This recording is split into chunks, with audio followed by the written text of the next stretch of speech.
Well, good morning, everyone. Welcome to Tuesday. We have legislative matters, groundfish, and salmon on the agenda today. But before we get started, I'll turn to our Executive Director, Chuck Tracy, for any announcements. Thank you, Mr. Chair. No, that's the announcements. That's our schedule for today. We're probably got a full day with just those three. We'll see how things go.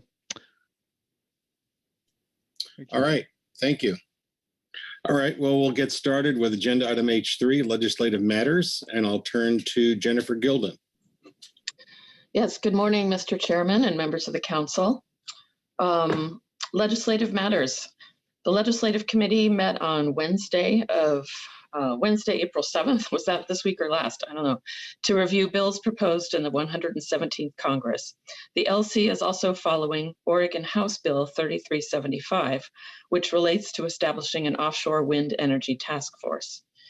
At its March meeting, the council directed staff to draft two letters. The first letter, Supplemental Attachment 3, will be a draft letter, or is a draft letter, to the Secretary of the Interior, responding to Section 216A of Executive Order 14008, which is focused on steps the U.S. should take to conserve at least 30% of U.S. lands and waters by 2030, including proposing guidelines for determining whether lands and waters qualify for conservation. The EO has a deadline for the Department of Interior to submit its recommendations by April 20th, 2021. The second letter is to NOAA, responding to Section 216C of the same EO, which focuses on collecting input on how to make fisheries and protected resources more resilient to climate change. NIMS requested the council provide its input and recommendations this spring. So I'll go through the reference materials again. So Attachment 1 is the staff's summary of federal legislation. Attachment 2 is Oregon House Bill 3375. Supplemental Attachment 3 is the draft letter to the Department of Interior and Commerce on EO 14008. Supplemental Attachment 4 is a draft letter to Dr. Paul Doremus of NIMS on the same executive order. Supplemental Attachment 5 is a proposed amendment to Oregon's House Bill 3375, which is Attachment 2. Supplemental Attachment 6 is a California Assembly Bill 525, which has subsequently been pulled. And supplemental attachment, H3A supplement is the Supplemental Legislative Committee report. Then we also have supplemental WDFW report, an HMSAS report, a GAP report, and I believe we also have an EAS report. And then we also have we have one public comment. So if you like, I can read the Legislative Committee report. Great, that'd be a great place to start. Okay, sure. So Supplemental LC report. The Legislative Committee met by webinar on Wednesday, April 7th. The LC first heard a staff review of recent federal legislation, Attachment 1. There has been no activity on Magnuson-Stevens Act reauthorization since the March meeting, and most federal fisheries bills remain in the introductory stage. However, the LC is tracking two state bills promoting offshore wind projects off Oregon and California. The Oregon bill, HB 3375, establishes a goal of developing 3,000 megawatts, or 3 gigawatts, of commercial scale floating offshore wind energy projects in federal waters off Oregon by 2030. So see attachments 2 and 5. A work session on the bill was held April 12th. The California bill, AB 525, would have required the California Energy Commission to plan for at least 10,000 megawatts of offshore wind energy off California by 2040, with an interim target of 3,000 megawatts by 2030. However, the bill has been pulled from the Energy Committee agenda due to disagreements about the timeline for energy development and research. The LC also discussed the two draft letters in the briefing book responding to Section 216 of President Biden's Executive Order 14008 on tackling the climate crisis at home and abroad, Attachments 3 and 4. Attachment 3 is a letter to the Department of the Interior and Secretary of Commerce, providing the Council's perspective on Section 216 of the EO. The LC proposed some minor changes to the letter. Remove the words "we believe that" in the last sentence of the first paragraph on page 3, and remove the words "we submit that" from the first sentence of the third paragraph on the same page. Attachment 4 is a letter to NOAA responding to Section 216C of the same EO. The LC approved this letter as written and recommends that the Council approve both letters, including the proposed changes to Attachment 3. Future meetings. The LC recommends the Council put legislative matters on the June 2021 meeting agenda and that the LC meet prior to that. And that concludes the LC report. Thank you very much, Jennifer. Are there any questions of Jennifer on the committee report?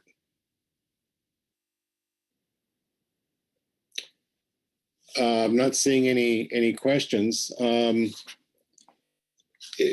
Part of your reference materials was a review of pending bills, and I don't think we intend to run through those, but if there are any questions of Jennifer on those, now would be the time.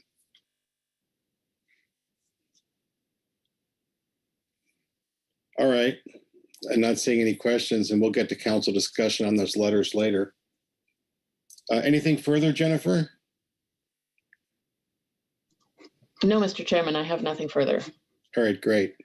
And I don't see any questions. So we'll go into our reports. We have a report from the Washington Department of Fish and Wildlife. Corey Niles. Yes, thank you, Mr. Chair. The report here is a letter from our director to NOAA Fisheries responding to that same request for comments on Section 216C of the executive order.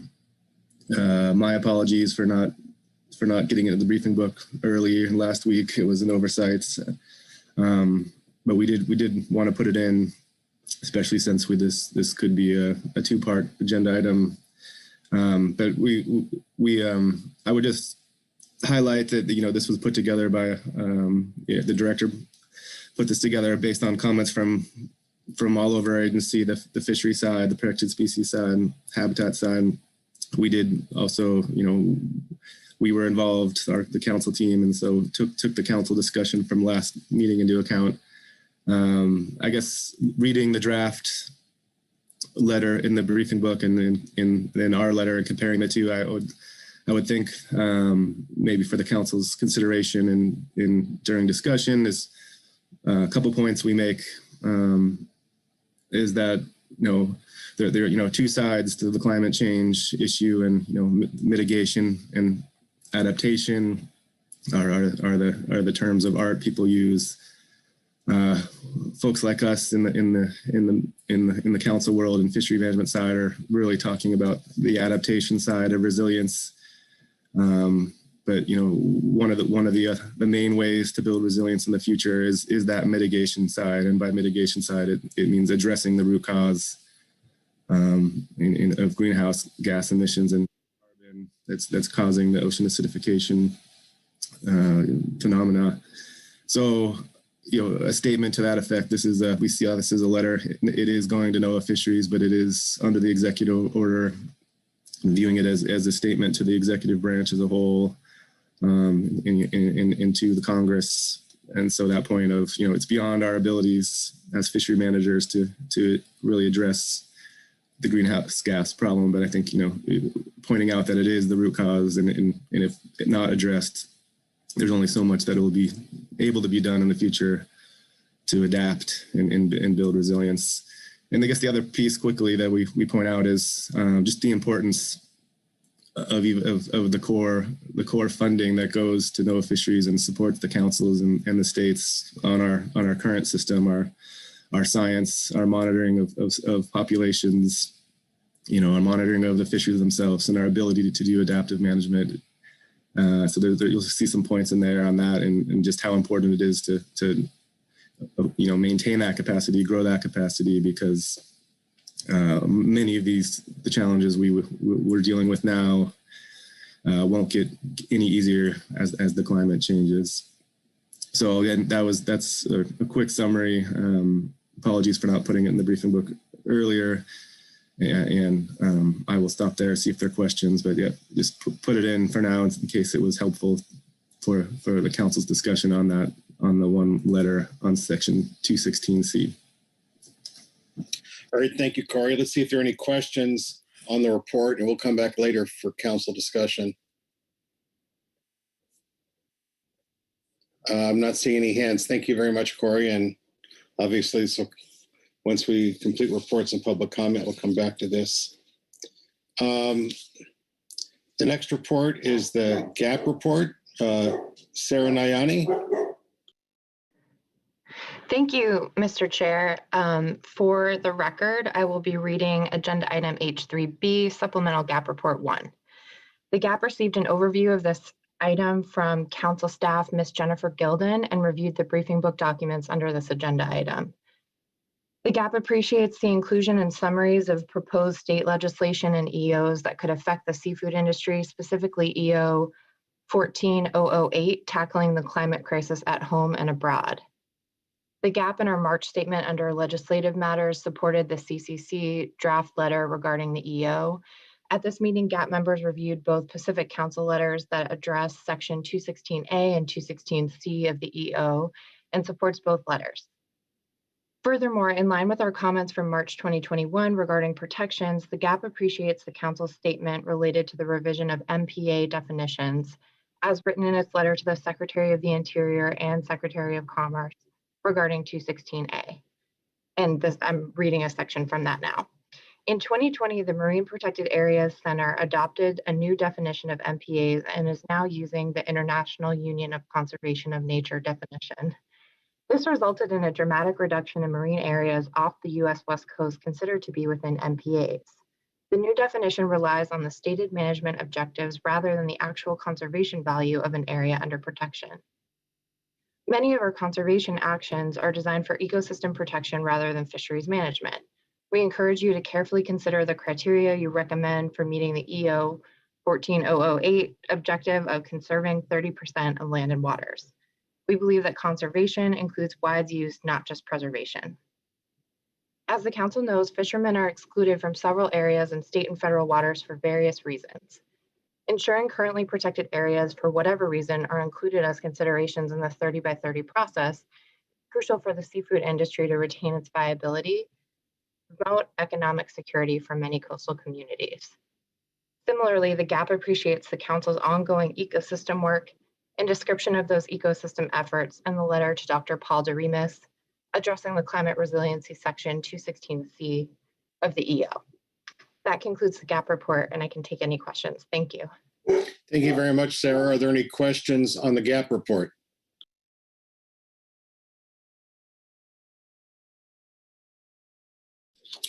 Thank you, Sarah. We also have a report from the HMSAS. Mike Conroy, welcome. Good morning, Mr. Chair. Just confirming you can in fact hear me. Good morning. All right, for the record, I'll be reading in agenda item H3B, supplemental HMAS report with regard to this agenda item. The HMSAS engaged in a joint discussion on April 8th with the Highly Migratory Species Management Team regarding Executive Order 14008, Section 216A, which establishes a goal of conserving at least 30% of our lands and waters by 2030. We are concerned with what this means to fishery stakeholders, dependent communities, the national seafood economy, seafood consumers, and the nation's food security.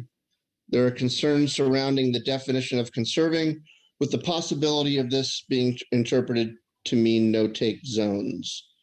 With the newly changed definition of marine protected area by NOAA's MPA Center, based on the IUCN's definition, it becomes even more problematic. HMS fisheries range over most of the US EEZ off the West Coast. There are no areas we can point to as inessential to the needs of these fisheries. Thus, any definition of conserve, which requires a designation of no-take MPAs, would have serious consequences. The likely severe economic impacts associated with baseless, feel-good closures would lead to several consequences for fishermen, communities, and our food security. For migratory species like albacore, the harvest opportunity may end up in a closed area. Obviously, this will require fishermen to lose income and travel further in trying to make a survivable income. When area restrictions are established, especially in surface fisheries, The effort on the species will shift into the open areas, creating overcrowding and inefficiency. This management seldom has been effective, reducing individual vessels' catches and creates more dangers of interactions. One result would be the loss of revenues for part or all of a fishing season. We can likely estimate the loss of X vessel revenues, but the downstream impacts, which are more difficult to quantify, would amplify the effect. For example, buyers and processors, marine mechanics, fuel docks, local fishmongers, consumers, etc., will all be negatively impacted to some degree. A second potential result would be an unintended increase in greenhouse gas emissions to the detriment of the global climate. The premise of the EEO is the US and the world face a profound climate crisis. We need to be cognizant that restricting access could exacerbate the crisis and lead to activities resulting in a net increase of greenhouse gas emissions in direct conflict with the stated goals premise of the EEO. Avoiding no-take areas could require traveling further to access the fish we are trying to catch. This would require burning more fuel with the resulting increase in emissions. We must also be cognizant of the climate impact differences between a pound of seafood harvested domestically compared to that harvested on the high seas or in the waters of a willing importer. Many of these nations have far fewer stringent concerns about the environment or its living marine resources. For example, many engines in foreign vessels are far from low emission. Another thing to consider is the proposed new uses of the marine fishing space. For example, offshore renewable energy and aquaculture are being fast-tracked with little regard for impacts to the environment, ecological function of the California current large marine ecosystem, fishery participants, dependent communities, and stakeholders. Would these new uses be allowed in the 30% made off limits to fishing, or would additional elimination of fishing areas be required to accommodate them? For these reasons, we ask the Council to amend its letter to address the concerns raised above, in particular the negative economic impacts which would result. We appreciate the Council's draft letter pointing out how much of federal waters under the Council's charge are already subject to protections with special focus on EFH. We submit the PLCA, well, both PLCAs, Pacific Leatherback Conservation Area and Pacific Loggerhead Conservation Areas, are examples of time and area-based closures which are designed to protect biodiversity and thus should be considered as conserved for purposes of the Thank you very much. Thank you, Mike. Are there any questions of the AS? Mike, you guys didn't actually mark up a draft with suggested language, did you? No, we did not, Mr. Chair. All right. All right, thank you for your report. We have a report from the EAS, and I believe Corey Ridings is providing that. Good morning, Mr. Chair and council members. Can you hear me? Good morning. Good morning. This is Corey Ridings, and I'll be reading the EAS report. The EAS met and discussed the two draft letters regarding Executive Order 14008, one to the Secretaries of Interior and Commerce, and a second to the Acting Administrator of NOAA Fisheries. The letters do a good job of highlighting the Council's engagement regarding climate change in fisheries and protected area management. The letters articulate Council progress on fishery management activities that contribute to a healthy and productive ecosystem informed by science, data, and community engagement. Thanks, and happy to take questions. Thanks very much, Corey. Are there any questions of Corey? All right, that concludes the report. Thanks very much, Corey. Appreciate it. We now have public comment. We have, I think, one public comment card, Joel Kawahara.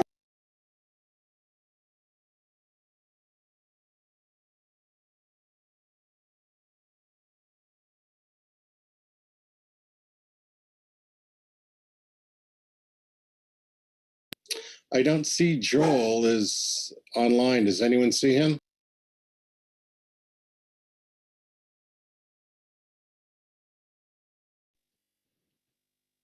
No, Mr. Chairman.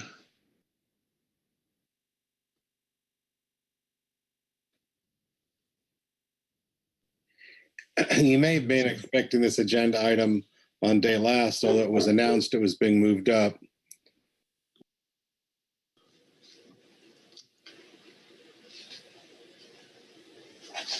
But if he's not present, then we have no public comment. Oh, are you there? No, this is Brad here. There's 3 public comment cards in H3. I see one on the screen under H3. There we go. Now it's been refreshed. Okay. 2 last minute signups. All right. So with Joel not being here, we'll go to Mike Conroy, followed by Heather Mann. Yeah, good morning again, Mr. Chair. Just confirming you can still hear me. Yeah, I will say as a general proposition, if we can't hear you, we'll let you know. Otherwise, assume we can. Roger that. Thank you. Mike Conroy here to speak on this item. When I had signed up to speak on this, I had not noticed that the states had submitted a letter under H5 with regard to offshore wind. So all I was going to do here was give an update on the California bill and a few things that have happened federally since the meeting started, and seeing how that is going to be covered under future workload planning. If it is the will of the council, I will hold off until then. Makes sense. Perfect. Then I'm done. Thank you. All right. Thank you, Mike, for your concise comment. Heather Mann.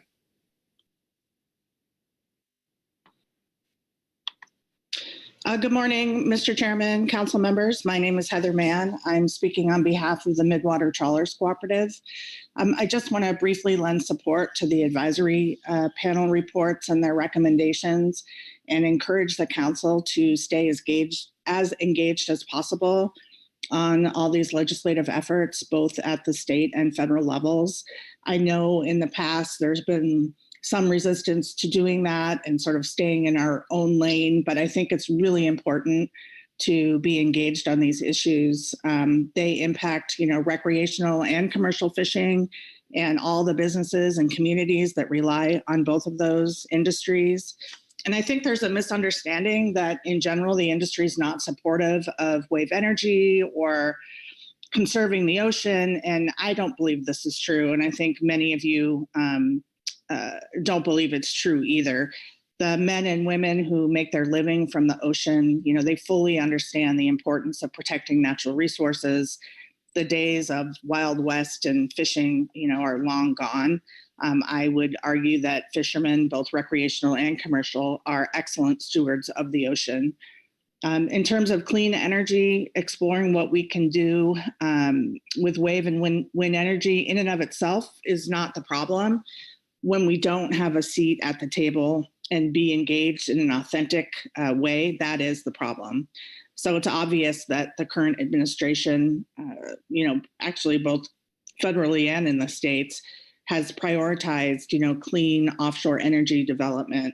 And these activities are coming whether people like it or not. And so now we need to make sure we're meaningfully involved as the process moves forward. So I would just encourage the council to listen to the advisors and stay engaged as much as possible on these issues, because you're in the position to really help inform and ensure that we're part of the process. So thank you, Mr. Chairman, council members. I'm happy to answer any questions. Thank you, Heather. Are there any questions of Heather?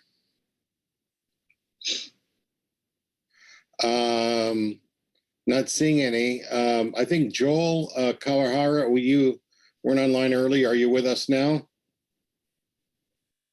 Mr. Chairman, good morning. Yes. Good morning.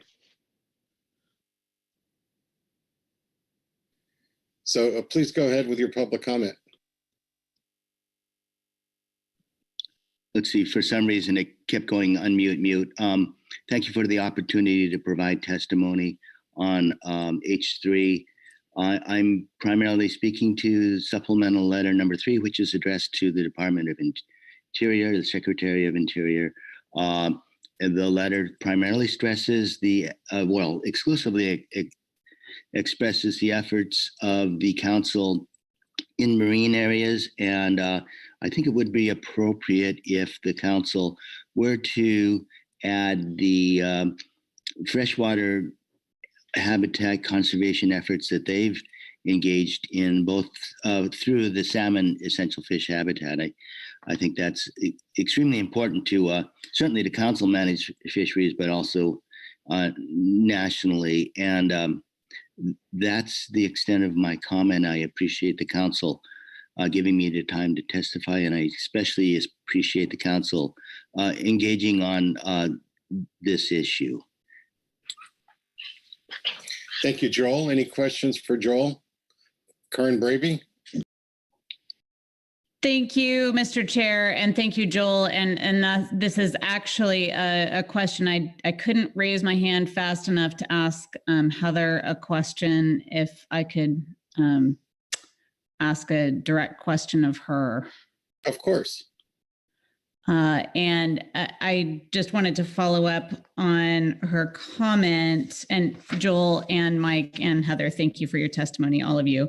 But to Heather, I just wanted to follow up on her comment about engaged and authentic input, and was hoping she might be able to provide a little more detail on what that means to her in her testimony in this situation. Thank you, Mr. Chairman. Karen, yeah, absolutely. I think it starts with the activities you've actually been doing, where you're outreaching to folks and trying to get their input, and then making sure that, you know, it's an exchange of information with those people that are making the decisions, and so that we actually have input into the process, because there's a couple different things. One, I think there's a lot of unknowns with people that are moving forward with the wind and wave energy. You know, they may think, well, if we put the installations here, your fishing can just move here, without really understanding everything that goes into, for example, where the whiting sector fishes. And I had provided some written testimony to the state of Oregon around the millions of dollars worth of whiting that had come out of the area that Principal Power had wanted to site some installations in the past. Principal Power heard us. Well, they listened to us at the very last hour and then checked a box that said we did our outreach and moved forward with their plans without changing them. So I think there's two things. One is that meaningful engagement where you're actually valued for the information that you're sharing and informing, but also that you are part of the process. And I think you'll get more buy-in from folks if they're part of the process as well. So any way that we can actually have representatives from the industry participating in these processes and having you guys ensure that we do. And then again, back to the beginning steps where, Karen, I know you've been reaching out to folks and soliciting information to help position ODFW. And I think that's the perfect start to that. But meaningful engagement to me is not just checking the box that I spoke with a fisherman. It's actually being a part of the process. So thanks for the question. Thank you, Heather, and thank you, Mr. Chair. All right. Thank you, Karen, for the question. Any further questions of our public commenters? Well, that concludes public comment. We've had all our reports. It takes us to council action, which is to consider the report and recommendations, and I guess with specific focus on those two letters. We have received some suggestions from the AS on the letter to the Interior, and the Washington report perhaps has some suggestions for our letter to NIMS on 216C. So maybe we should first take up these letters sequentially and then have any other discussion on any other part of the committee report, if that makes sense. So why don't we take them alphabetically and start with the letter on section 216A, which is the letter to the Department of the Interior and NIPS. So I'll open the floor. There were some recommendations from the Legislative Committee, and which were minor, and then some suggestions from the AS. So what is the pleasure of the council? Corey Niles. Thanks, Mr. Chair, and thanks to council staff for the drafts. We've heard good reflections of council thought and discussion from the last meeting. As Joel also brought up his public comment in our morning meeting today, and I thought it was a good one. And I don't know if it's a question for council staff or just a point of discussion. But yeah, I think he's right in terms of the letter captures, maybe to put it this way, it captures what the council has done to protect essential fish habitat and close other areas, but I don't see it addressing necessarily the other side of the coin in terms of how the council's mandate to comment on other actions that have effects on essential fish habitat, and much of those in the council's work, as we saw last week at the beginning of the meeting, is in freshwater systems. So I would just you mentioned the AS's comments, but I also wanted to point to Joel's testimony there, and I thought it was a good point. And could we incorporate that side of habitat concerns into the letter, and especially I'm out of my depth here, not being a salmon manager, but in terms of what's going on in the freshwater systems and how it affects the council's fisheries was what I heard Joel suggesting, and I do think. I'm not seeing why that would not be consistent with the executive order comments. So I just wanted to put that one out there too, in addition to your list, Mr. Chair. Yeah, thanks. I didn't mean to exclude Joel. I think Joel makes a valuable point, and he also provided some very helpful comments and testimony at the legislative committee meeting.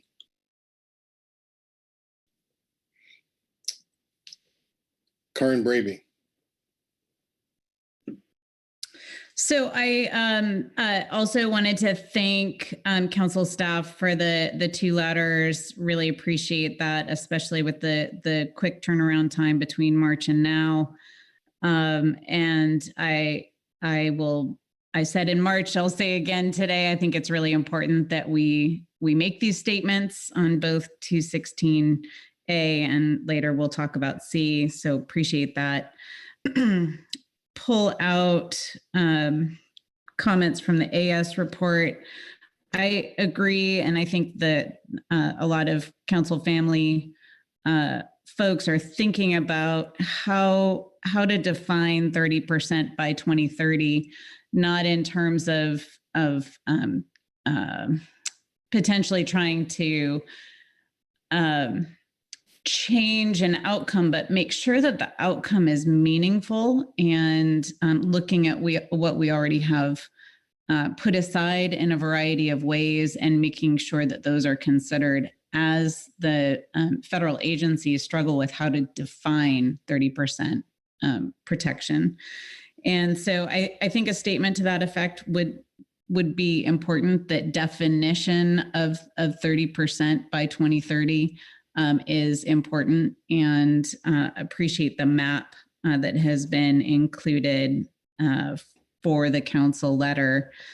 I'll come back to the map in just a second, but I also wanted to pull out from the HMS AS report the comment on multiple outcomes from multiple actions, and offshore wind developments as an example. We have a lot of assumptions about how those may work in practice on the water.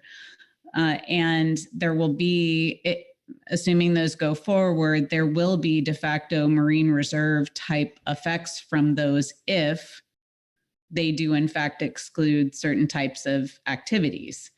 And so I think that combination of actions needs to be part of the consideration as those definitions move forward, and evaluation of goal attainment happens by the federal agencies in trying to meet those goals. So I think both of those comments could be addressed in a sentence or two in the letter, and that would be helpful. I also, to that end, I think that maybe use of bold italics in the sentence that the legislative committee has modified that speaks to conservation includes wise use. Bold italics or some way of emphasizing that could help focus attention on that concept, which I also agree with. So thank you for indulging me as I go on. One final comment on the map. It doesn't indicate percentages of the 700 fathom exclusion line or of the EFH areas. I don't know whether that would be helpful, but just thought those might, the percentages, since we're talking about 30% by 2030, the percentages might be helpful. And I didn't see that. I may have missed it.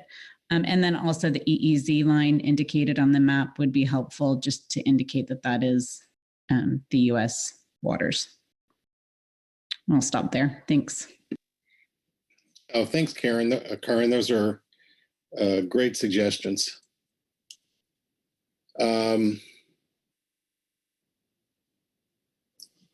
Further suggestions and discussion on the letter on 216A. In particular, anything in addition to what Karen suggested, or as well as, I'm not sure, maybe we need to come back to the freshwater angle, but at least in terms of the marine angle, does anyone disagree with anything Karen has suggested? Which I'm hoping Jennifer has captured here. On the freshwater angle, that would be quite a pivot in the existing letter, but I think it's a valid point that frankly, the lack of protection of freshwater systems is one of our greatest challenges in managing salmon fisheries. But I'm not exactly sure how to address that within this letter.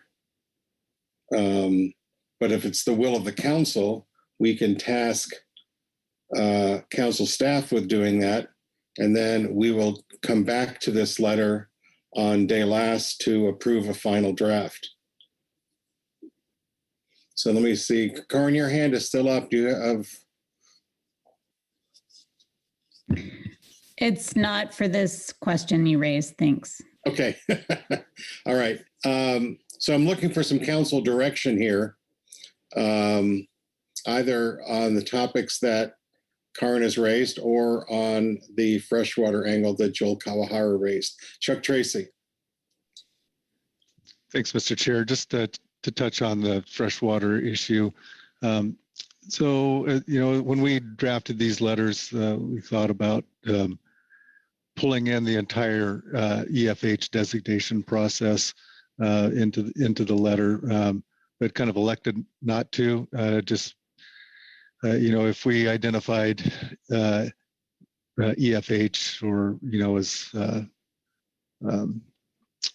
we would designate the entire EEZ as well as the quite a large freshwater area, and it just seemed like that was maybe getting away a little bit from the points that we were trying to make, which were more the large closures with the footprint closure and the deep sea coral protection issues and the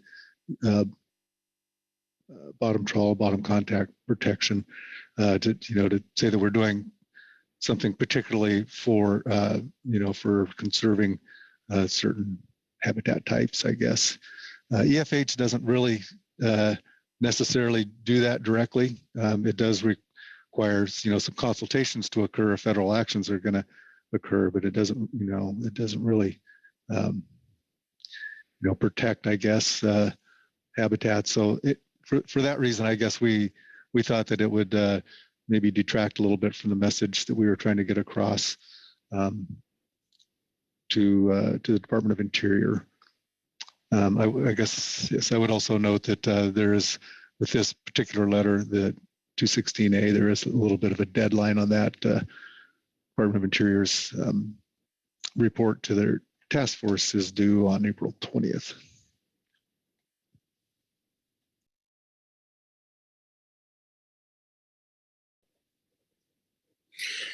Thanks, Chuck. And yeah, that's what I'm referring to make this pivot to this issue. I wonder if, Virgil Moore, go ahead.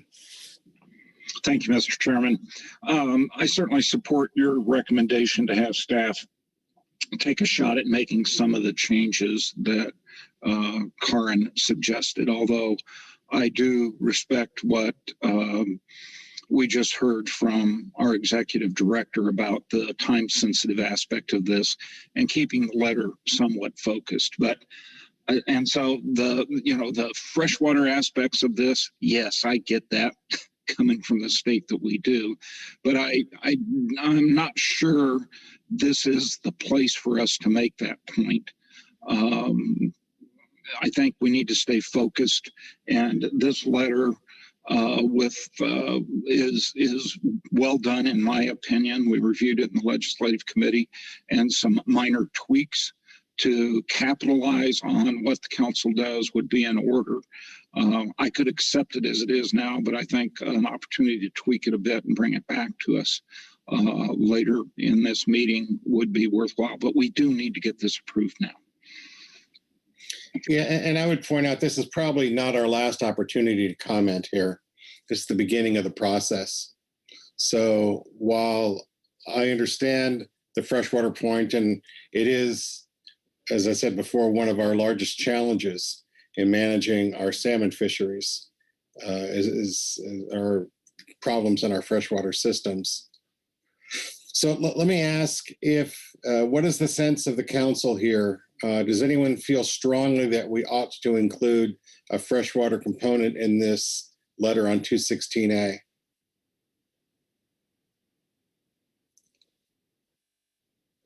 All right, Corey Niles. Thanks, Mr. Chair. I feel strongly, I'm here at Chuck's point and Virgil's point.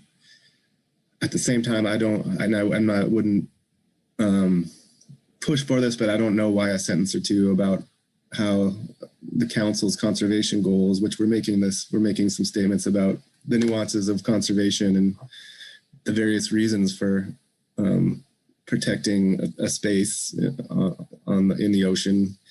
But our conservation goals are also affected by complex freshwater habitat issues too.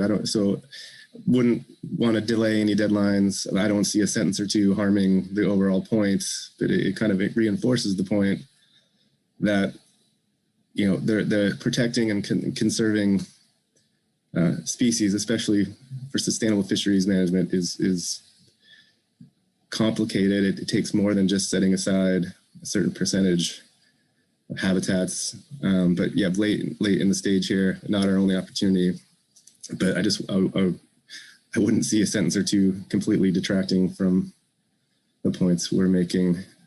But if it is a matter of timing, then just wanted to acknowledge and express those views, but not pushing strongly to be incorporated. Well, let me just throw a suggestion out there and then see if anyone bites on it. To maybe simply drop a 1-sentence or 2-sentence footnote raising the issue without really getting into it, because I think getting into it is going to delay this letter unavoidably. So let me just throw that out there as a possible suggestion. Karin? Yeah, thanks, Mr. Chair. I agree that a sentence just reflecting that this letter is focused on ocean habitat and not freshwater, but that the council has significant need to understand freshwater habitat issues and protections as well. So similar to your comment, I would support that. I think that it's missing part of the story if we don't mention it, but getting into it is not necessary. All right. So why don't we do that? Mention the issue, but not get into it. That sort of opens the door, perhaps, for us to engage in that later, and it avoids ignoring it altogether. Is that acceptable to the council? And let me ask council staff whether a 1 or 2 sentence comment like that in the letter, where in the body or in the footnote, wherever staff prefers, would that delay revisions unavoidably? Mr. Chair, I don't think that would delay anything substantively. I think I'm kind of looking at the top of page 2, where we're talking about EFH and HAPSIS, for example. We could certainly show in a sentence there and probably satisfy the council's wishes. All right. And how about we have some suggestions from the AS, actually some specific suggestions from Karen Braby. Can those be accommodated without a delay? Thanks, Mr. Chair.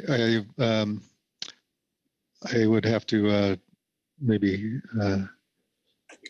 take a little more time to assess that out. I haven't.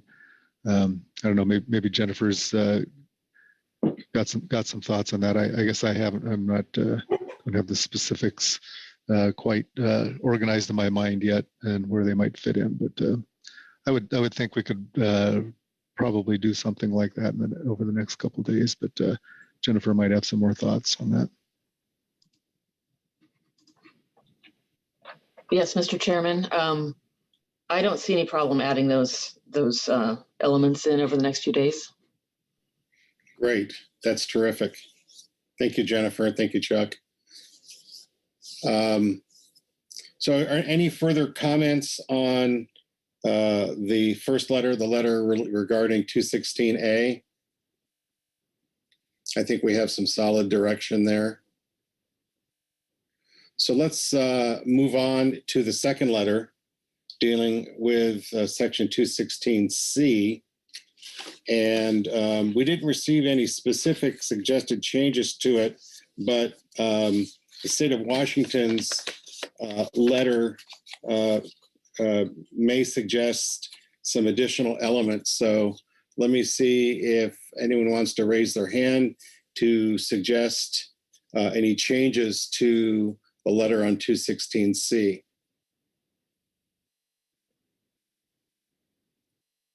Karen Braby. Thank you, Mr. Chair, and thanks to Washington Department of Fish and Wildlife for submitting the letter. I think that they did a great job focusing their comments, and I think that a couple of simple borrows from that letter would be a way to strengthen an already good letter on 216C. And particularly, I think the acknowledgement that mitigation is, the core issue, and that is can be phrased in a lot of ways, but essentially it's greenhouse gas effects that are the primary cause. And what we're talking about in 216C is adaptive and resilience building measures that are within the council's authority to affect. The other thing that I would add as a friendly addition is the focused statement on the value that the council holds in NMFS's continued ability to conduct scientific monitoring and assessments. And we all know that in recent years, there have been significant challenges to maintaining basic foundational stock assessment surveys, ecosystem surveys, and that it's essential for us in terms of thinking about climate resilience that NOAA continues to get the support, budgetary and otherwise, from the national government, from the federal government to continue to provide those services, not just for our council, but for all councils.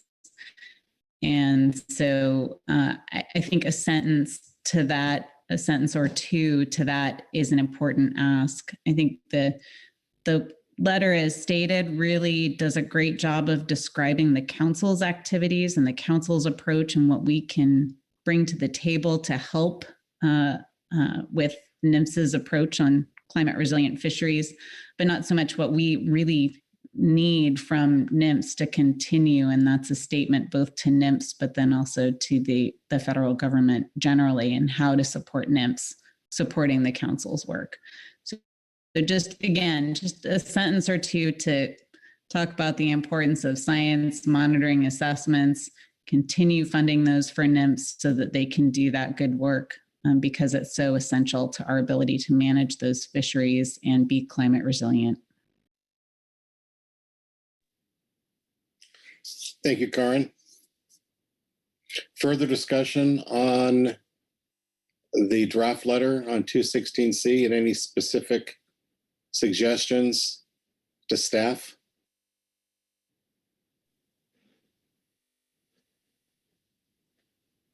Chuck Tracy. Thanks, Mr. Chair. Karen, could you maybe help me out a little bit more with your first borrow from the WDF letter on the mitigation aspect, what you're thinking of there? I think that, thanks for the question, Chuck, and through the chair, sorry for a process. I think that the borrow would be just a simple acknowledgement that that mitigation piece is very important, and it is not a direct part of the council's authority to manage, and so we're focused on the climate resilience piece of this, and looking at recommendations on adaptation and resilience building. But that other piece, the greenhouse gas piece, the mitigation piece, has to be dealt with as well. And that's something, it's kind of like the freshwater piece that we just talked about on the previous letter. It's an important thing to acknowledge. It's not the focus of this letter. Does that help? Yeah, yes, thanks. It does. Yeah, and I think this letter in particular is, it's a little, its scope is a little broader than the 216A topic, and I think they're looking for not just what we've done, but ideas for what could be done. And I don't think that's restricted to what the council can do. So I think that's fine.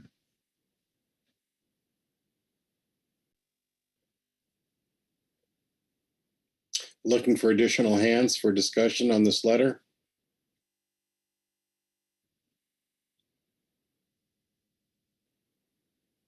And I'm not seeing any hands. Karen has provided a suggestion. I think Chuck has captured it. And let me just see if there are any objections to that change being included in the letter.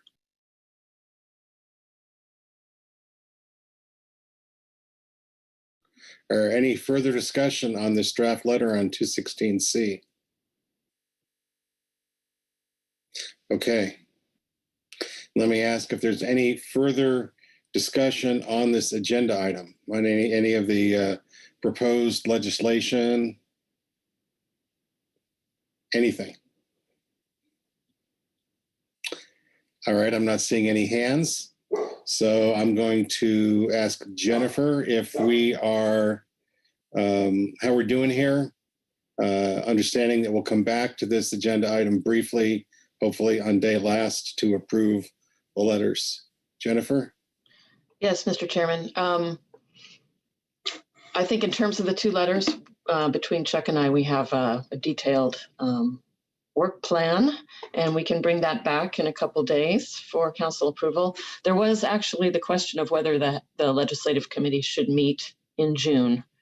That still needs to be settled. All right. That was the recommendation of the legislative committee. There is anyone disagree with that recommendation? All right, then I'll consider that recommendation accepted. Anything else, Jennifer? No, Mr. Chairman, I think that completes this agenda item, at least for the time being. All right. Thank you very much, everyone, for your work on this agenda item. Thank you, Jennifer and Chuck. The draft letters, I thought were excellent. We'll make a few changes and we'll look at them on Thursday. And so that concludes this agenda item, H3, and takes us to Groundfish World, agenda item F4. And for that agenda item, I will hand the gavel to Brad Pettinger. Yeah, thank you, Chair Grolnick. And get started here on F4, Sablefish gear switching. It's going to be a long day, and we have a long presentation coming up.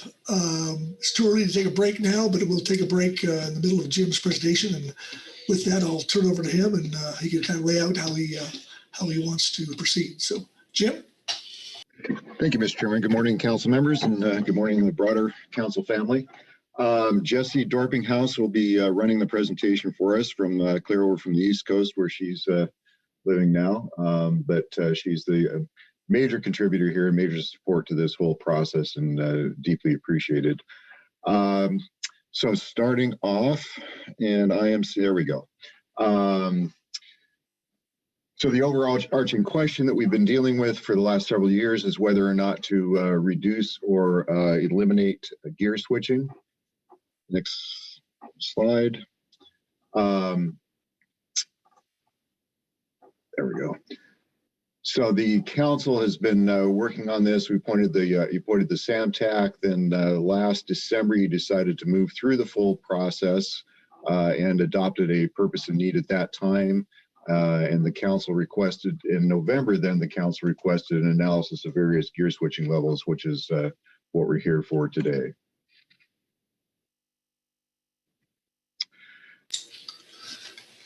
Okay.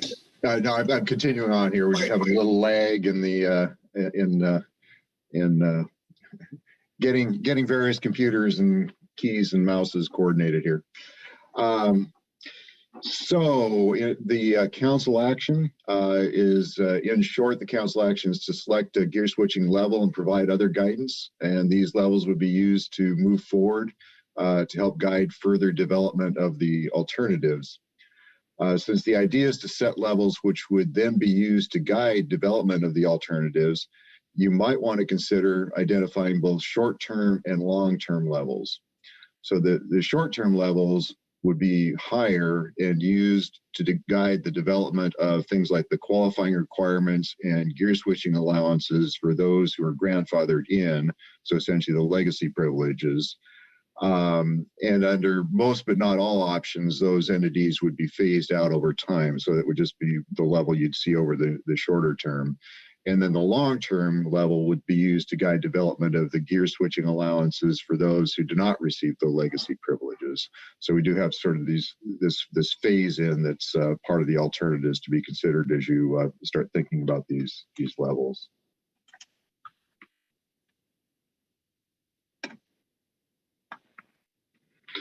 So in your briefing book materials, you have the attachment 1, the analysis, you have several supplemental reports, and then you have the public comment.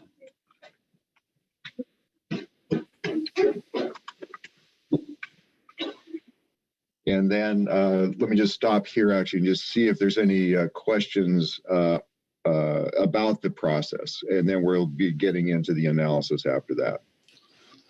Okay, thanks, Jim. Questions for Jim? Bob Dooley. Bob? Thank you, Mr. Vice Chair, and thanks, Jim. I just have a real quick question. I'm kind of confused on the inclusion of levels. I think I went back and looked at the decision summary in November 2020 and on this issue, and also the meeting transcript from page 99 to page 109. And it was pretty clear that council chose different levels to analyze, but the job at hand was to pick a level, a number, it looked like to me. And I'm confused a bit about levels. They Sure. may be products in the future of something, but I was just curious how you got there to pick levels rather than the guidance that was pick a level. So thank you. Yeah, thank you, Mr. Dooley. Yeah, so the idea, as we understood it coming from the discussion coming out of that meeting, was that this level was going to be picked as something that would then guide the further development of the alternatives. And as we thought into it, we realized, well, wait a minute, there's two levels in a sense, as I was just talking about. There is, in terms of where we need guidance in developing alternatives, there's the level for all of the initial qualifiers for those grandfather privileges that eventually fade out over time. And then there's the level that you might want to see over the long term. And so we put that in as an opportunity just for the council to provide guidance on both those levels, if that's what you want to do. You can also stick with just providing a maximum as well. And then also with that maximum, we'd want some guidance as to, is that the maximum you want over the short term, or is that the max for your final destination, so to speak? Thank you.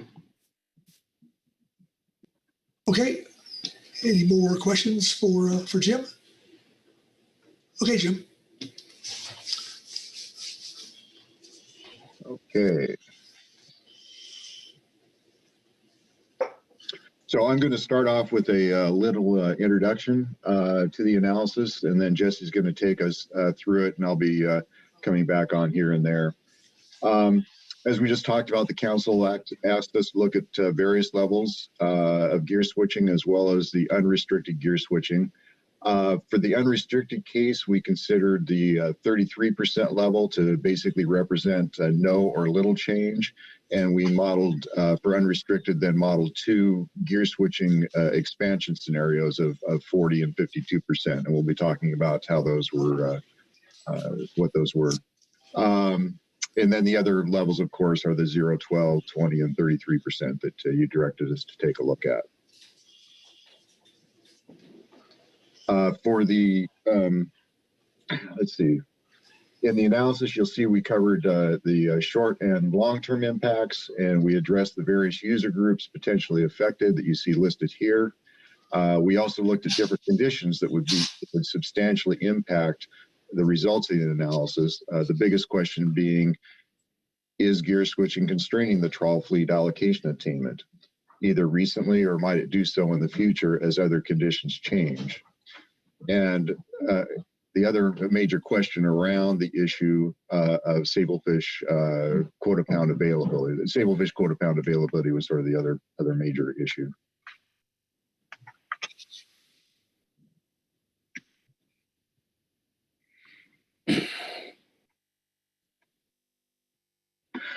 So in terms of those conditions I just mentioned, we wanted to go a bit into more detail on important questions for you to keep in mind as we go through the analysis. When we get into the analysis, we're going to start by going over material related to these questions, because it's going to be highly relevant to your interpretation of the main gear switching level analysis that's in section 4. All these materials that we'll be reviewing, you originally saw, for the most part, you originally saw in the September 2020 analysis. We do have a few pieces of new information for you. Next, as I just mentioned, the biggest question that underlies the analysis is whether gear switching constrains trawl attainment. In the gear switching analysis, there are a number of results that depend on this question. You might think gear switching is and will continue to be a constraint. You might think that it is not now a constraint, but it might become one in the future. That is one now, but might not be one in the future. Say something else begins to constrain the trawl fishery in the future, an overfish species or market. Or that you might think it's not now one and won't be a constraint in the future. Depending on what you think about these things, informed by some of the information that we'll be providing you, you'll assess the results of the Section 4 analysis differently.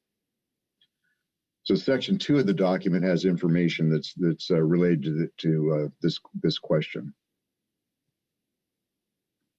A closely related question is, without action by the council, do you think gear switching is likely to contract or expand in the future, which would then relate to the expectations about whether it's constraining? And we'll review section 3 information that's intended to help you with that evaluation. Issues related to quota pound availability are touched on in both sections 2 and 3. The questions here are, if there is a surplus of sablefish quota pounds, might trawlers be able to modify their catch composition to fully utilize it so that sablefish doesn't go unused? And how will changing sablefish ACLs affect quota pound usage in different trawl sector strategies? Ultimately, there is a lot of uncertainty, and this analysis provides no certain answers on these questions, as there is evidence to support different arguments. This ultimately is a policy decision for the council to make based on interpretation of the analysis. Over the last several days, there's also been numerous other factors we've been hearing about that could be influencing the fishery patterns we are seeing. These can be further explored as we develop the analysis that you'll be using to support your final action on this issue.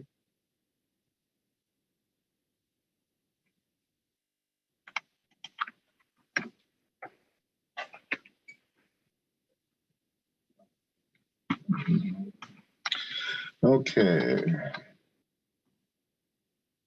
There we go. So this schematic that I'm going to show you here visually summarizes how these conditions play into the analysis and the basic qualitative results of the analysis. So in the hypothetical that the council limits gear switching, causing a reduction, if gear switching is constraining, that constraint could occur through one or both of two avenues. First, if the constraint is direct, trawlers might immediately expand their attainment of the allocations of species targeted along with sablefish, the co-occurring species. Second, if the constraint is indirect through inhibition of investment, then relief of uncertainty about future constraints from gear switching might result in increased investment that could increase trawl attainment over time. So if the second mechanism is active, the related benefits from relief from the gear switching constraint would be longer term. In terms of impacts, for the fixed gear fishery, there would be an immediate loss in revenue from the reduced gear switching. Then trawlers would gain revenue from increased attainment, and the analysis indicates that quota share owners might see a small decline in quota pound prices. And then the changes in revenue and income from all of those then directly feed into the impacts on communities and processors. On the other hand, if gear switching is not constraining, but trawlers able to modify their mix of species to take the additional sablefish quota pound made available by the gear switching constraint, then we would have the same losses of gear switching revenue, and those would be counterbalanced to some degree by the gains in trawl revenue from sablefish, with trawl caught having a somewhat lower price per pound relative to fixed gear, so it's somewhat of a reduction in overall revenue. And there would be some modest declines expected for quota pound prices. And by that, I just mean somewhat more of a reduction than in the above case. Finally, if gear switching is not constraining and trawlers do not pick up the surplus quota pounds, then again, you have the losses in gear switching revenue. In this case, no gains on the trawl side, and the surplus of sablefish quota pound would probably be a more sizable decline in quota pound prices.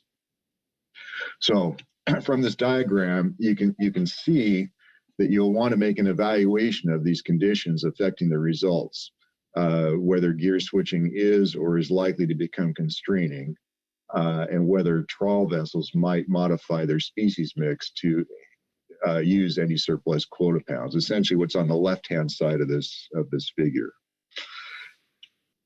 And then you have a basic overview. Also here you see a basic overview of the results on the right-hand side of the figure. And these are the results for which we'll be providing you quantitative information later in the presentation as best we can. Most things we're going to be presenting to you one way or another relate back to this schematic. And so you can kind of use it as a place to kind of hang different thoughts and organize thoughts about what your assessment of the likely effects and the flow of impacts might be.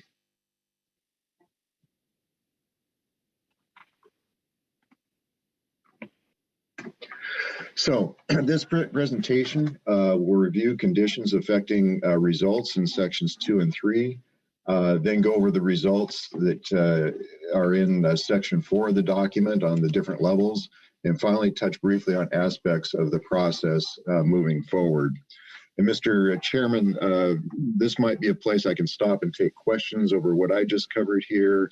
Also, it would be one place that you could stop and take a break.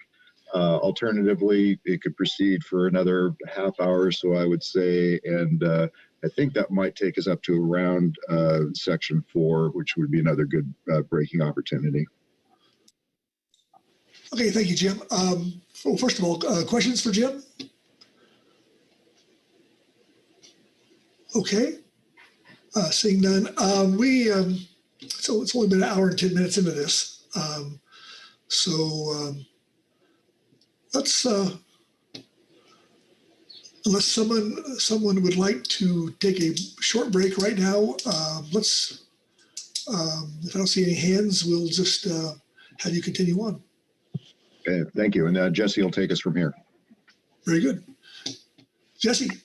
Good morning. Can y'all hear me okay? We can. Awesome. Okay, so I'm going to start out with a review of section 2.0, and today we're really going to focus in on two primary sections. 2.1, which is about competing uses, including gear switching, and section 2.3 on market limits. But first, we wanted to review these other three factors real quick from our September 2020 analyses and their potential impact on trawl attainment. So first up, vessel participation. So even though total trawl participation has declined since the implementation of the IFQ program, our average harvest per vessel and average profitability for the fleet has increased. Therefore, it is likely that vessel participation is not a limiting factor to non-whiting trawl attainment. In terms of infrastructure, overall, first receiver numbers have declined somewhat over time, but non-processing infrastructure, so things like fuel, have been relatively stable, with some signs of increasing investment, particularly in more northern ports. And based on that, non-processing infrastructure is likely not affecting attainment. And our third section that I'm going to do a quick review on is our catch share program design. Quota share control limits may be limiting attainment, as it potentially reduces a processor's ability to secure the access to quota pounds that might reduce risk of making major new investments and expanding production.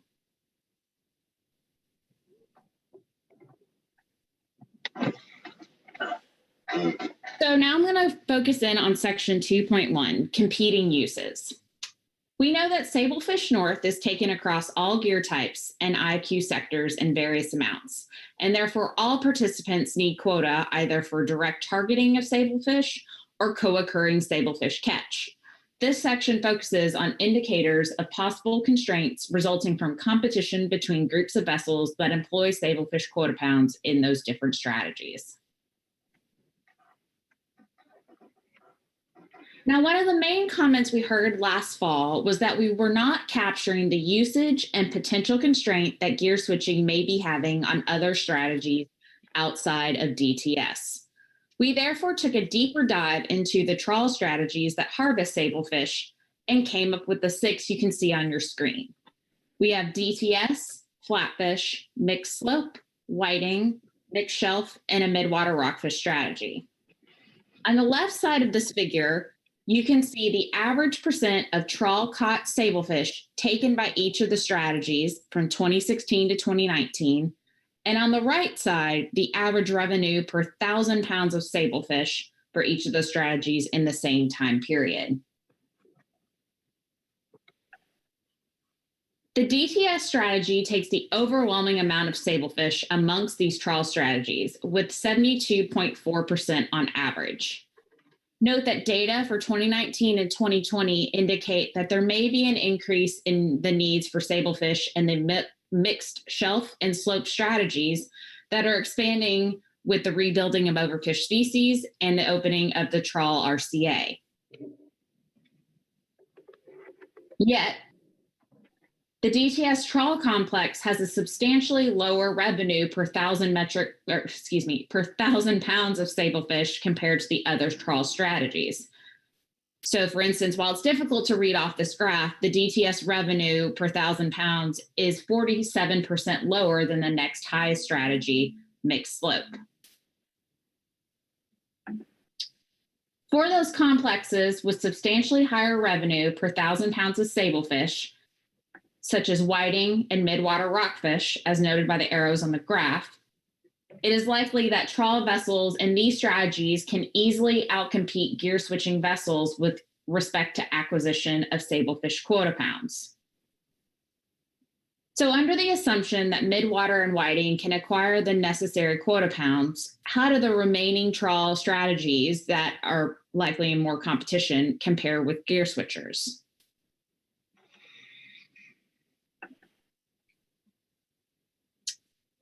Now, relative to the question of whether gear switching is constraining trawlers, one concern has been that gear switchers might be constraining trawl catch because they are able to outcompete trawlers due to substantially greater ex-vessel price they receive per pound of sablefish.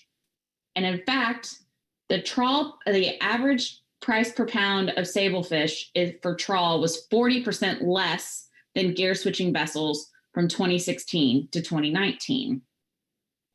However,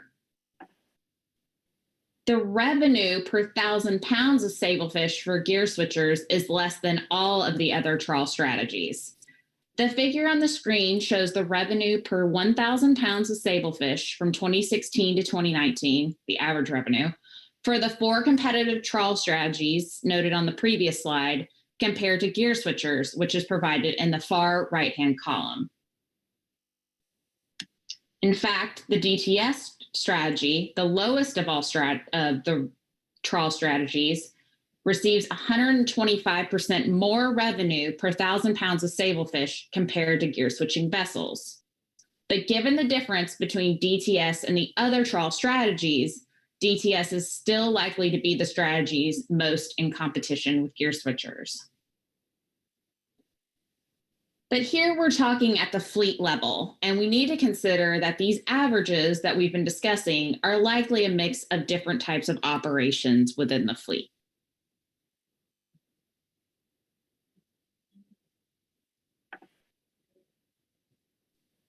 So we just saw that on one hand, trawlers get less ex-vessel revenue per pound of sablefish than gear switchers. But on the other hand, trawlers get more total revenue per unit of sablefish landed when you take into account all of the co-occurring species. What is not included in that analysis, though, is the cost associated with the operations, which is needed in order to understand actual profitability, which will drive vessel behavior. In theory, if all trawl vessels were more profitable than all fixed gear vessels, or all fixed gear vessels were more profitable than all trawl vessels, the more profitable group would expand fishing until they used all sablefish quota pounds or run into another constraint, such as markets. However, variation in individual vessel performance makes the picture a bit more complicated.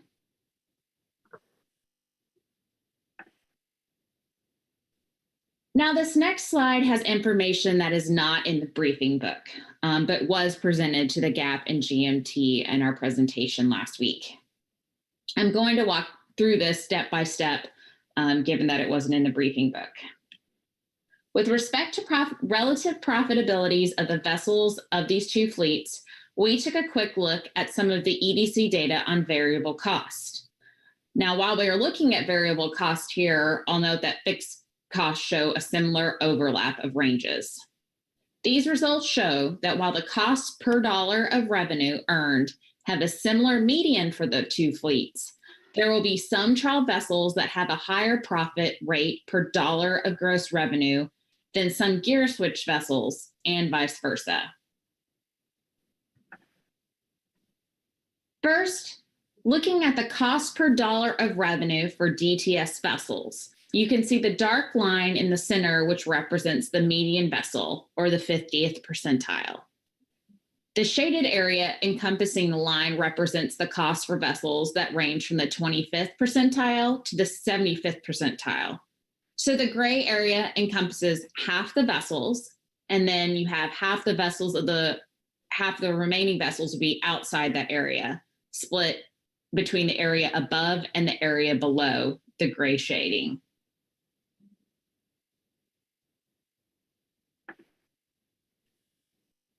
Since these are graphs of cost per dollar of vessel revenue, the vessels with lower values represent lower costs and therefore higher profits, and vice versa. Next, looking at the same information for gear switchers, we see that the ranges generally overlap, with gear switching vessels coming in both with the lower and higher cost per dollar of revenue.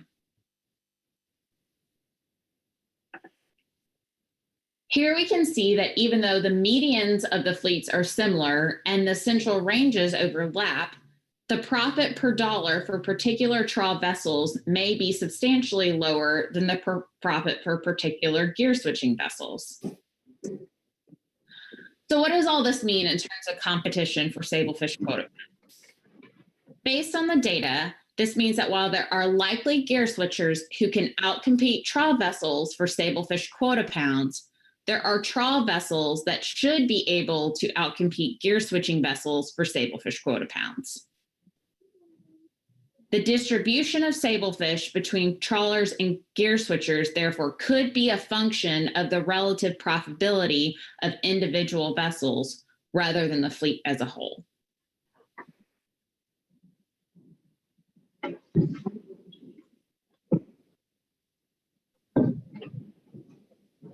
So in previous analyses, we started to investigate whether gear switching was a constraint to trawling operations via a reduction in the availability of Sablefish.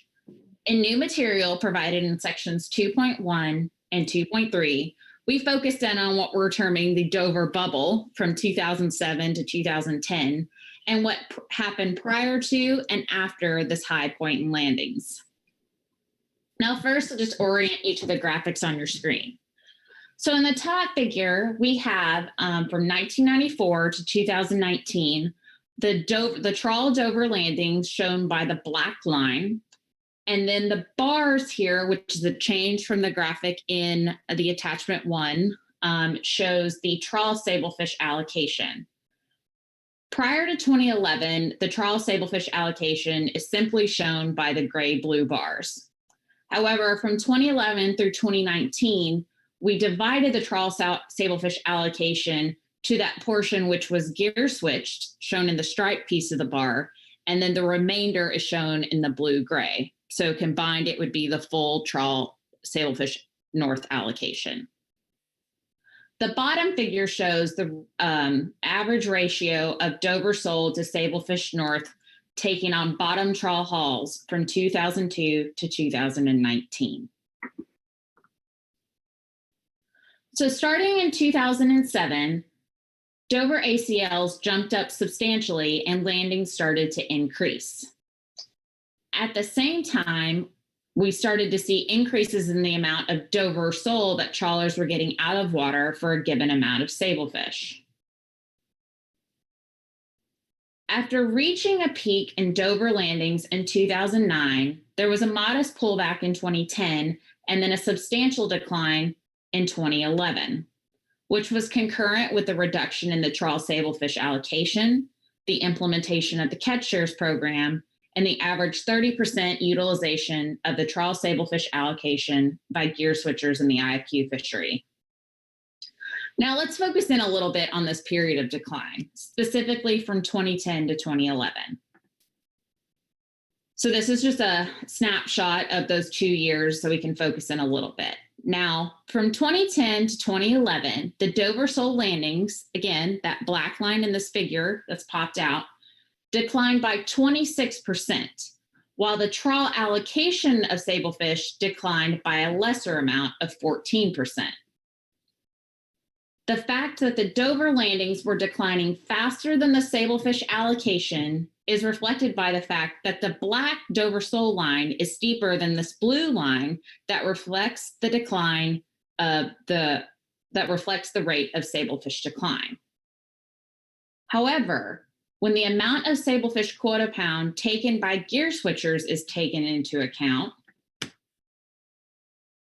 it shows that sablefish declined at a faster rate than did the Dover landings, and it declined by about 38%, as you can see by this green line. The fact that Dover did not decline at the same rate as sablefish is because trawlers increased the amount of Dover caught per pound of sablefish, as you can see in the bottom graph on the slide. This relationship indicates that one possible cause of the decline in Dover going into the 2011 fishery could have been trawl vessel competition for sablefish quota pounds with gear switching vessels.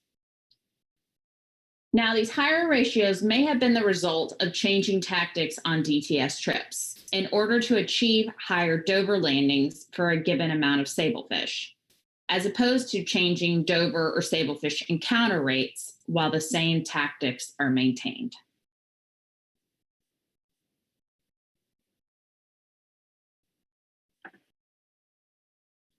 And to that last idea, we wanted to dig into this a little bit more.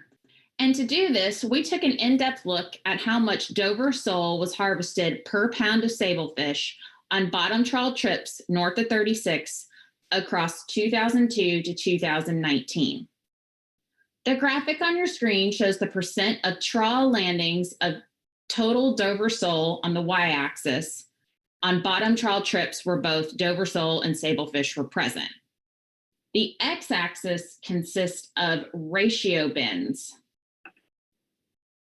which categorized each of the trips by the amount of Dover sole to sablefish that was landed. So we took a little snapshot here just to kind of have it easier to see. So on the left side of this graph are trips where there was less Dover sole taken per pound of sablefish. For example, bin 1, and you can see the bins across the bottom of the graph, would be trips for up to 1.54 pounds of Dover sole were landed per pound of sablefish. While the right side of the graphic has a higher amount of Dover sole landed per pound of sablefish. And bin 5 represents at least 13.5 pounds of Dover sole being landed per pound of sablefish.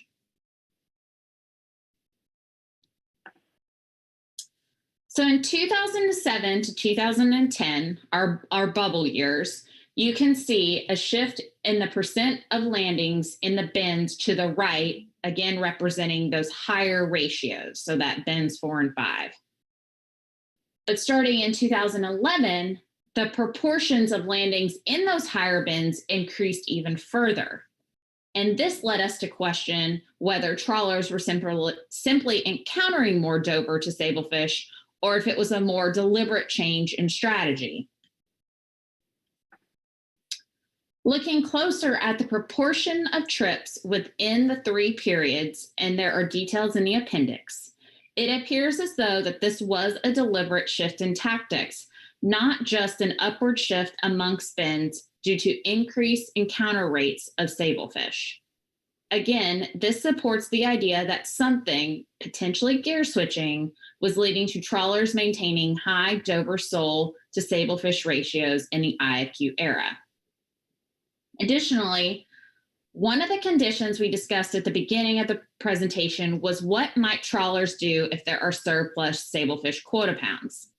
This analysis shows that they were able to decrease their sablefish harvest within their species mix, which suggests that they might be able to increase it if more sablefish quota pounds became available. And just for some final perspective on this section, assuming that 30% of sablefish were taken by non-DTS trawl strategies and 33% were taken by gear switchers, it would take a 33-to-1 ratio to land the entire Dover sole allocation in 2021. And I'll just note that's about 2.5 times higher than the lowest ratio in bin 5, which was produced in these graphics. And at this point, I will take any questions on this section before I turn it back over to Jim. Okay, thank you, Jesse. Questions for Jesse on the presentation so far? Maggie Summer. Maggie.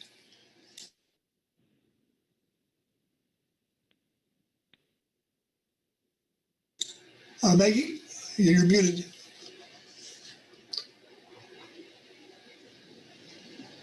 Thanks, Vice Chair. My apologies. And Jesse, thanks so much to you and Jim for the presentation. I really appreciate it.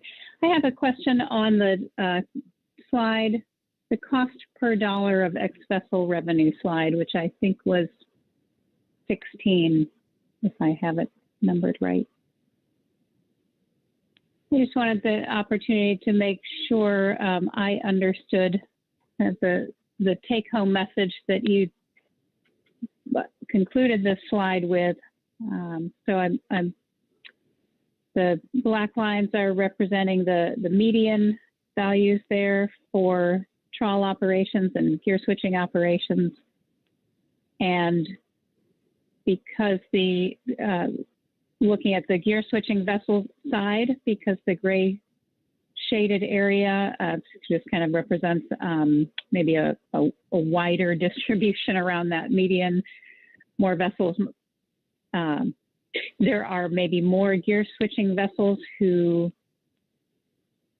sorry, let me just ask you maybe to restate the conclusion from this slide. I would find that helpful. Thanks very much. Mr. Chair, Ms. Summers, yes, I'm going to take my best stab and then I'll let Jim maybe chime in here. So the main reason we brought this information in is because I had mentioned in that kind of previous slide that there's been a lot of focus about the fact that trawlers receive, when you look at just the ex-vessel price of sablefish, so like the per pound sablefish price, that trawlers receive about 40% less than gear switchers.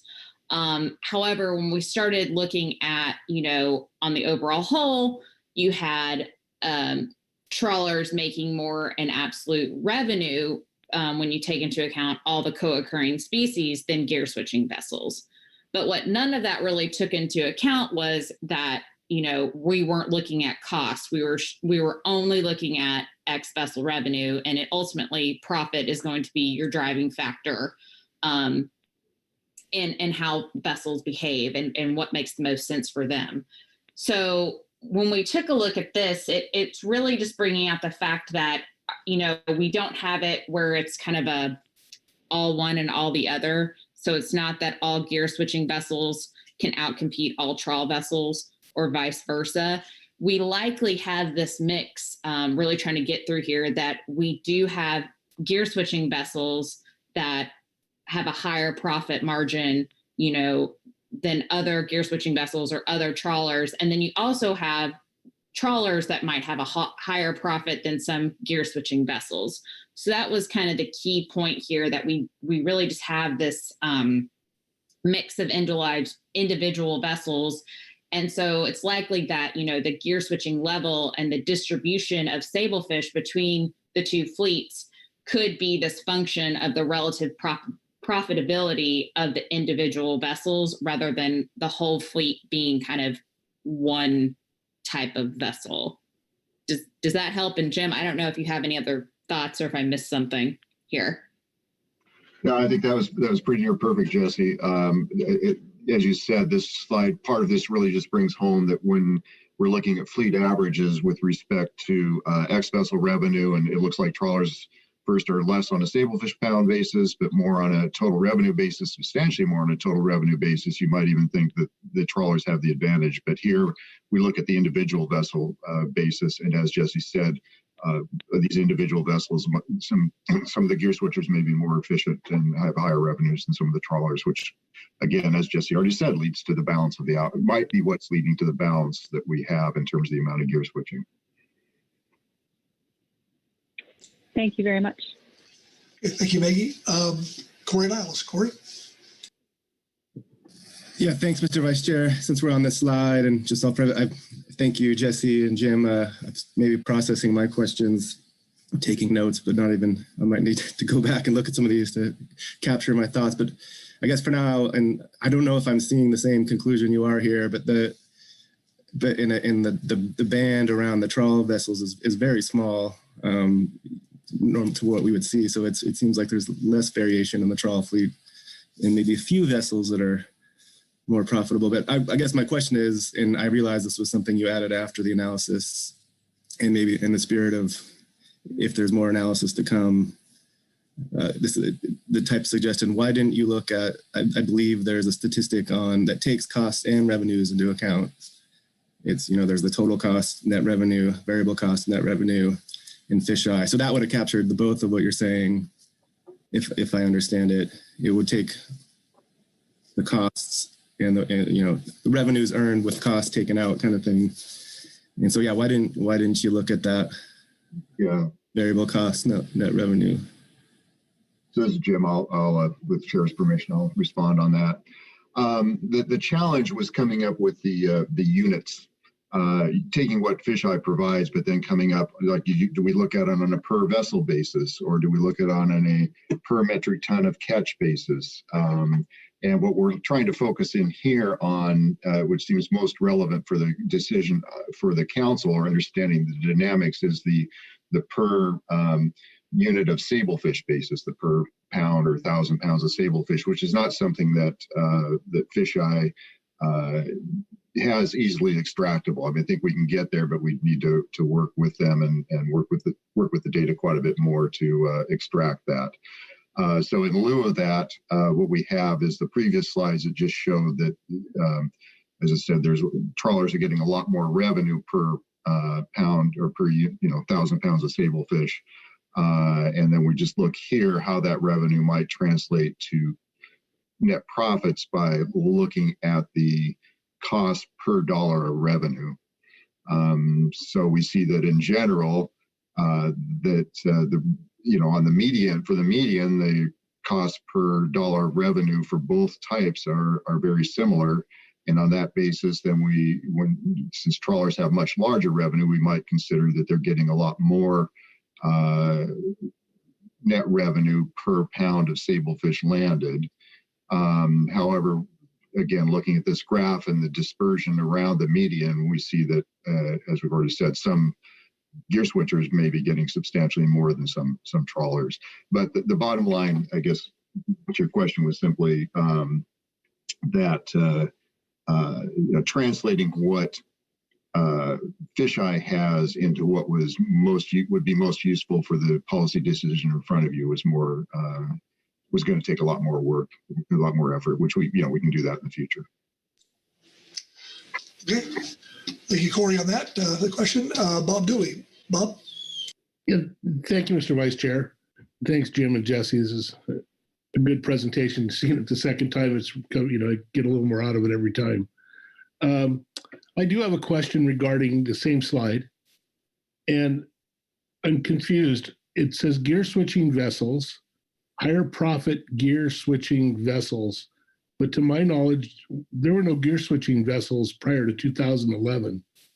And since the profit seems to me, and maybe correct me if I'm wrong, would include the lease of the lease prices, none of that existed prior to there. So should that graph not even exist prior to data prior to 2011? And then I noticed one follow up there. I noticed that the line is in a mid-year point, unless the labels are the mid-year, but the dots, the data dots that are on the black line seem to be lining up with the numbers. Should the line be at 2011? Thank you. I'll go ahead and take that with the chair's permission. And I'm suddenly drawing a blank. I got focused on your question about the dots. And I'm just blanked out. What was the first question? Oh, sorry, Jim. Too much. Too big of a bite at the apple. Why is there data in the gear switching? Oh, yeah. Okay. Yeah. Prior to yeah. So as you may recall that early on in the program, the first year we actually collected, EDC actually collected the 2 prior years of data for the participants. These revenue amounts, even though are for the vessel in all of its activities. So, for example, the gear switching vessels may have been limited entry fixed gear vessels, or engaging in other fisheries as well.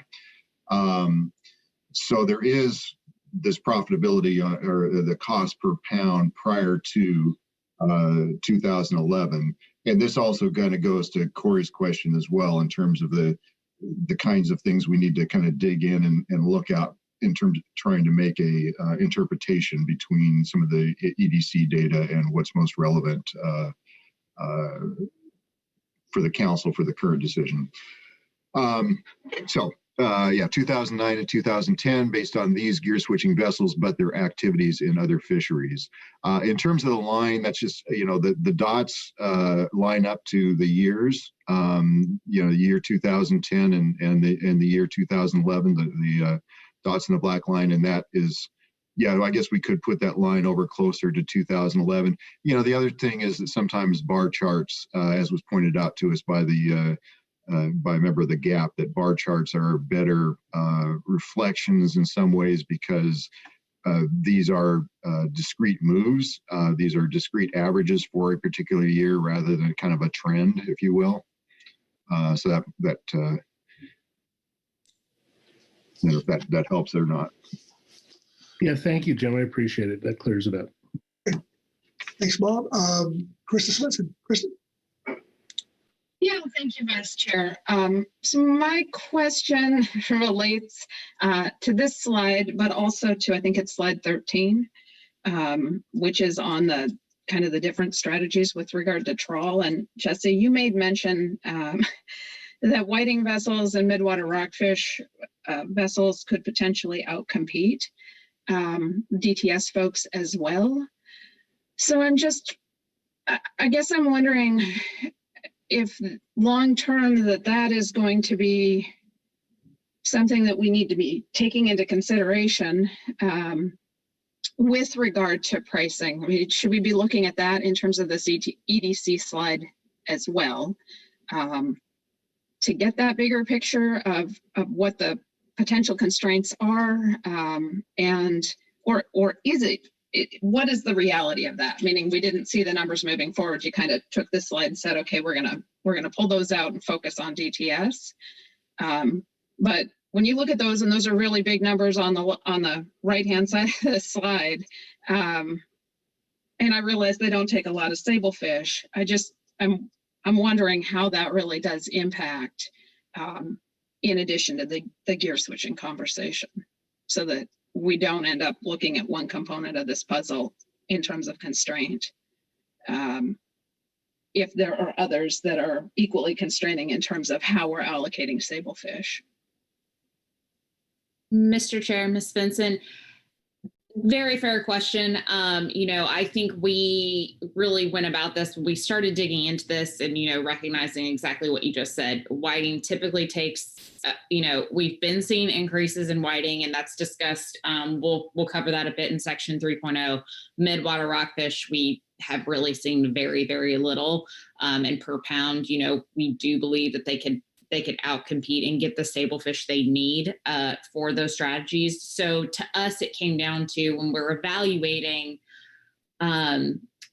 who may or may not be constrained by gear switching and that portion of the sablefish trawl allocation be used, we really focused in on these other strategies that might not make as much per pound of sablefish or use more sablefish. And for simplicity's sake, I will say also, obviously you could keep expanding this analysis to play around with okay, let's assume whiting takes extra or things like that. But, we had to somehow draw a line and really wanted to focus in on who we believe to be the most in competition with gear switching potentially, with gear switchers for Sablefish quota pounds.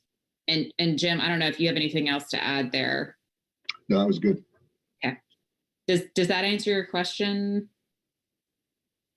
I think so. I think what I heard was that based upon the analysis that you've done, that it's the DTS complex that is the most in competition with gear switching, as opposed to, say, Midwater Rocker or Whiting folks. Mr. Chair, Ms. Benson, yes. And I will put kind of like an asterisk by that. And noting that we have seen, while we believe that DTS is likely to still be the most in competition, that we are seeing the shift a little bit with the rebuilding of overfished species and the opening of the trawl RCA in 2019 and 2020, that we have started to see, I'm just going to pull this up here. So you have the kind of competing strategies that mixed slope and mixed shelf. They are starting to take more sablefish, and we've seen some changes in their revenue per 1,000 pounds of sablefish. So there's some more details of that in section 2.1 that I might point you towards.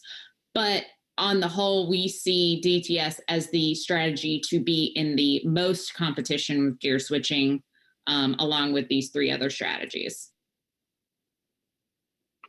So I would just add to that, that, as Jesse said, the focus is DTS, but we have also produced some looks at, well, what if the competition is also really with flatfish, mixed slope, and mixed shelf? And so you'll see results for both. Okay, all the sablefish goes to DTS, and then there's also results for, okay, well, that's assume instead it gets distributed to DTS, flatfish, mixed slope, and mixed shelf. So both those are in the results, but the focus is really on the DTS as the most competitive. Okay. Thanks, Krista. Corey Niles. Corey? Yeah, thanks, Mr. Vice Chair. I was going to maybe switch to a question on a different slide. I don't know if Maggie, I see your hands up, had questions on the same topic. If so, I could yield to her to keep the thread going. Maggie? Thank you, Vice Chair, and thanks very much, Corey. I do, actually. With recent discussion, just realized I'd like to ask Jesse or Jim to describe what you mean by in competition with. I thought I was clear on that, but I think some addition would help me. Sure, I'll just take a quick cut at that. So it is kind of a little bit of ad hoc, I don't know what you call it. I guess you could call it sloppy wording or just a general reference, but that based on the amount of revenue that they get per here in this graph per 1,000 pounds of sablefish, that they are probably more likely to be in competition for sablefish quota pounds. And what we mean by that is maybe competitive, that let's see how to say this, that in terms of competing and bidding for sablefish quota pounds, it's more likely that the gear switcher and a DTS vessel or somebody doing a DTS strategy are going to be bidding against each other. And it's more likely that somebody in a whiting strategy is going to outbid the gear switcher, and somebody maybe even in this mixed shelf strategy will most likely outbid the gear switcher. But the DTS gear switching, we think that's probably where the most question is. Thank you. Very good. Thanks, Maggie. Corey, go ahead.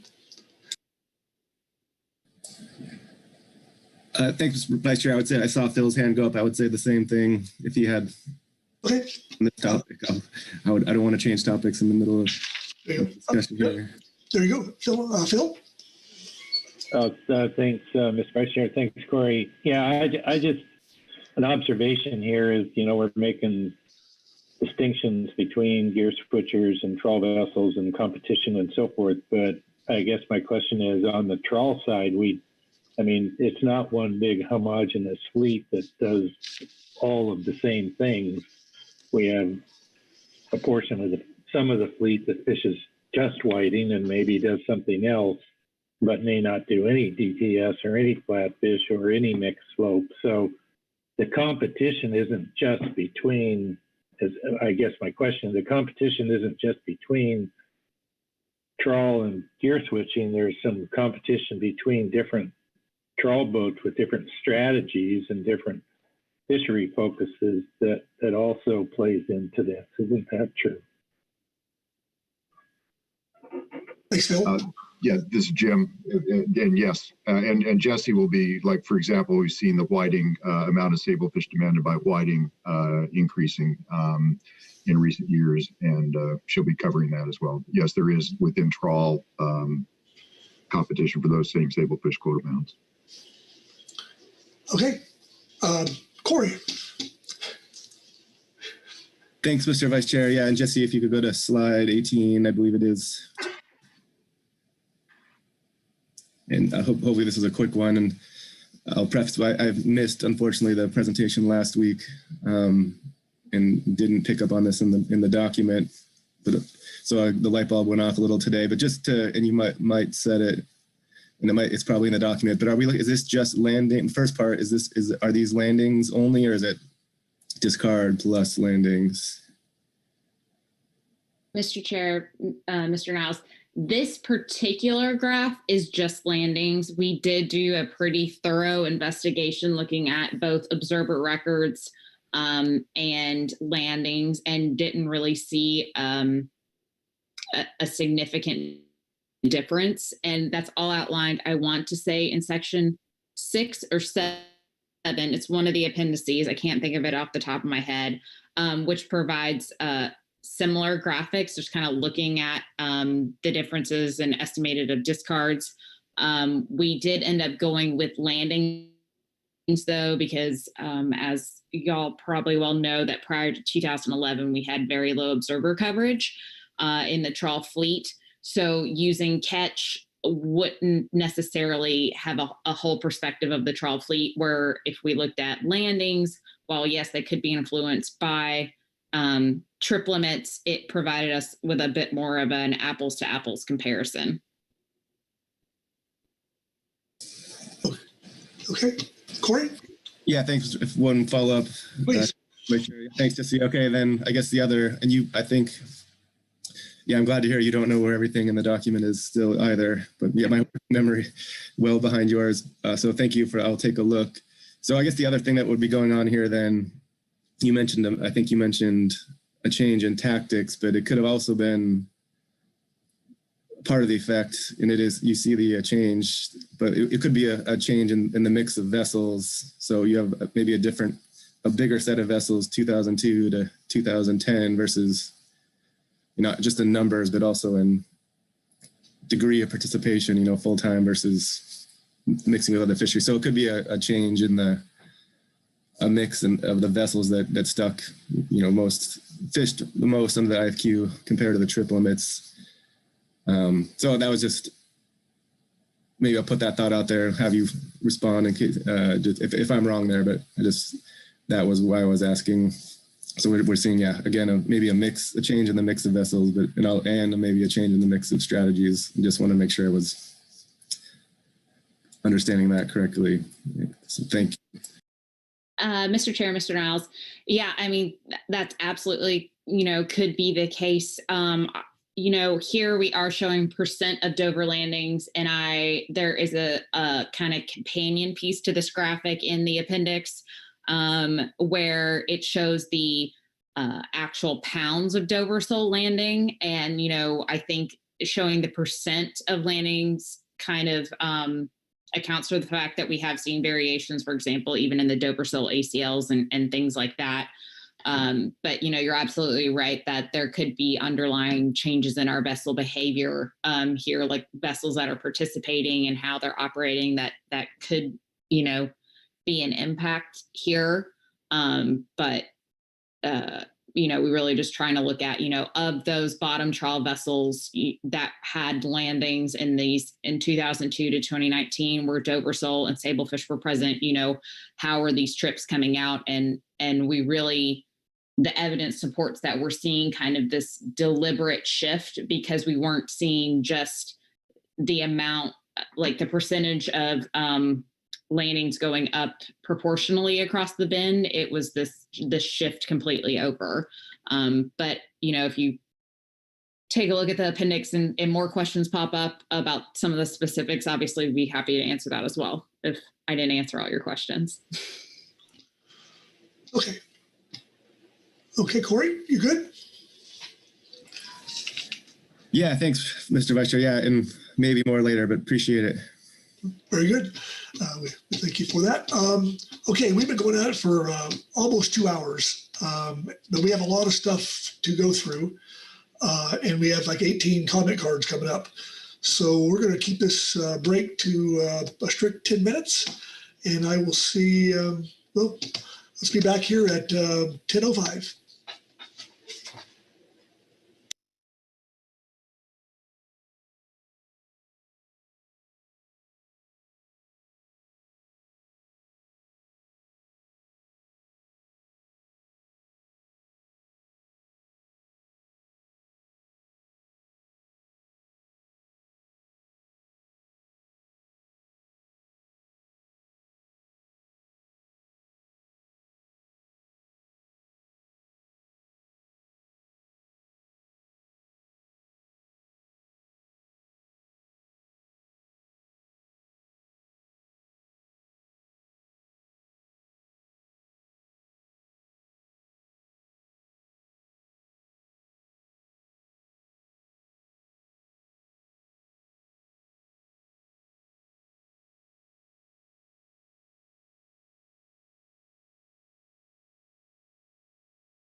Okay, we're gonna start it here just shortly.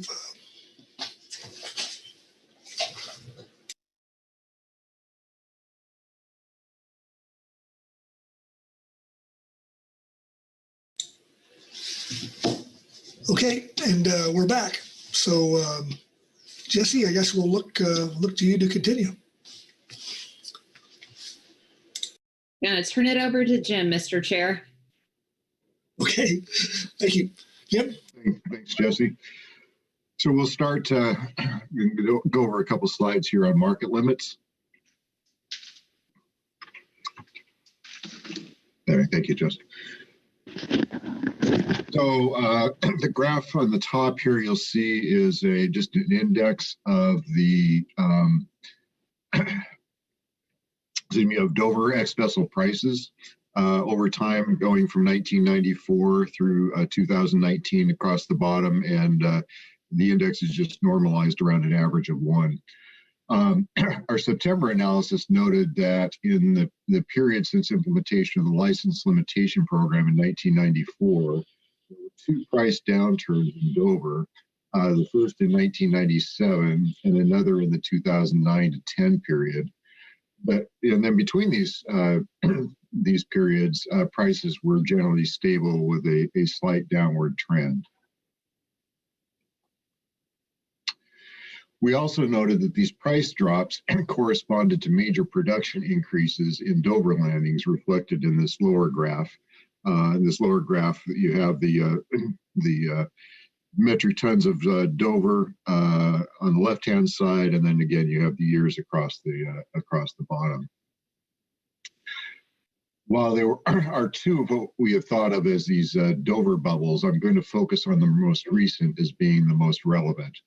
In the appendix of the analysis, you'll see information on the 95 to 97 period that shows very similar patterns to what I'll be looking at here. Also on this lower graph are the fresh tilapia imports and fresh catfish. To the degree that there is competition between these species in Dover, the increases in tilapia may have changed market conditions for Dover. And you can see that as these imports got higher in the 2002 to 2006 period, we do see a slight downward decline in Dover prices.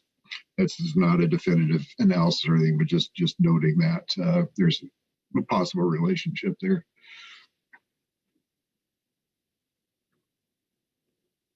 Okay. So in this graphic, we're going to dig a little bit deeper into the market and price dynamics, breaking the Dover down into different price categories. And again, in this graphic, you see years across the bottom, starting in 2000 and pounds on the vertical axis. Here you see the amounts that are delivered at 30 cents a pound per year or greater, excuse me, at greater than 30 cents a pound per year, 30 cents per pound by year. These prices are more likely to reflect fish being delivered for the fresh market.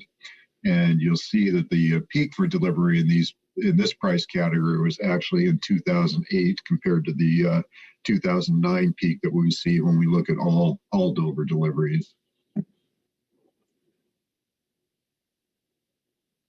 The white bars on top reflect the amounts delivered at 30 cents per pound or under. And most of these deliveries were at 20 cents a pound, the frozen price, with some at 30 cents per pound, which is another price frequently paid for amounts delivered over processing limits. And then there were a smattering of prices between these, the 20 and 30 cent levels that are all in this category represented by the white bars. And here you see the total deliveries of all Dover peaking in 2009 and then declining in 2010. Oops, so I just got Chuck Tracy showing up on my screen here.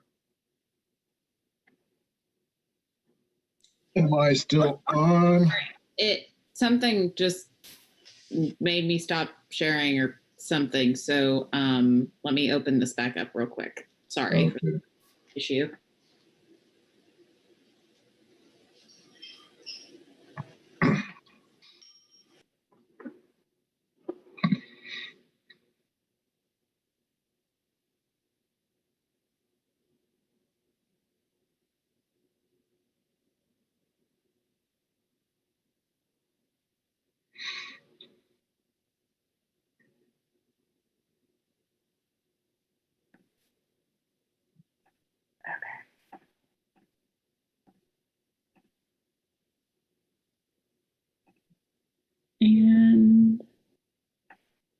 Sorry, 1 second. No, we're good. Super in the way. Mhm.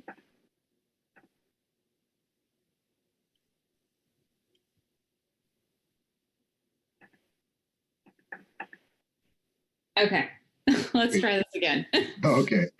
So we were just noting that in 2011, when things returned to sort of more the typical levels of Dover landing, that then we saw those the fresh levels that represented by the dark blue bar there recovering to levels actually above the levels that we saw from 2001 to 2006. And then the white portion reflecting the frozen and possibly over processor limit deliveries declining back down to, again, more typical to what we saw in the prior to 2007 and 8. So next we want to talk about the predominant Dover price categories, and those are the prices at which most Dover landings were delivered in most years. The predominant price categories are generally the highest prices that were delivered, highest prices paid.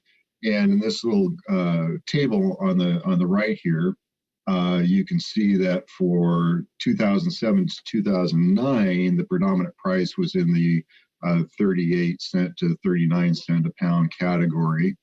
If you look at the pounds that are on the listed there on the far right-hand corner, for example, the 13.8 in 2007, and compare them to the corresponding amounts in the blue bars, you'll see that these categories represent the large majority of fish delivered for more than 30 cents a pound. So that 13.8 in 2007, if you go and look at the bar, you'll see that the total deliveries in that were around 18 million pounds. So 13.8 out of 18 million in 2007 were delivered at this predominant and highest price.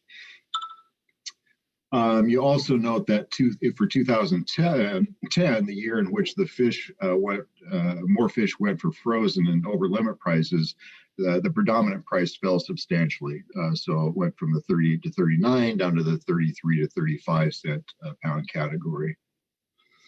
And then in 2011, the first year of the catch share program, the predominant price rebounded to well above 2010. But also above the 2007 to 2009 level. Then this graphic, I'm not going to go, or this table, I'm not going to go into this. It's just some more information that we think might indicate that there is even more Dover delivered at the frozen prices and in excess of processor limits in the 2008 to 2010 level than is reflected in the bar graph on the left. I can dig into that if you want, but that's sort of the bottom line there, and just for time purposes, so that we can move on. Taken together, all of this indicates that as Dover increased in the 2007 to 2009 period, there seemed to be some unusual stresses that developed in the Dover market that we don't see in other periods in this time period, except for the previous bubble. And these were present prior to the large decline in Dover landings in 2011, these potential market stresses. Of course, then the landings declined, and we don't know for sure how this might have worked itself out over time if somehow the processing and marketing would have expanded if there hadn't been decline. I mean, you have an interaction of a number of different factors here that can influence these trends. Yeah, and so that's when things stabilized at the higher prices in 2011, the volume of higher price landings were slightly above the 2001 to 2006 levels. I think I already noted that.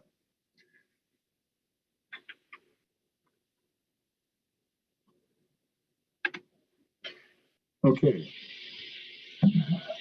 And I don't know if you want to stop and take questions there, Mr. Chairman. We're going to move into the next section after this. We'll get into some other topics. Well, we'll certainly see if there's any questions for Jim. Oh, Bob Dooley. Bob? Thank you, Mr. Vice Chair. And thanks, Jim. Going back to the previous slide there, I just had a question overall. you go back to 2000, and by and large, that was the prelude to the declaration of a disaster, I think, in 2003, and we were in the disaster all the way, and probably still are, really. But 2011 is when the catch share program started.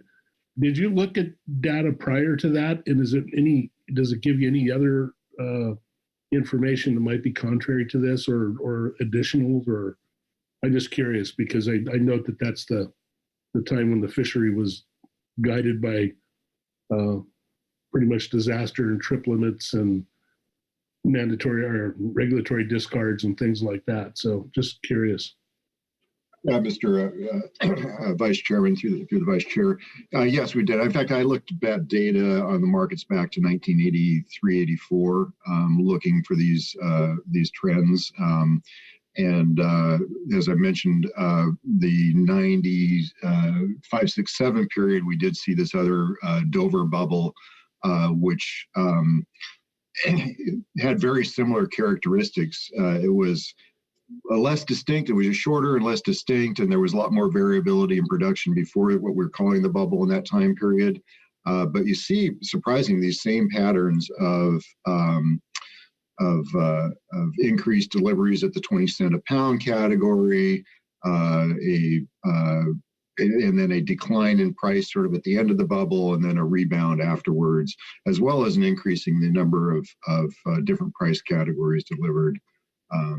So yes, we did look, and for that earlier bubble, we saw similar patterns, and that actually is documented. I think again in one of the appendices at the end of the analysis goes into the 95 to 7, 8 period. Thank you, Jim. That completes the picture for me. Thank you.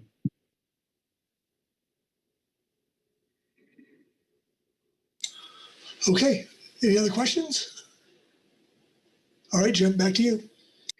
And I'm going to pass it back to Jesse. Thanks, Jim. So moving on to section 3.0, future gear switching levels. There are two main parts to section 3, and we're going to really focus in a little bit more in detail on the development of scenarios for unlimited gear switching, as it's central to the gear switching level analysis. However, we did want to do a quick review on the factors that could potentially influence gear switching in the future from our September analysis. So again, gonna go over these briefly. These are factors that might have potential influences on future gear switching levels. First, biomass changes. Sablefish availability changes with ACLs and allocations. So if gear switching is constraining with higher Sablefish ACLs, this could allow everyone, whether you're a gear switcher, whiting, DTS strategy, to have the Sablefish they need without constraining other sectors, leading to increased attainment. However, there could be also reductions in ACLs, which could increase competition with gear switchers, as well as competition amongst the trawl strategies. And we also might see encounter rates that could change by strategy. So we've seen this in recent years, the substantial increase in the whiting fishery bycatch of Sablefish. Looking at market prices, focusing in on the recent years. So in 2018 to 2019, the ex-vessel prices for Sablefish have declined, but the overall gear switching levels have increased. The trawl and fixed gear differential, so the differences between the two prices, have increased in recent years. And then in terms of quota pound prices, we've actually seen them decline alongside the ex-vessel Sablefish prices.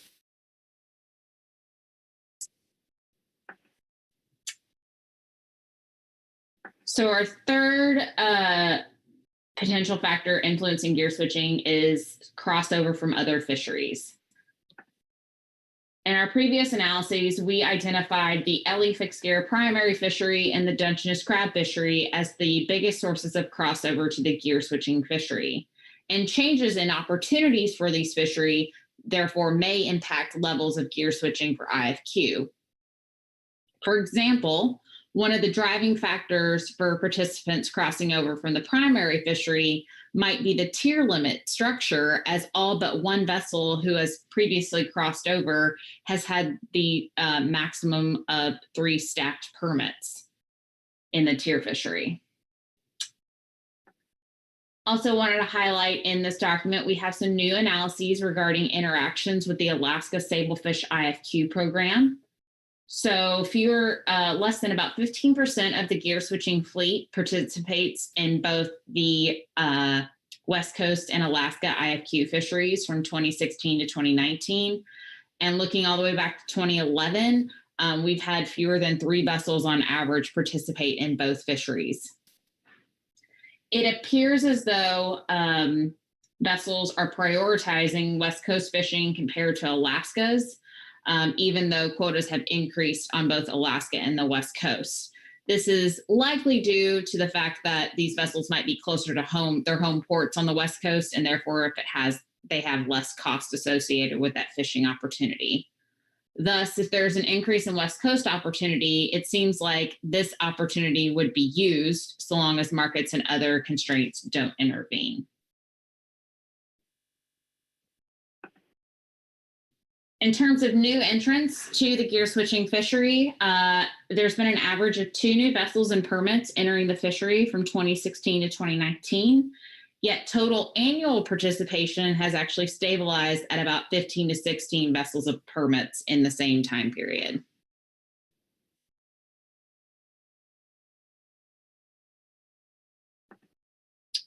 And finally, a little bit about quota share ownership. So a strong trend towards increased acquisition of quota share by gear switchers might indicate an intent for long-term or expanded participation. But we are not seeing a strong trend in acquisition, as gear switching vessels and permit owners have acquired only 3 percentage points since 2014. So now that we've reviewed those various factors that might influence gear switching in the future, we're going to discuss a little bit about some development of scenarios for unlimited gear switching or no action if the council were to not adopt a maximum limit. So knowing that 33%, the 33% level approximates our recent gear switching level, recent years, we started to develop what some increased levels of gear switching might look like. And to do that, we utilized a random sampling methodology using gear switch landings of vessels from 2011 through 2019. And the methodology behind this can be found in section 7 if you have specific questions. And through this analysis, we identified 2 levels of increased gear switching for analysis, a level of 40% and 52%.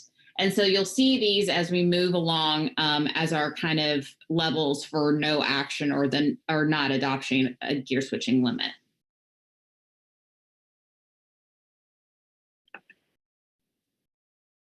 Okay, so before we go into the gear switching level analysis, we'd like to summarize what we've seen that relates to constraints and future gear switching levels. So first, the Dover decline. First up, so what is currently constraining trawl attainment? Gear switching or something else? First, the Dover decline in 2011 was more than proportional to the Sablefish allocation decline, indicating something more than the Sablefish allocation might be constraining. That something could be gear switching. When the available Sablefish is reduced by the amount of gear switching that occurred, the Dover reduction was less than the proportion to the Sablefish decline. This was likely because trawlers figured out ways to increase the amount of Dover they landed per pound of Sablefish.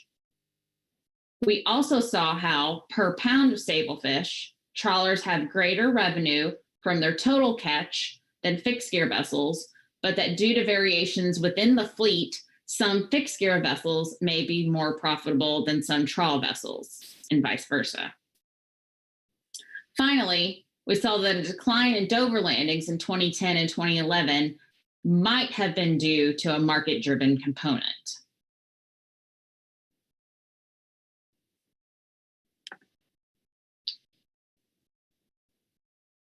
So looking back, kind of summarizing with respect to the question of, is gear switching likely to expand in the future?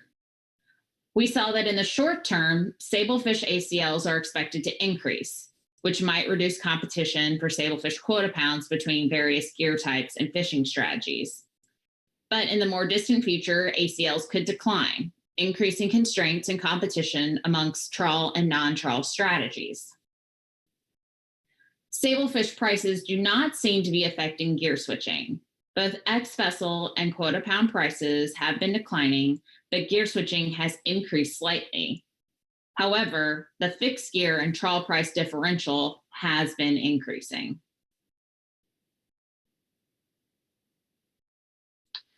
Stresses on other fisheries could generate more gear switching, with the most likely source of new participants being from the LE fixed gear and Dungeness crab vessels.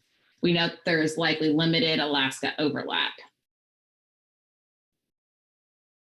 Because sablefish allocation levels are important for both the LE fixed gear and trawl IFQ fisheries, if one of these fisheries is under stress due to reduced allocations, the other would likely also be under stress.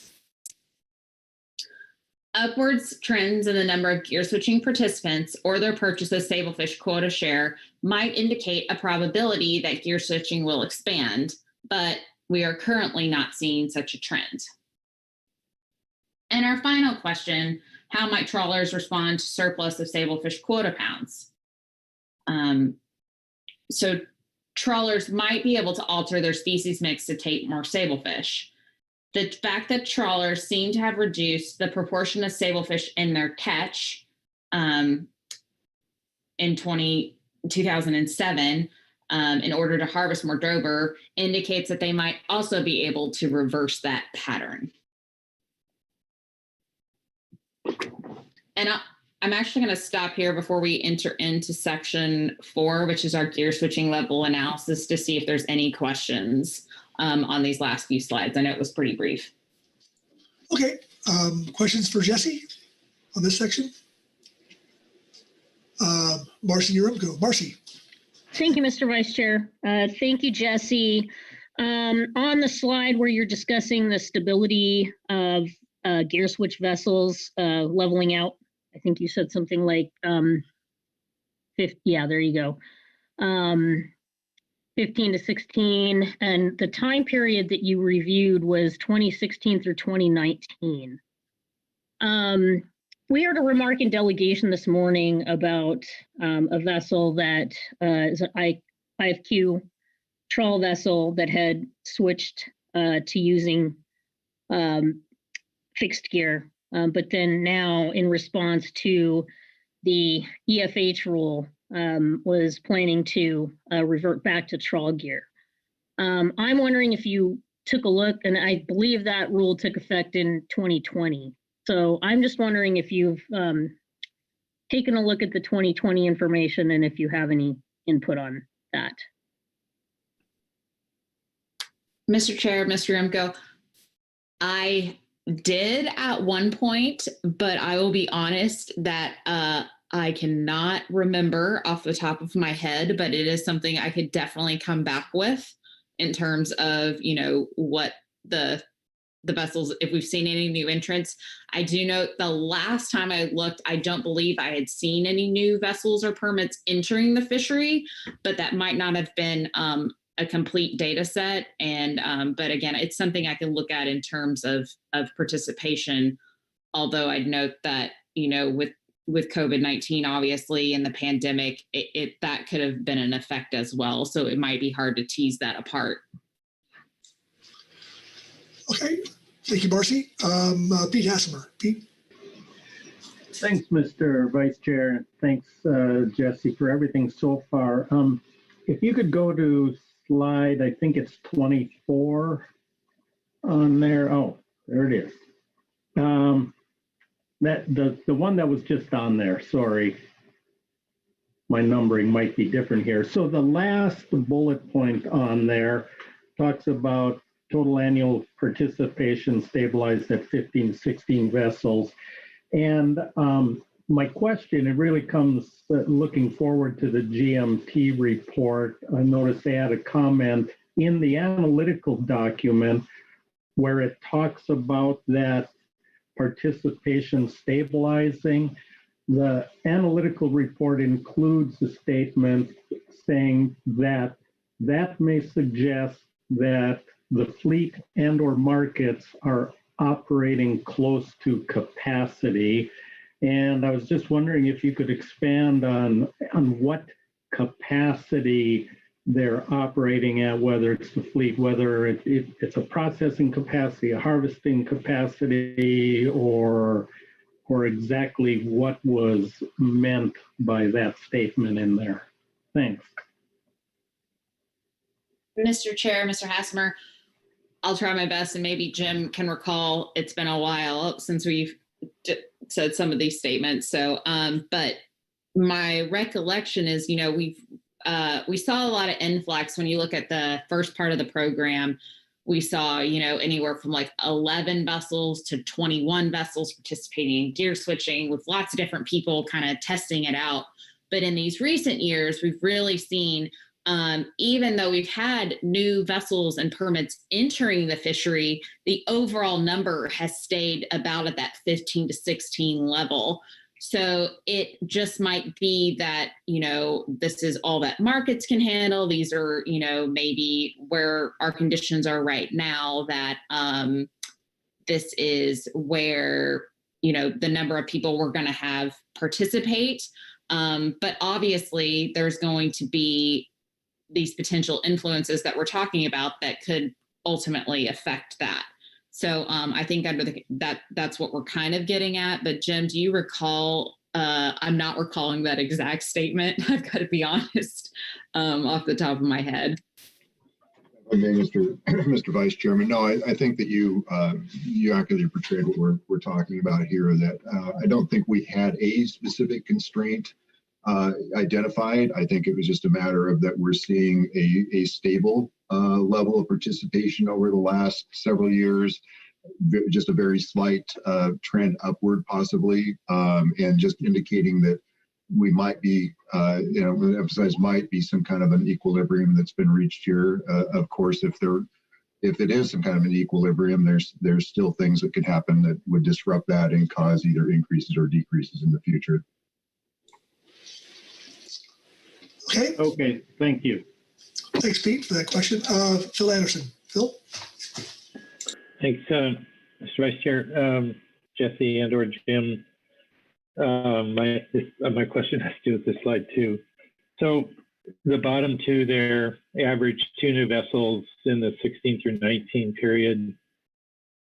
So there's 4 years represented there, 2 new vessels every year, that's 8. And then the next one says participation is stabilized at 15 to 16. But I understand what you're saying there, but if we've had 8 of the 16 or so vessel and permits that have changed during this 4-year period, do we have a kind of a proportion of the vessel and permits that have been there continuously, and then about half of them that have seen change in and out? I'm just trying to reconcile what those two bullets. Mr. Chair, Mr. Anderson, yeah, I definitely understand what you're getting at here. We have seen from 2016 to 2019, we have seen 8 new vessels and 7 new permits enter the gear switching fishery.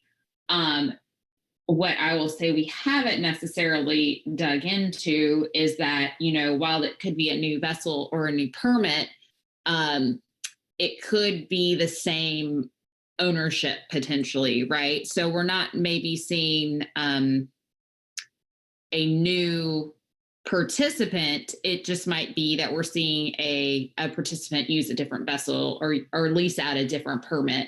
That is something that is possible that I don't think we've looked at to date off the top of my head over the last like 4 years.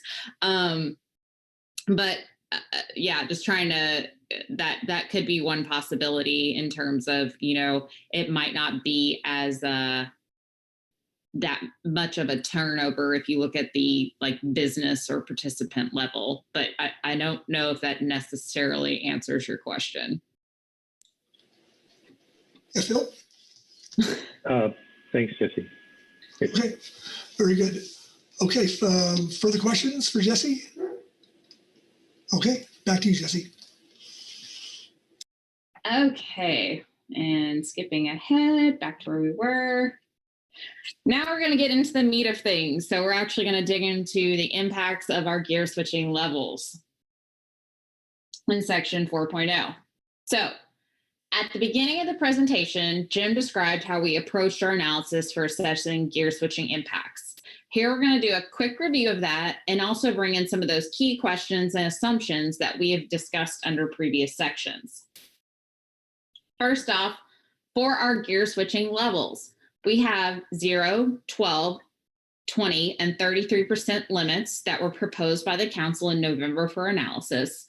And then we also have our 2 levels of increased gear switching, 40 and 52%, to represent no action or no limit on gear switching. Note that under all of these levels for each part of the analyses, we assumed that the full gear switching level was taken. Depending on the mechanism used to limit gear switching, if selected, the actual amount may be less than the limit, as it might not be profitable for vessels to fish at provided levels. So on the impact side, we looked at both short-term and long-term effects, and then we looked at the impacts to various user groups potentially affected. So both the gear switching and trawl fleets, quota share owners, first receivers, and our coastal communities. On the conditions side, there are several things to consider. First off, the central question of, is gear switching constraining? And we looked at this question from both lenses. So if gear switching is constraining, the harvest of co-occurring complexes changes with the sablefish supply. But if it's not constraining, trawled non-sablefish harvest may exhibit no change, and the trawl harvest may increase their utilization of sablefish within their complexes. And on the terms of sablefish quota found availability, we looked at how ACLs and allocations may impact the various gear switching levels. And then depending on all the earlier questions around constraints, we looked at how might vessels respond to having surplus quota pounds available. So again, these are just kind of our overarching how we approach this analysis. And now we're going to dig into a little bit on the short-term impacts first to all of our user groups.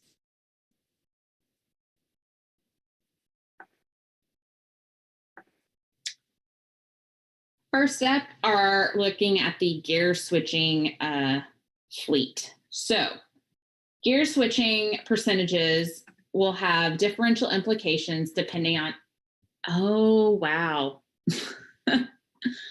My PowerPoint apparently does not want to give this presentation today. I apologize.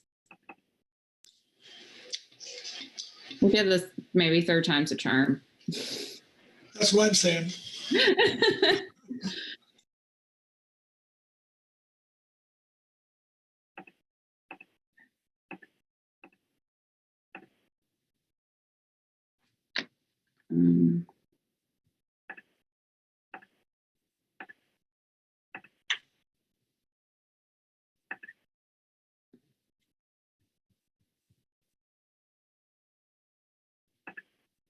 Okay. Gear switching percentages will have different implications depending on how the overall trawl allocations fluctuate. In the analytical document, we looked at all 5 levels of gear switching limits and what that limit would mean in a low allocation year versus a high allocation year versus our baseline of 2019. It is possible that the recent fleet capacity may not be adequate to maintain recent gear switching trawl allocation utilization rates under higher ACLs, but absolute catch amounts may be similar or greater than recent averages. If ACLs were to decrease, though, a gear switching limit may be more impactful than one in past conditions like 2013, as the fleet is harvesting higher proportions of annual vessel limits and participation numbers have stabilized. Now, as an example of how allocations would impact the gear switching fleet, let's first take a look at the 2019 fleet capacity, since the council may want to accommodate recent levels of gear switching. So in 2019, the gear switching fleet landed 2 million pounds, and which accounted for 35.1% of the allocation. So if the council wanted to allow the gear switching fleet to take up to the 2019 landings levels, it would account for various percentages depending on what the allocation would be. For example, under 2013, which was our lowest ACL on record for Sablefish, it would account for about 50% of the allocation. However, under 2021 allocations, where you changed the default harvest control rule, and you also shifted the apportionment from north to south, or between northern and southern Sablefish, it would only account for 29% of the allocation. However, let's say you wanted to keep the fleet at a particular share of the allocation. 35.1% under a low allocation year like 2013 would be about 1.4 million pounds. In a high allocation year, you're looking at 2.43 million pounds in 2021.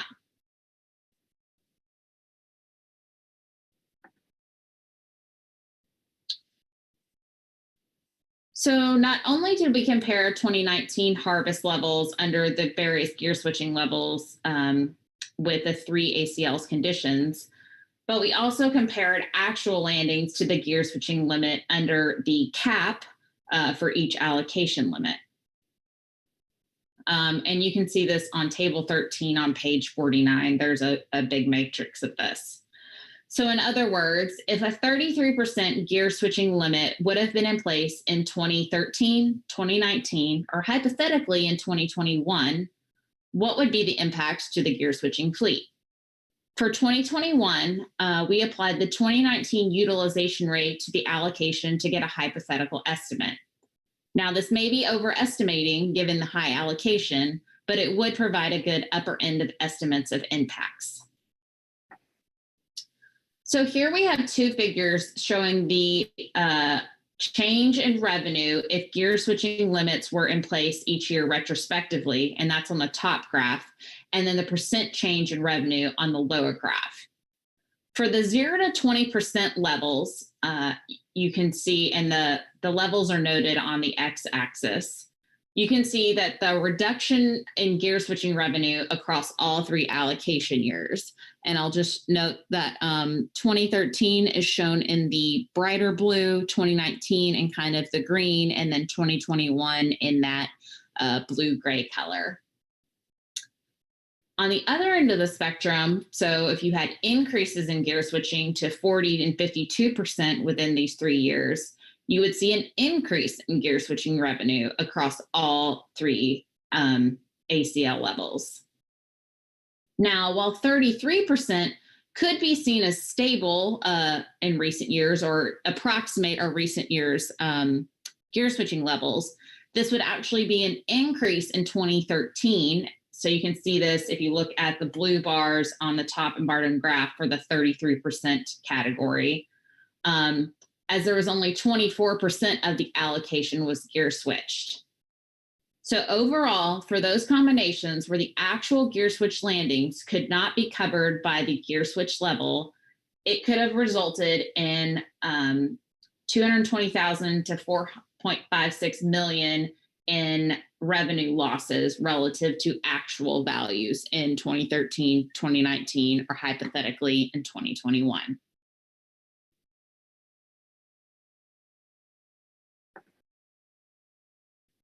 So after looking at the impacts to the gear switching fleet under our various allocation levels and gear switching limits, we then took a look at the trawl fleet and how the fleet might be affected by changes in gear switching levels.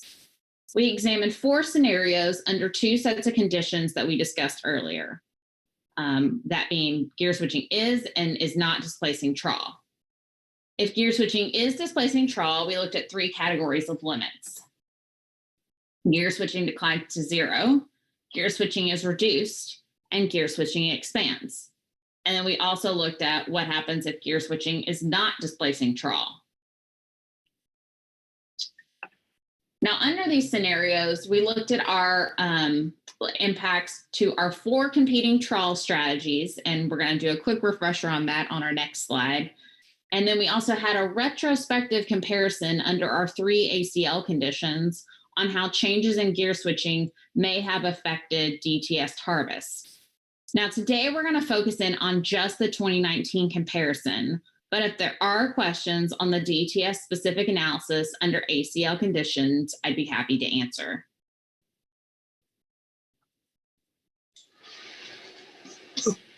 Oh. Were you wanting to do questions there, Jesse? I can, or I was going to keep going through the rest of the section and maybe take questions. Oh, okay. Continue, please. So in the analysis, we focused on those 4 strategies, DTS, flatfish, mixed slope, and mixed shelf, that would be the most likely to compete with gear switching vessels for sablefish quota pounds for our analysis. Here we show the average proportion of sablefish taken across these 4 strategies from 2016 to 2019, and then the average ratio of non-sablefish to sablefish taken on these strategies compared to 2019 only. So you'll note that the ratio of non-sablefish to sablefish for all 4 strategies is lower than the average, meaning that trawlers are using more sablefish in 2019 to get the complexes out of the water. And in recent years, we've seen an increase in the use of sablefish for mixed slope and mixed self strategies. Again, as I mentioned at the beginning of the presentation, this is likely due to a combination of changes, including the rebuilding of overfished species and the trawl RCA opening, among other factors. As 2019 was the last year of what I'm going to define as normal fishing conditions, and is likely the best picture of what we have of future conditions, we decided to use this as our baseline set of conditions for the analysis. Now that we have that baseline, let's take a look at what could have happened in 2019 under our 4 scenarios.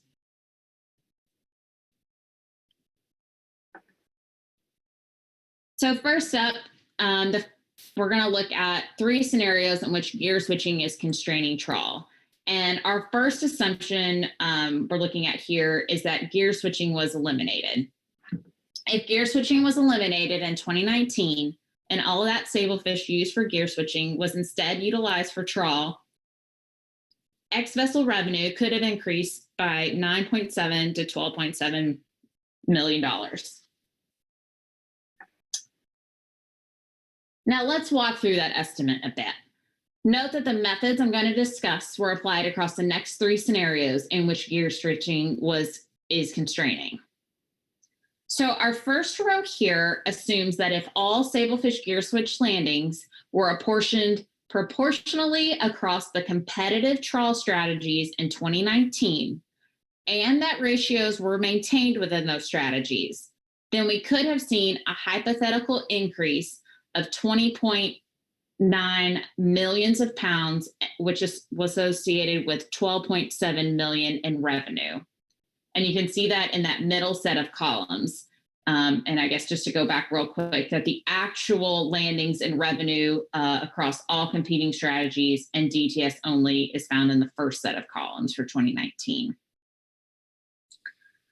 Now, given that DTS is the strategy most likely to compete with gear switchers for sablefish quota pounds, we also looked at the case if all gear switch landings were instead utilized by just the DTS strategy. And in that case, it would have resulted in 16.7 million pounds associated with 9.7 million in revenue. And if you added these together for 2019, you can see the total revenue and landings for our all competing strategies and DTS under our example for 2019.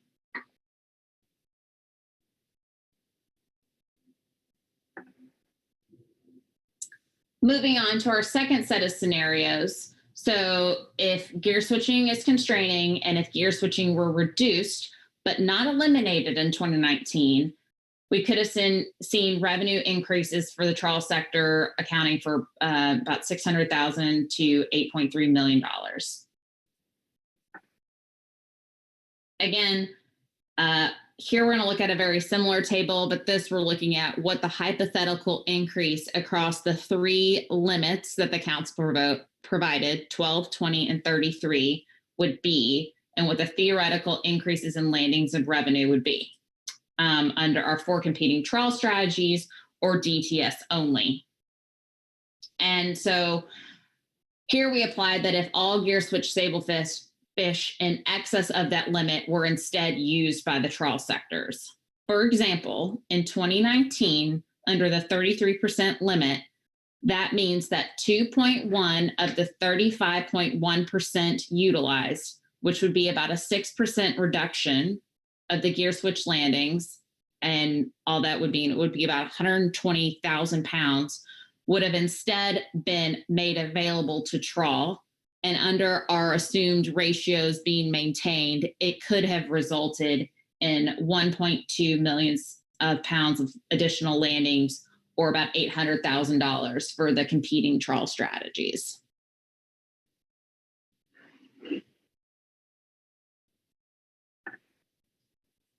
And finally, we have the scenario where gear switching is constraining trawl, but we are examining what could have happened if gear switching was increased from 2019 levels. This could have resulted in a trawl revenue decrease of 1.4 to 6.1 million. Now we utilize the same process in determining the impacts as the last two scenarios, but in reverse. That is, we assumed that the sailfish would have been taken proportionally from the trawl strategies and from DTS only to get to 40 and 52% from the 35.1% utilization rate for gear switching in 2019. So for example, the additional sablefish needed for gear switching to take 40% of the sablefish allocation in 2019 would have been 4.9%, or approximately 280,000 pounds. Now, if that would have been taken from the trawl strategies, it could have resulted in additional, a loss of, 1.4 to 1.8 million in revenue.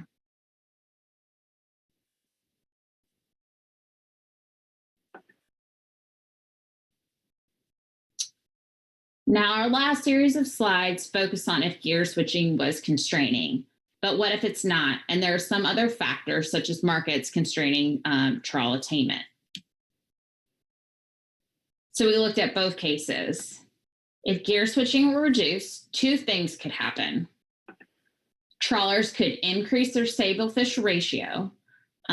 So as opposed, they could take more sablefish per pound of other species. And for the DTS strategy, depending on the amount of sablefish absorbed by the other competitive trawl strategies, it could result in an additional $74 to $100 per metric ton of landings, or a 6 to 8% increase. Trawlers could also not change their species mix. In other words, maintain the same sablefish or non-sablefish to sablefish ratios, which would lead to sablefish quota pounds going unused.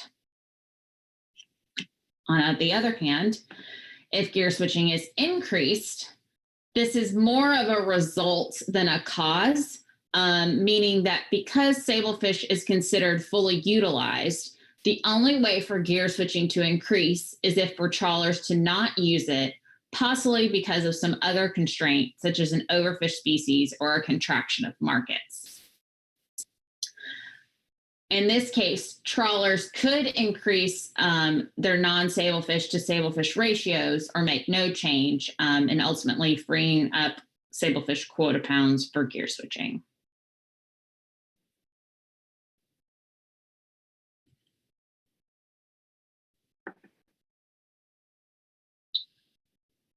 I've got 2 more slides and I'm going to take some questions. So next, moving on to quota share owners. So we're moving out of our fleet impacts to our quota share owners. Again, looking at the ideas of gear switching, displacing trawl, and not displacing trawl. So if gear switching is displacing trawl and gear switching declines, whether it's reduced or eliminated, we might see a modest decline in quota pound prices. But if gear switching levels increase, quota prices are also likely to increase. Looking at the other side, if gear switching is not displacing trawl and gear switching is reduced or eliminated, trawlers could increase their proportion of sablefish in their catch. And with this, we might see some reduction in quota prices through reduction in demand and decreased prices. We could also see where trawlers don't change proportion of sablefish in their species mix. And in this case, we would see a substantial reduction in quota pound prices, with quota pounds going unused. And our final scenario here would be if gear switching is not constraining, but gear switching levels increased through trawl contraction of the trawl fishery. And in that case, we have a substantial reduction in quota pound prices avoided, as the quota pounds are actually used instead of going unused. So you see relatively stable quota pound prices under this scenario.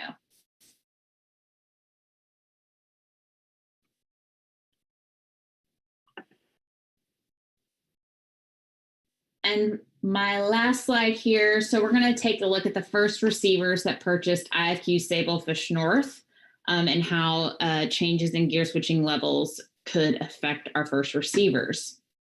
So the graphic on the screen shows the number of first receivers by category on the left side, and the percent of total Sablefish North landings purchased by these first receivers from 2016 to 2019. Note that this is an updated version of the graph from September, which looked at 2011 through 2019 in total. So we have 4 categories shown on these pie charts by the different colors. So you have your fixed gear only buyers shown in the darkest gray, and these are first receivers that only purchase gear switch Sablefish North. In the lightest gray color are our trawl only first receivers, and these are first receivers that only purchase trawl caught sablefish. In the white, you have what we're terming as both trawl and fixed gear, and these are first receivers that purchase both trawl and gear switch sablefish north in every year that they purchase sablefish from 2016 to 2019. And our final category, which is in kind of the medium gray, so there are 10 of these, for example, in that left side of this pie chart. These are first receivers that altered the type of sablefish they purchased from one year to the next in 2016 to 2019. For example, a first receiver that purchased only trawl caught sablefish in 2016, but then purchased gear switched and trawl caught sablefish in 2017 would be in this category. So within these 4 categories, how do gear switched and trawl caught sablefish really break down? In terms of gear switched landings, it's split approximately in third across the 3 groups that would have had some fixed gear landings. So overall, first receivers in these groups would likely to be impacted with reductions in gear switch landings, although the fixed gear only category first receivers might be the most impacted. Of course, this really depends on other sources of landings that are coming into these buyers. For the trawl landings,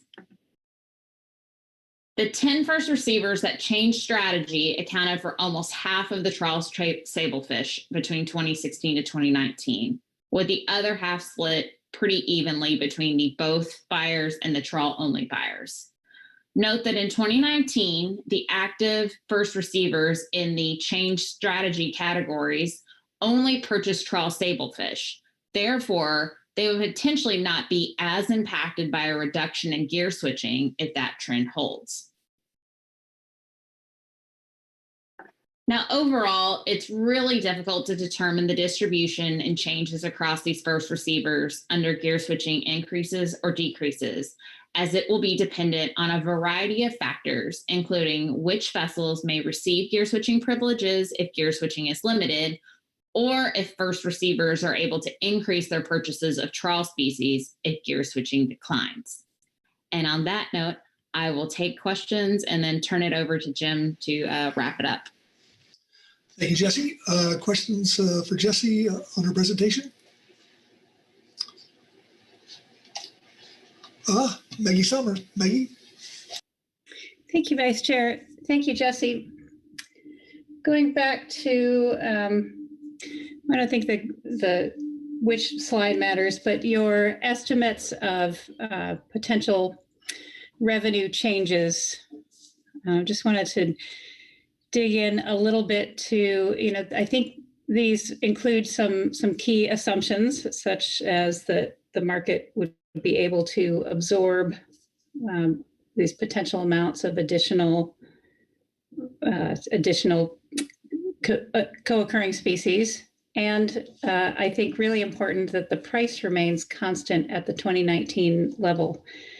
And I was looking back at the price information for Dover that is shown in figure 9 on page 24 of the analysis, just for reference. And certainly the discussion that we've had that price is influenced by volume of Dover available plus competing projects such as tilapia, et cetera. Did you guys, I'm sure that's something you thought about, and I'm just curious if you have anything else to add on that for about any explorations you may have done, or any additional information you can give us on those assumptions and how they play into these estimates. Mr. Chair, Ms. Summers, I think you characterized, what we did correctly, and you're absolutely right. The assumptions that went into this analysis, they are very important to consider, that markets were able to, absorb everything, that the prices stayed the same. And, they're obviously, you have to go take that into consideration when viewing these results. That being said, given the timing and the range of levels that we had, the things we had to consider at a bare minimum, this was our best way of providing some sense of what could have happened in 2019. But, obviously when you're considering that and how you view even if gear switching is constraining or not constraining and how the markets might react, like those are things that were really, that we kind of try to mention up front of that you as a council member are going to have to weigh when considering, how to view these results. Hopefully that kind of gets to your question. Yeah, thank you very much. I appreciate it. Thank you, Maggie. Further questions? Okay, Jesse, thank you. And I guess now to Jim. Okay, on the last stretch here, appreciate all of your patience and attention as we've gone through this process, and hopefully we'll be wrapping up here. So I'm going to start with the community impacts. We're still in the short-term section right now, talking about the community. And so this this graphic shows by major port area the percentage of ex-vessel revenue that is IFQ compared to all other species. And I'll just mention here that, ideally we would have liked to have been able to show you percentage of gear switching, or amounts of gear switching. We do have a little bit on gear switching, but we would have liked to have gotten down to something that was a little bit more targeted to exactly what you might like to see about these communities. But unfortunately, we end up being constrained by confidentiality issues often because of the number of buyers in different regions or number of vessels. So we're giving you this final level of disaggregation as we can, given the confidentiality constraints. So that said, the ports with the largest portion of their ex-vessel revenue from IFQ were Astoria, Newport, and Fort Bragg, and you can see that here. On average, most ports received less than 15% of their average ex-vessel revenue from the IFQ fishery deliveries from 2016 to 19. Fort Bragg, with the exception of Fort Bragg at 20%, Newport about 25%, and Astoria Tillamook at about 47%. And then you'll also notice as you travel south, IFQ landings have recently been minimal and on way south, basically non-existent Santa Barbara South.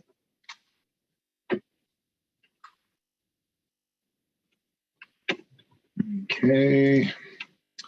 So this next slide looks at gear switching by port area as a percentage of all groundfish revenue. And for each port area, the lines you see are for 2011 to 2019. So you see 9 bars for each port area. Here we can kind of eyeball that from Newport north, roughly about 5 to 10% of the groundfish ex-vessel revenue is from gear switching with some variation on individual years. South of that, it's generally less than 5% with some exceptional years on a percentage basis. The San Francisco sort of being the strongest port south of Newport. And as you look at these percentages, keep in mind that they can vary either because of a fluctuation in the amount of gear switching deliveries or in the total amount of groundfish delivered, so the denominator. So the amount of gear switching may have been stable, but the amount of other groundfish deliveries could have gone up or down, and that would affect these percentages.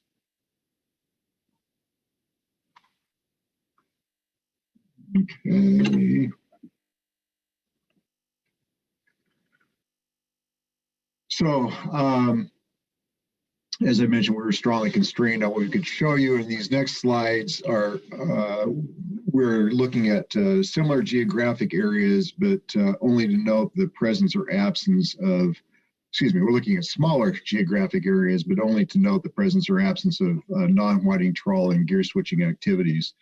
So this list of ports here are those that received both non-whiting trawl and gear switch landings from 2016 to 2019. So they would be, with reduction in gear switching, they would be likely to have some impact from those reductions, but then also might be benefited by increases in trawl deliveries if that happened in one of these ports.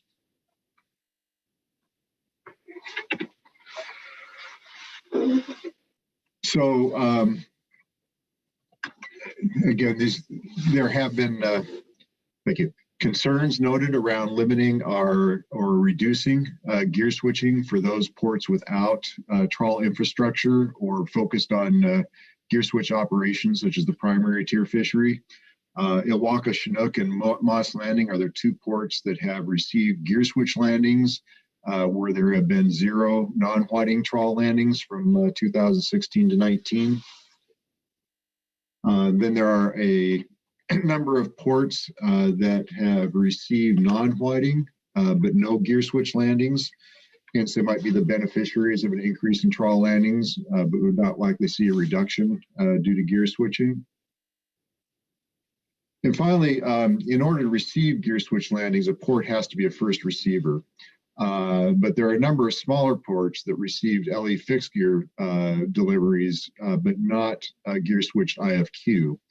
And while landings in these ports might not be affected directly, vessels in these ports, LE fixed gear vessels in these ports might participate in the gear switch fishery and making the deliveries to the other ports where first receivers are present. So there could be negative impacts on these port areas from reduction in gear switching.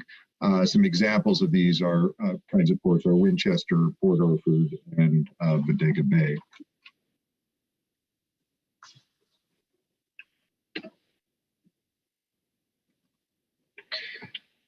Okay, so I'm going to summarize here. It's pretty much as you would expect.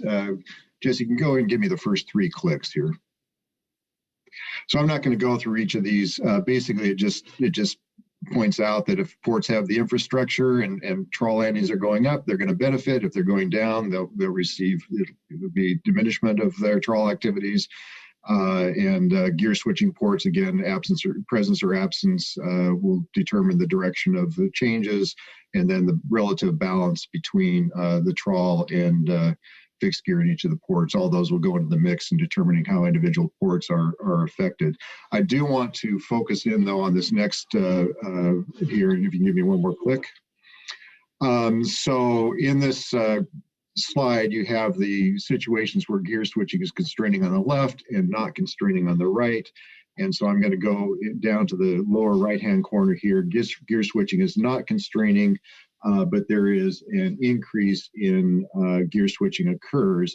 And I want to note that it says no effect on trawl ports, which might be a little counterintuitive, but what we're talking about here, and what Jesse referenced earlier, is a situation where, again, gear switching is not constraining, so something else has happened in the system to reduce the trawl activity that then makes room for that gear switching to increase. So maybe it's an overfished species, or maybe a contraction in the markets or something, but the trawl fishery is basically contracted, and then the gear switchers are coming in and using the additional sablefish quota pounds that have become available.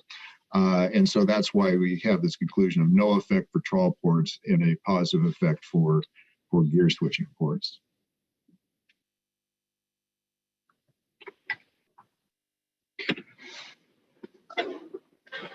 So now we're just going to go through a little summary here of the bringing sort of all the different short-term impacts together. This first set, this first table summarized impacts is under the condition that gear switching is constraining. Looking at our analyses for both the gear switching impacts in section 4.1 and the impacts to all competing trawl strategies, which was 4.2, we developed the net impacts for landings and revenue across each of the gear switching levels under the 2019 baseline.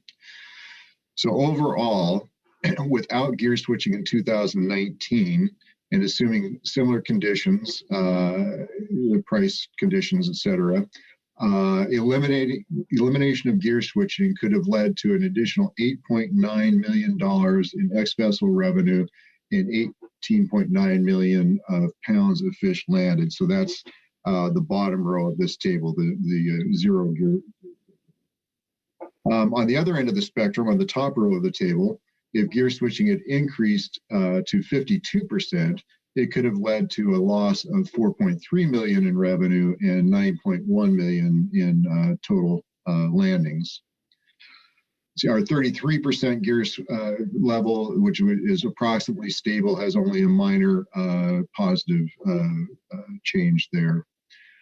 In terms of changes in overall non-whiting trawl attainment, assuming the ACLs were constraining and again that gear weren't constraining, and the gear switching is constraining, it could have resulted in a 7.4% overall increase in attainment if gear switching was totally limited. If gear switching was allowed to expand to 50 or did expand to 52%, it would be a 3.6% increase in attainment. And again, 33% is fairly neutral. And just to illustrate where these values came from, again, these are the values you saw under section 4.1 and 4.2, and this little pop out in the slides that Jesse was showing. So this is just the net of those totals for the gear switching ex-vessel revenue and trawl ex-vessel revenue. And then in terms of quota share owners, if gear switching were to increase in this scenario, it would likely be through a competitive displacement of trawlers, and therefore we might expect a substantial increase in quota pound prices, though this again would depend on specific circumstances. On the other hand, with a decrease in gear switching, quota pounds would still be demanded by trawlers, but overall demand would probably go down because of the restriction on gear switcher presence in the quota pound market. First receivers, as we mentioned earlier, is going to depend a lot on the distribution of the activities among the buyers. And finally, on the community piece, we're likely to see the impacts to trawl and gear switch landings will be dependent on whether levels increase and decrease in the overall distribution of impacts among the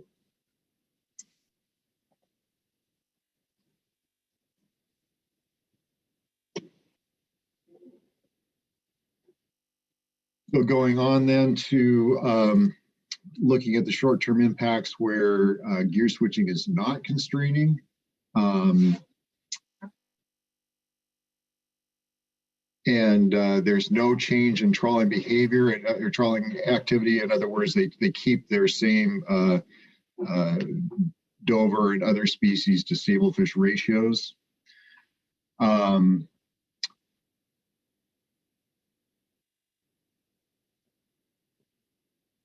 Yeah, go ahead and give me one more click there. I'm gonna go ahead. And here I'll just mention, we didn't include the 40 and 52% levels because basically the results, I won't go into a long explanation, but they would just look like the previous table.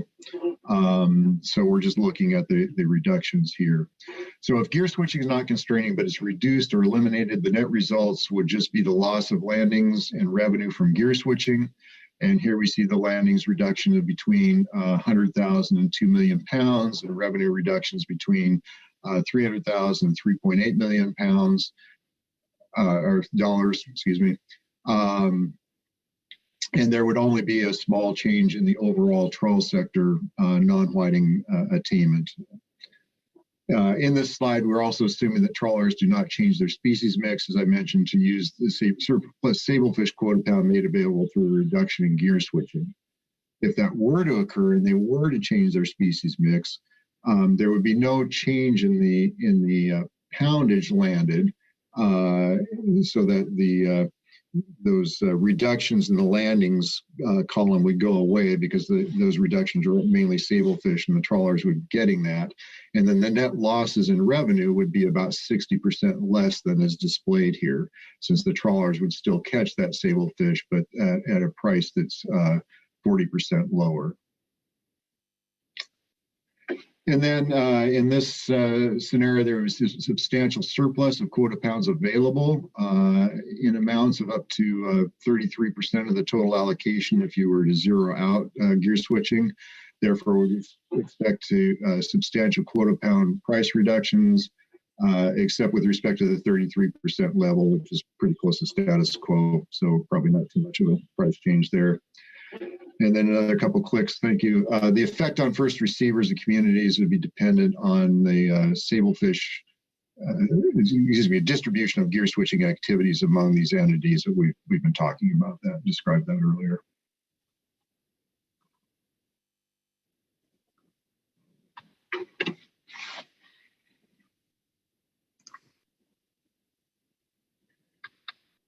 Okay, so long-term impacts. So those include any of the shorter-term impacts that are present over the longer period, as well as what happens over the longer term. Over the long term, most likely, what's going to be changing are effects associated with changes in investment. So if gear switching is inhibiting investment in marketing or processing or other equipment,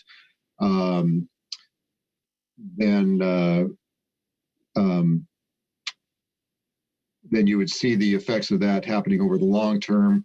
There's also a long-term effect or longer-term effect in terms of that a phase-in that we talked about at the very start of this presentation, that you have the alternatives include some grandfather or legacy privileges that may be a short duration. So the effects that of the gear switching reduction would only occur over a longer period.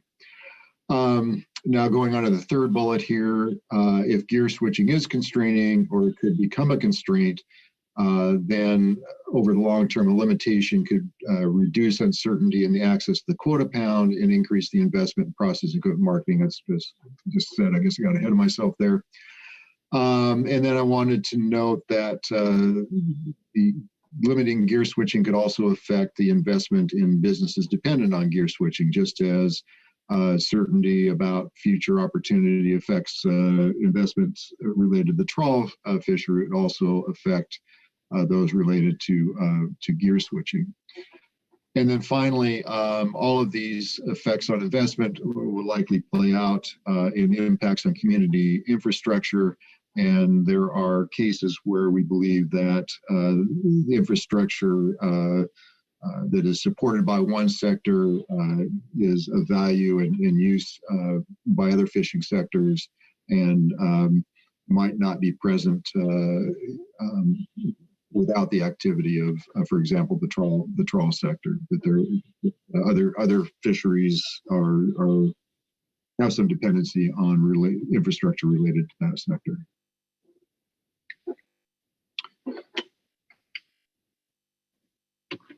Okay. So looking down the road here on your process,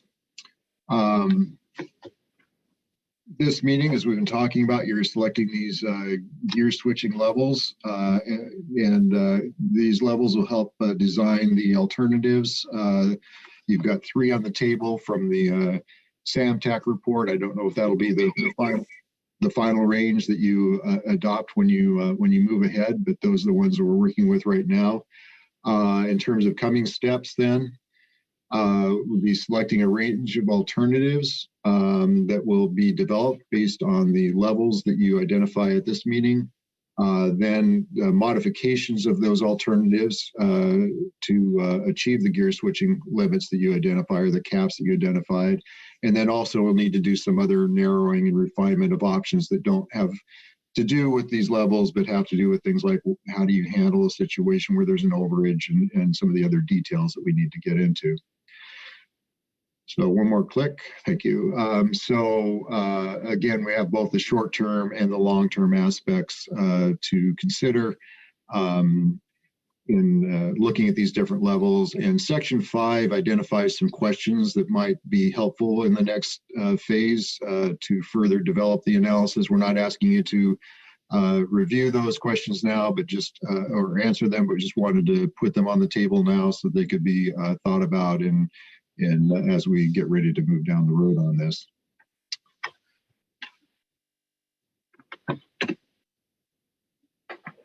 So council action then is to select a level of to guide the development of gear switching alternatives and provide other guidance as appropriate. And we have suggested that you might want to consider this both short-term and long-term, and perhaps consider different guidance for different levels for those 2 periods. Mr. Vice Chairman, Mr. Chairman, council members, again, I thank you for your attention this morning. It's been a long presentation, but we hope that you found a lot of value here that will help you in your decisions as you move forward. Well, thank you, Jim. It's an incredible amount of information, and you've laid it out fairly well, I think. And yeah, well, good work, by golly. So with that, I'll open the floor up for questions for Jim and Jesse. I saw a hand go up, but it went back down. Krista Swinson. Krista. Yeah, thank you, Vice Chairman. I did have one question, and I'm looking for the slide that it was on. It was on slide 46, which is regarding ports receiving less than 15% of revenue from IFQ fisheries. And I just wanted a little clarification around this. Is this slide, all of the information on here specific to groundfish in terms of fisheries? And if not, can you break it out at all in terms of like where trawl would fit in there, et cetera? So I'll take a first cut at it. Actually, Jesse developed the data on this one, but I believe this is all fisheries, all commercial deliveries to the port. And again, the challenge as we start to do breakouts is that we have to, for each breakout, we have to evaluate the number of buyers and determine whether it's confidential. So as I mentioned when we went through this originally, we would have liked to have been a lot more specific and being able to be more relevant to your policy questions in front of you, but we do have these confidentiality constraints.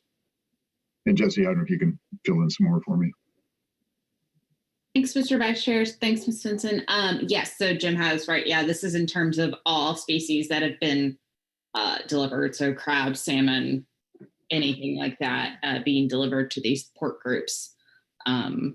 Just for that clarification, I think Jim answered the other part of if there was some other part of the question there, I believe. Yeah, I mean, I guess it just would be helpful to have it broken out a little bit more than IFQ, non-IFQ. And I get that there is some, there is confidentiality. I absolutely get that. But for ones that would not be, I think that would be helpful just in terms of what ports are really looking at for future, if we are going to continue looking at coastal communities. Or if you can speak more to that, even in this presentation. Mr. Vice Chair, Ms. Svensson, yeah, I would point you to table 28 in the document. It was something, it didn't make it into the presentation, but that really, I think, might get to your question a little bit more, in that it looked at, we tried our best, given confidentiality, using these same port groups to look at the revenue, income impacts, jobs, vessels, and dealers associated with gear switch and non-white, and then bottom trawl landings, again, because those we thought would be the most competitive strategies. So that does give you some indicators of where impacts might be felt under various gear switching levels. It was just very hard to make that kind of a graphic out of, like, not have it just as a huge table in the presentation and put it into some graphic, because we were so hampered by confidentiality in a lot of these ports.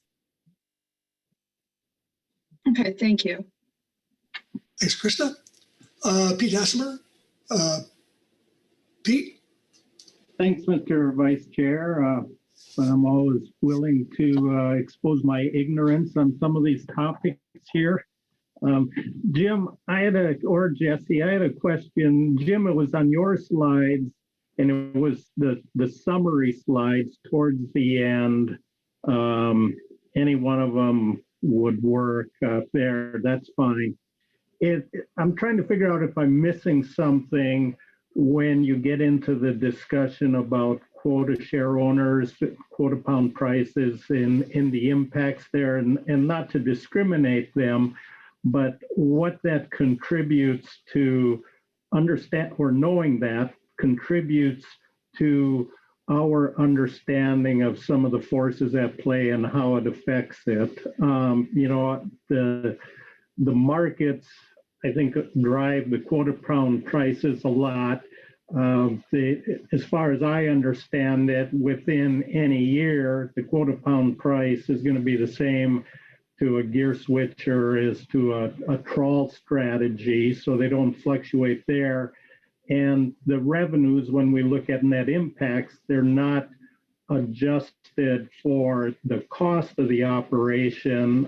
Quota pound prices might affect profit and loss margins for an individual operation, but hey, am I missing something there? Is there something else it's telling us, or it is the quota pound price just going to be something that changes here? And in terms of what we're really trying to achieve in increasing trawl allocation attainment and the net economic value, that it's sort of external to that discussion. I hope that makes sense. Thanks. Yeah, Mr. Vice Chairman, Mr. Hassemer.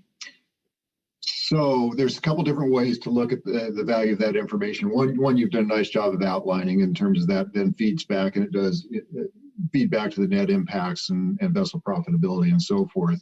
But we've also heard concern about quota share owners as entities in and of themselves, and how this policy, a policy change like what you're considering here, might impact them. And two groups in particular I think I've heard about. One is trawlers that own quota share, or maybe three, trawlers that own quota share that lease out the quota pounds every year And that's actually part of the revenue stream that they depend on. Another is just people who are actually not involved in the fishery and are reliant on the quota pound leasing. Not, when I say not involved, they are maybe not owners of vessels and vessel operations or permits and so forth.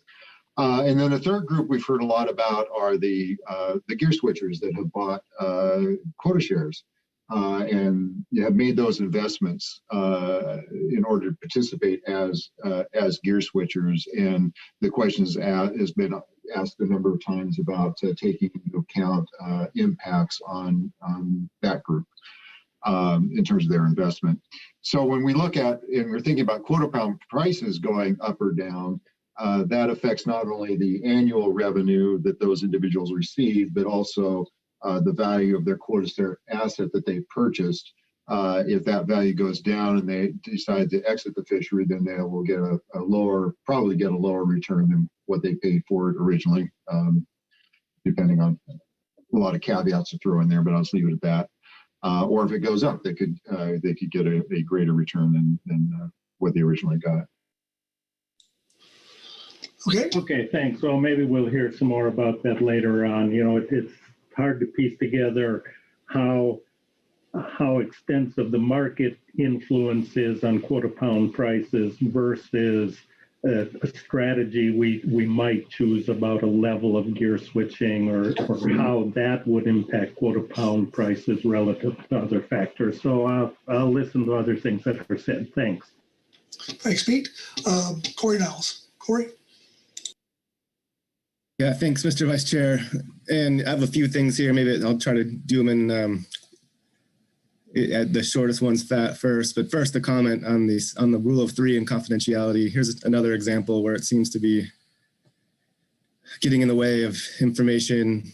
As Krista said, confidentiality is important. But it is frustrating to see that some of this information isn't being able to be displayed. And in the future, I hope if there's something crucial in the data that you're not able to show, that you'll work with NIMS and others on ways to show it. So I know I'm speaking to the choir here, preaching to the choir on that. So no comment there. But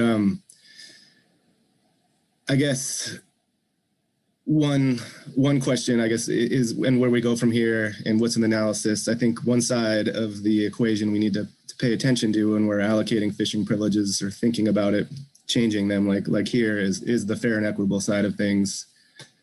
And on the question of what's the right level of gear switching, if there is one level, that fair and equitable piece has to come in. And I do see the port level, regional level, that does speak to some regional fairness and equity of how the benefits of the program are spreading out on the coast. But is there anything in the analysis that speaks to fair and equity at the individual level that I'm missing here at the various levels? This is Jim. In this analysis, we did not try to directly address the fairness and equity issue. In the analysis that as you move towards your final action, we will have something that addresses it. However, as you know, there really are not objective criteria. So it's a judgment call. I guess as we proceed on the analysis, if there is a particular piece of information or that you think will help you make a decision as to which of these you think is most fair and equitable, it would be, if you want to let us know what that information is, we can display it. Yeah, there's not, the answer is basically no. In this analysis right now, there's nothing that specifically names fairness and equity. Mr. Vice Chair, if I may, please add on a little bit more. I think in terms of, Mr. Niles, like your comment about like on the individual level, it's really hard. We had some conversations, I'll say, with like the GMT about this, is we had to really think about this on the broader level because, has been discussed in before, is that any of the SAMTAC alternatives is currently proposed we could tweak and turn all the knobs and get it to, you know, any of these levels.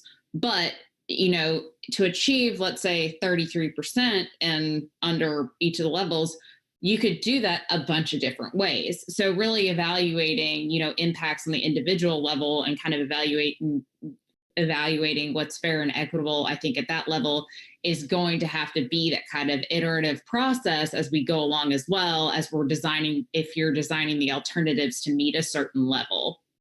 So I kind of wanted to throw that out there as well. Okay, Corey? Thanks, Mr. Vice Chair. And yeah, maybe I'll try to fit one more in. Thanks, Jesse and Jim. And please, I wasn't trying to critique the analysis by any means. I understand there's a lot of it's an impressive volume of material and things you did. So yeah, thanks for that. I guess I have one more kind of question and this is really kind of maybe getting to what I hope we'll hear more about in public testimony. And I don't know if you want to go all the way back to slide 18, if there's a better slide. It's this question of the profitability of the DTS boats versus the gear switching boats. And really, to me, it's a question about the profitability of the DTS boats. And I guess I'm really looking for you to maybe explain it. You're thinking, Jim and Jesse, one more time. Yeah, there's a slide, one or two or a few before this says that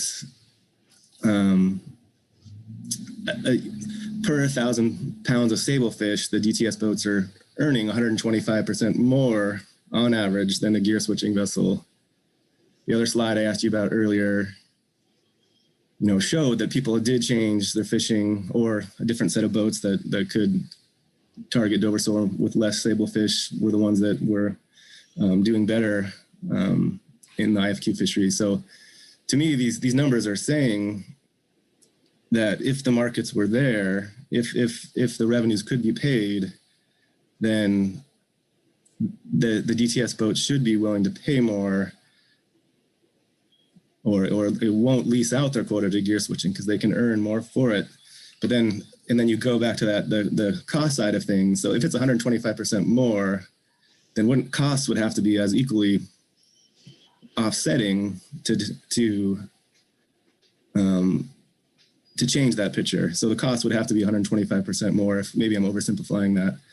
Yeah. So this is the essential thing I'm seeing is these boats should be profitable. They should be wanting to keep the quota or acquire more quota. And I'm not seeing that cost figure as really saying that that's the difference. And just looking for your reaction to that thought. And we'll be looking for, I might be asking questions on that same topic during public testimony. Yeah, Mr. Vice Chairman, Corey, if I may, and Jesse, if you could go back to the slide with the costs on it. So as I think you identified, you know, the earlier slide is based on fleet averages, right? And it says 125% more revenue. And so you think, my gosh, the DTS vessels should be able to easily outbid the other vessels if we're just looking at it through that revenue lens. And then you look at this, we look at this slide and we say, oh, and they have comparable costs per dollar of revenue.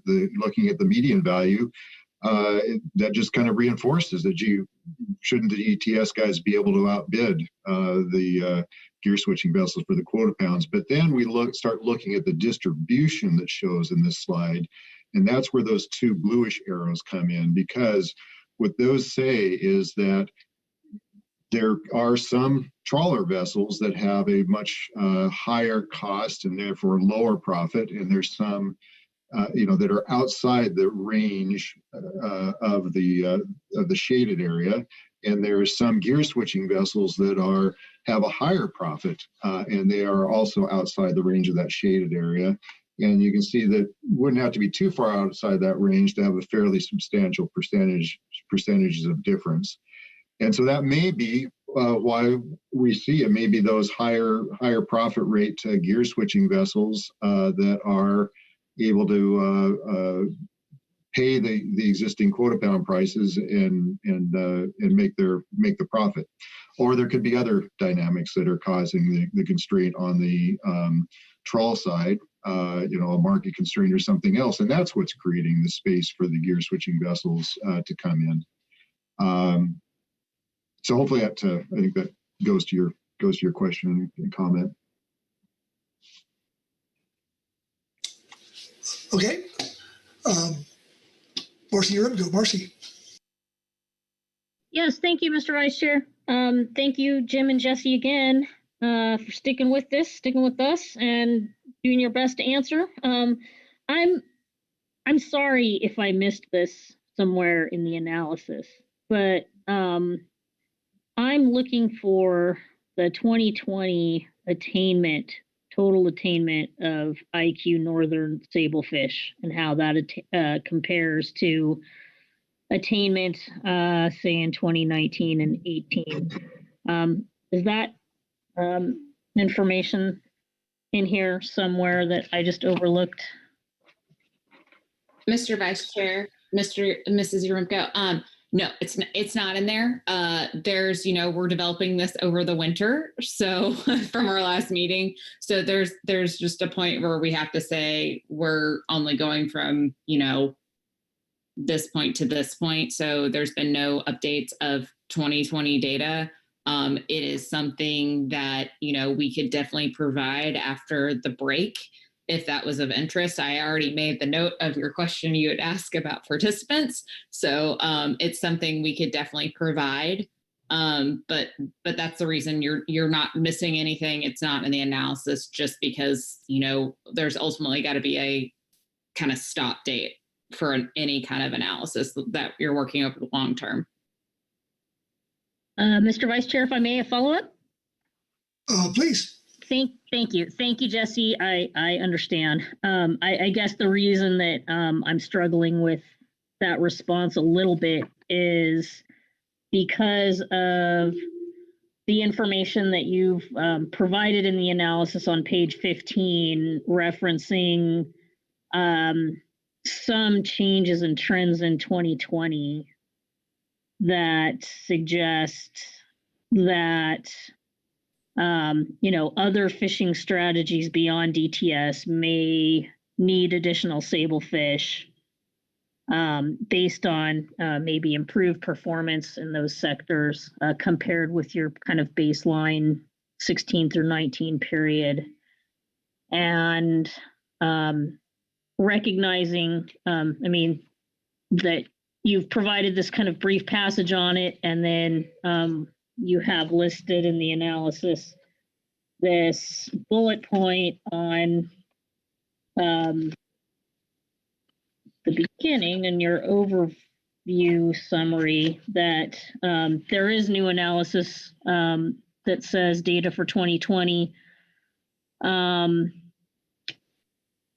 indicate there may be an increase in the need for sablefish for strategies that are expanding with the opening of the trawl RCAs. So there are these notes in here that, it's clear that you're acknowledging that these could be important considerations. And so I'm having a hard time because I feel like I'm waiting for the end of the movie or the next chapter or something. So anyway, yeah, I'm interested in learning a little more on those topics. So anyway, thanks.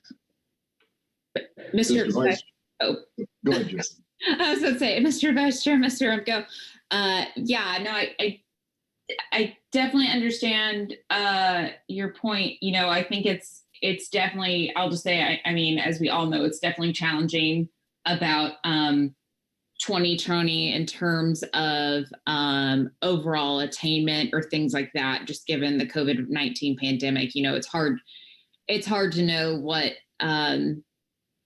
influence. I mean, we've known it's had a lot of negative influences on our fisheries, and so there will be impacts to that. Our goal with kind of bringing in that 2020 data, I'll say, and while it was brief, was because I really started to think about how things that weren't going to be captured kind of in this data, in the 2019 data, were like, from WICGOT, for example, was looking at, like, I couldn't go in and be like, okay, what are we seeing in the non-trawl RCA? Are we seeing these changes? And so looking at 2020 data, even with lower attainments, we could maybe assess some of those trends that we were seeing. but if I can just, I guess, clarify and make sure I'm not going outside of some weird process here, that, just you're looking for 2020 trends on participation, and then, attainment, or like landings or attainment of, gear switching versus trawl for Sablefish North in 2020, understanding that anything we provide would be preliminary because we wouldn't have full estimates. And Jim, you might have other thoughts, comments here, but I just kind of wanted to maybe get some clarification and provide a response. Yeah, if I may, I just want to reinforce what you said about not knowing exactly how to evaluate the 2020 fishery and whether it was reflective of what might be considered typical in the future, and therefore to wrap it into some of the averages and time series, or whether it's so atypical that it would be misleading to include it. And we simply didn't have time to do that kind of an evaluation to kind of figure it all out. But we did have some of these indicators that Jesse, that you identified, Marcy, or Ms. Renko, and that Jesse pointed out that we wanted to include in the analysis, just to kind of start to at least give a heads up that, hey, things do look a little different. We don't know just because it's 2020 or the RCAs are opening or what. But anyway, that was kind of, data, that all of that combined with the fact that the data was just coming in as we're working on the analysis, and then the WCOP data availability and so forth, it did not get as fully incorporated. Okay, well, let's hope 2020 isn't the new normal. Okay, Bob Dooley. Bob? Yes, thank you, Mr. Vice Chair. And Marcy, thank you for your questions. I was kind of going down the same vein there. I'll just elaborate just a hair on it, and I'll shut up. But you, Jim and Jesse, did a great job in this, but you also hinted that there's changes that you don't have a full handle on yet, including 2020, which is a very hard year to analyze. But I just wanted to understand a little better how we're going to get a handle on those changes while we're trying to make this decision, and have some of that on the table. Like, I'll give you an example. Your port level activity, I guess it's page 49.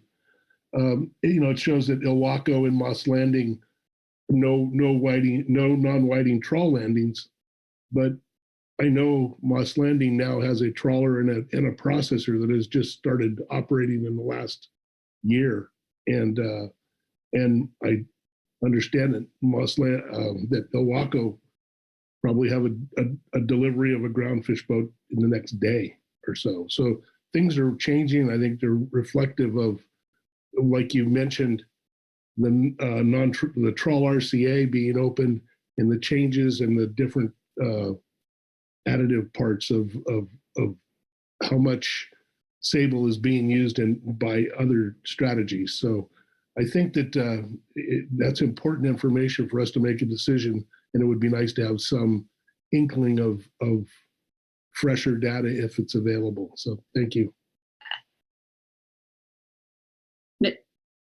Mr. Vice Chair, if I may. Please.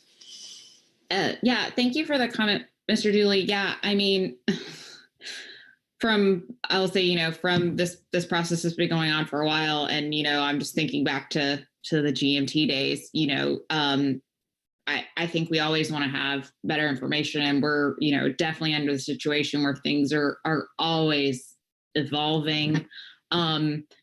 And, obviously we can bring back new information. It's really just going to be dependent on how y'all move forward and what the next step's going to be. But, I think in terms of data, it might be a little hard, and it's just really why we tried to kind of speak a lot about how y'all are going to really, in evaluating this decision, is kind of thinking through all of these, key questions that we brought forward. What's gear switching going to look like in the future? There are a lot of different variables that can impact it that we can't put data around. We can try our best, but we can't put data around that. So we can definitely like look at some of this information for 2020 and take it with a grain of salt, understanding COVID implications. But, I guess I don't want to get any hopes up about that there would be like a definitive answer about any of this, because, like you said, things are always changing. And I just kind of wanted to put that out there, maybe. Okay. In response. Vice Chair, Jesse, thank you so much for that. I appreciate it. And, don't expect a lot of you guys have done so much work as it is now, and I don't expect to, move mountains at this point. But however, I think it's important to think about those changes that are apparent that we don't have a full handle on yet. So thank you for doing that, and that's a good thing. Thank you. Thanks, Bob. Corey Niles. Corey? Yeah, thanks, Mr. Chair, Mr. Vice Chair, and Jim. This may be one for you. It's something you said at almost the very beginning, a teaser of sorts about what you've been hearing this week about different theories, ideas, interpretations of what's been happening, important factors. You wove those throughout your presentation, you both, but I was just wanted to see if you could highlight some of what you heard on the more interesting ideas that you hadn't thought of ahead of time. And if we're going to hear those in public testimony, great. But if you were willing, you had perspectives there that you've been hearing as you've been working with folks this week, I'd be very interested in hearing what those might be. Thank you, Mr. Niles, Mr. Vice Chairman. I can't do more than just kind of identify them. We haven't gotten deeply into them at this point. As I indicated, that as we move forward with the analyses that'll support your final decision, we'll dig in a little bit more to some of these things. Concern was expressed that the petrale overfishing situation may have created situations where vessels needed more revenue, and that may have been one of the reasons we saw such a spike in the frozen in deliveries in excess of processor limits at prices that reflected those kinds of things. We had looked a little bit at that already, and we looked a little bit more at it. Probably it's not going to be helpful to kind of go into the findings there. We heard some interesting things about the effect of pink shrimp early in the program and how that affected the dynamics of the trawl fleet and what their activities were in the early years of the program. There's just a lot of different things out there, and there's information that we'll be able to bring to bear on some of those things, but any one of them alone, the complete analysis, getting all the cost data and everything together to do a complete evaluation would be probably more than we have the capacity to do, but we will continue to bring forward, look at those issues and bring forward the information we think is helpful as best we can. Okay, Phil Anderson. Phil? Thanks, Mr. Vice Chair. Jim or Jesse, we've heard some testimony over the course of the time we've been dealing with this issue from people who operate trawlers who have utilized the ability to lease some portion of their sablefish to others, gear switchers, or just others as an important part of their business plan. And I'm just wondering if there is any way for us to get a sense of the people that have trawlers and that employ any one of the different strategies that we've talked about here that are in this analysis that are leasing some portion of their sablefish to others. I'm just trying to get a sense, if I can, as to what degree, what proportion of the trawl vessels do that. I mean, an example might be someone who chooses to shrimp for, and so they've elected to do that instead of pursue for that part of the year trawl strategy for groundfish. And as a result, they've decided to lease some of their quota pound holdings to other people. Do we have any information that allows us to get a sense to what degree that's occurring? Mr. Vice Chair, Mr. Anderson, not currently. So we've been able, Mr. Niles, and through the WDFW method, we've been able, when kind of developing what is known as alternative one for the SAMTAC, we were able to determine how quota share accounts were distributed, how those quota pounds from quota share accounts were being used for gear switching versus trawling. So we kind of have a sense of that aspect, but the part that we need to really link it to is kind of what you're getting at is, who's an active participant, who's not an active participant. And with the implementation of Amendment 21-4 that you guys took action on a few years ago, which implemented the quota share survey, the NIPS Science Center has been able to start, they have the first, my understanding is they have the first year of data kind of back from that survey, which asks a lot of those questions about how, are you an active participant? And my understanding is, and Ms. Ames, I know is in the NIMS seat, might be able to confirm this, but I believe they're going to come back in June with some of that analysis.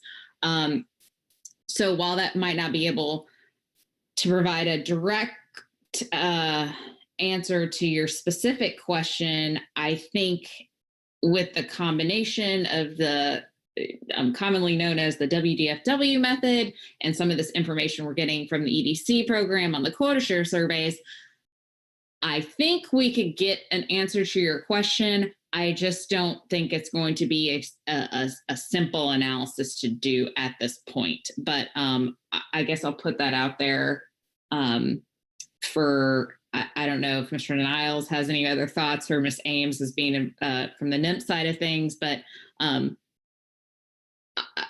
so not yet, but potentially is kind of the end of that answer. Okay. Thanks, Phil, for that. Any other questions? All righty. Well, thank you both. Great job. And you've taken us to 11:58, which is getting close to the noon hour, which is lunch. So we will take a 1 hour break, come back at 1 o'clock. But I just want to note for folks that are going to testify, we've got 20 cards in. We're already 3+ hours into this agenda item, and so we're trying to minimize that running over. So we're going to modify the comment times to 3 minutes for an individual and 6 minutes for organizations. So if you have testimony made up, you should have time here to modify that to fit those constraints. So with that, we look forward to seeing everybody back here at 1 o'clock.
we'll be starting here shortly, folks. So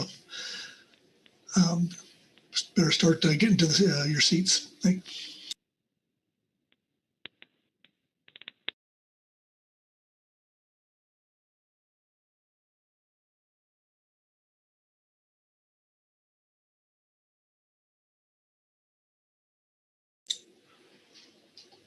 Okay, it's 1 o'clock and we're back, and I hope everyone had a good lunch. And I just want to remind everyone that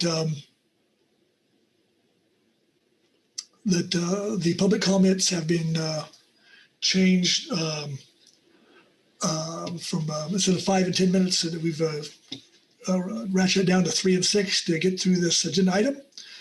And so if you didn't hear that before the morning or the lunch break, that's where we're at. So give you some time to modify your testimony. And with that, I see that that Jesse has a slide on the 2020 fishery that she can show the council if folks would like to see that.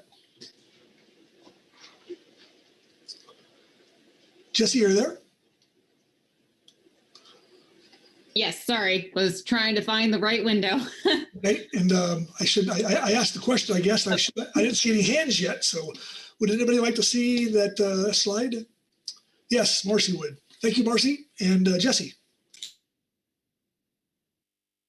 Okay. Let's see here. Can you see this slide that I have right here that says 2020 fishery? Yes. Okay, cool. And I want to make just very clear that I did this in the last 30 minutes. So this is really preliminary, and I would not maybe take this to the bank, but it should be a pretty close.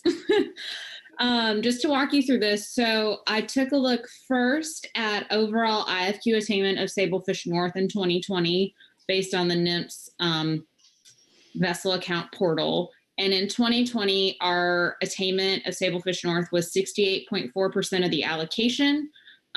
Or if you're looking at total available pounds, which included carryover, it was 66.3%.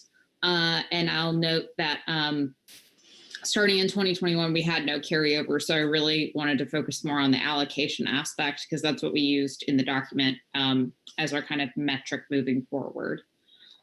Moving on to our fleet specific, with WITGOP data not available till September-ish, and the IFQ system not having gear codes currently, I was able to pull landings by gear type from PACFIN and provide some stats on utilization of the allocation. So the trawl fishery, whiting and non-whiting, landed 2.43 million pounds of Sablefish North in 2020. The fixed gear fishery took 1.43 million pounds. And if you look at that in terms of how that 68.4% attainment of the allocation breaks down, it would be 48.1. This is not going to add up right, I'm realizing, and my apologies. 48.1% about for trawl, 24.6% for fixed gear. And then there is discard that I have not been able to proportion by gear type that was about 120-ish thousand pounds, which would be the remainder part of the percent attainment of allocation. One thing that I don't have on here, and it was kind of a last minute look that I took at this data, that if you look at the actual percentage, like if you just took the landings and how that was split between trawl and fixed gear. So of all the Sablefish landed, trawl accounted for 63% of the landings, and fixed gear accounted for the remaining 37% of the landings. In terms of trends and how that's been with 2011 through 2019, that's actually right on par with how it's typically split amongst the sectors in terms of landings and mortality. We typically see about that within a few percentage points, 63% being taken by trawl and 37% being taken by fixed gear, with some variation amongst the years. So that actual split is pretty consistent. Just everybody was really down in 2020 under the likely COVID-19 fishing conditions. And then finally, in terms of participation, we saw 9 total vessels gear switching in 2020 with 1 new entrant. And I know that was just like a lot of random information thrown at y'all. I wanted to try to provide as much as I could in the short period of time to help with any consideration. But I am happy to go back and provide any clarity around my blurbing out everything at y'all right then. Okay. Wonderful. Thank you for that. Questions for Jesse? All right. Well, thank you, Jesse, for throwing that together. See Marcy. No follow-up. Thank you, Mr. Chair. No follow-up. I just really want to thank you, Jesse, for working over your lunch break and putting that together. That's really, really helpful. That's exactly what I wanted to know. Thank you. Okay. Very good. Anyone else? All right. Very good. Thank you. Thank you, Jesse. Okay. With that, we'll move into the reports. And we have the CDFW report and Mel Bandrum. Mel?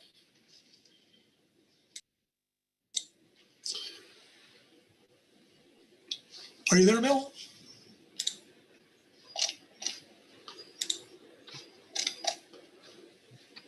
Excuse me, Mr. Vice Chair. I think I am probably on tap to give this report. I was kind of surprised to hear you call Mel, but well, that's what's in my okay in my tracking log. So I'm just doing what I'm told. Okay. So, Marcy, please. Yeah. Unless I'll give Mel one last chance. I don't think I see her on here. So yeah, I think the plan was for me to do this. So okay. With that, I'll go ahead and I think I want to just start this report by orienting everybody to the end, which is where table 1 begins. So that's on page 3 and into page 4. Because this is really the crux of the report, is what is laid out in this table. So I just want to start by walking through table 1. We were interested in California and taking a deeper dive for our state as to the participation trends with regard to sectors and gear switching in the California sablefish fishery.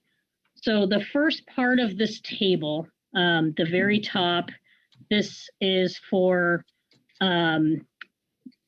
south of 42 degrees and north of 4010. So this first header that says IFQ unidentified area, that is for deliveries which crossed over management areas. And so we didn't want to make any assumptions about where that catch occurred.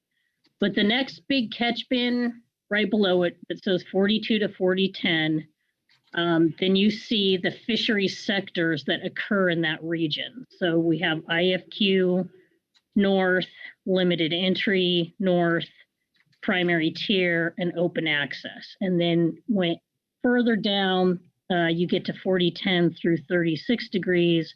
Again, you have the fishery sectors, IFQ, north, limited entry, primary tier, and OA. And then once we get south of 36, again, we have IFQ south, limited entry south, and OA south. And so I just, I think it's going to be more useful for folks to study the information on this table as I read through the report rather than following along in the text verbatim, just because the numbers more or less speak for themselves.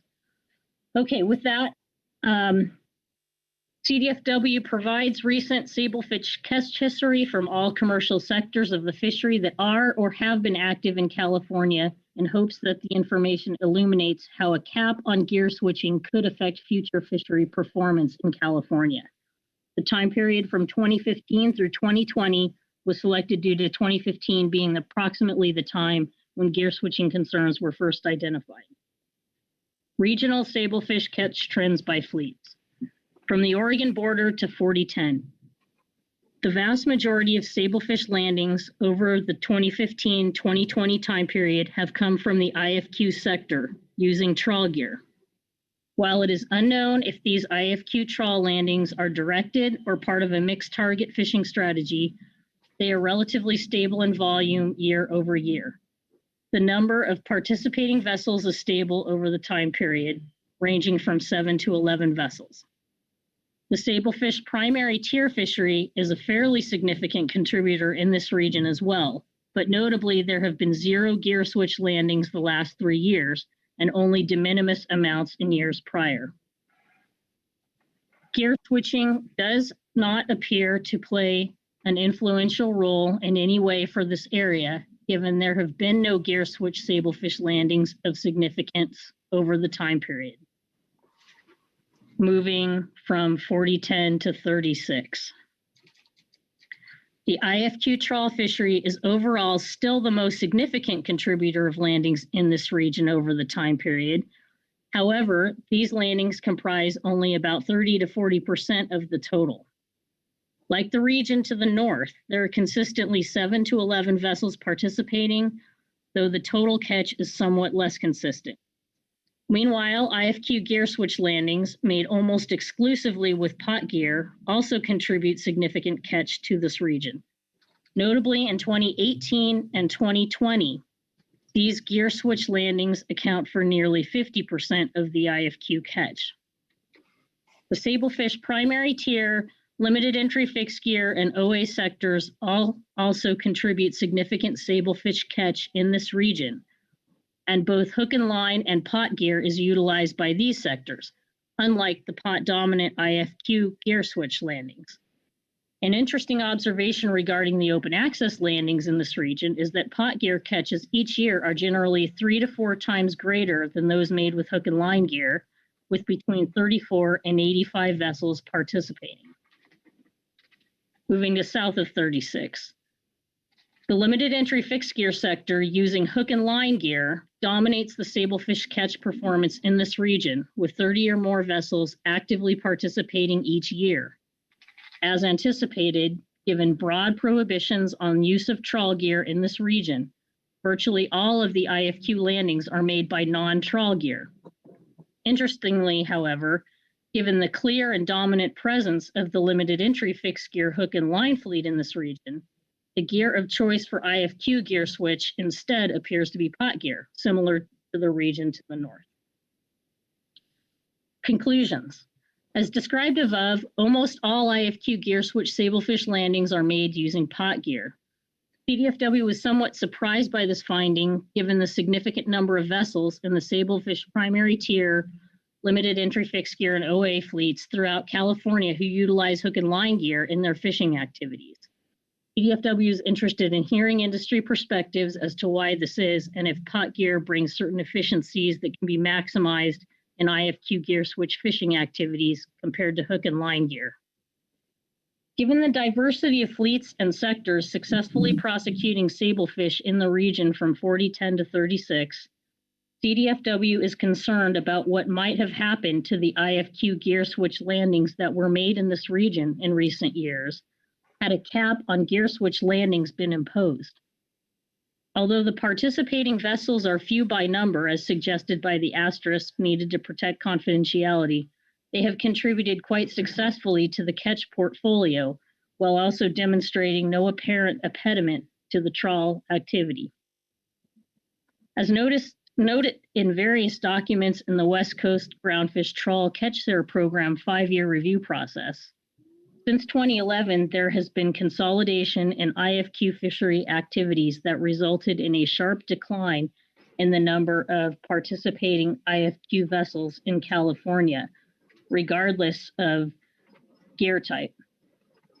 Well, and I just like to add, we didn't have it ready for inclusion in this report, but we did take a look at the number of participating vessels in the IFQ fishery in California, noting that when the program was established in 2011, we had 37 vessels participating, and we are now down to 18. CDFW is concerned that selecting a cap on gear switching may bring a similar result as the IFQ pot gear vessels operating in California today are not likely to use that same Sablefish quota with trawl gear in the same California ports. Thank you. I'll take any questions. Questions for Marcy on the CDFW report? Okay. Thank you, Marcy.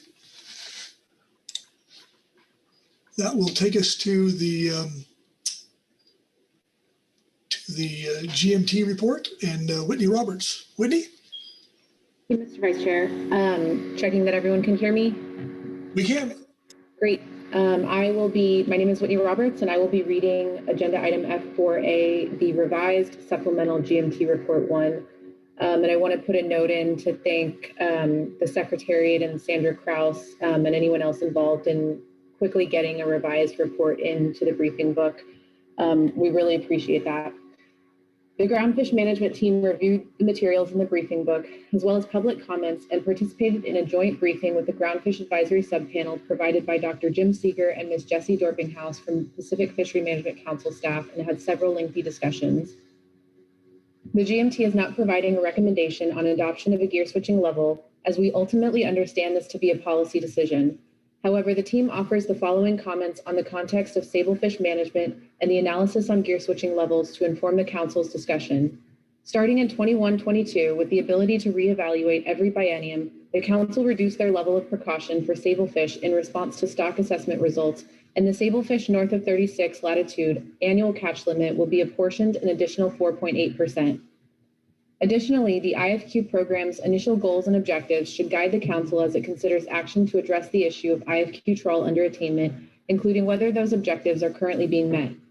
The GMT then provides a brief summary of the structure of the analysis, highlights a few points made in the analysis, and provides a look at the potential impacts to the different user groups. Under the status of Sablefish, the Sablefish harvest specifications for 2021 and 2022 reflect an increase in the total amount of coastwide Sablefish available and reapportion that amount north and south of 36 degrees north latitude. The overall increase in available Sablefish was developed from the 2019 stock assessment that estimated the stock at 39% of unfished biomass at the beginning of 2019, an increase from the 2015 estimate of 35% of unfished biomass. As a result, the Council reduced the level of precaution applied to determine the acceptable biological catch below the overfishing limit. In other words, set a P-star value of 0.45 up from 0.4, where a value of 0.5 would indicate no precaution applied.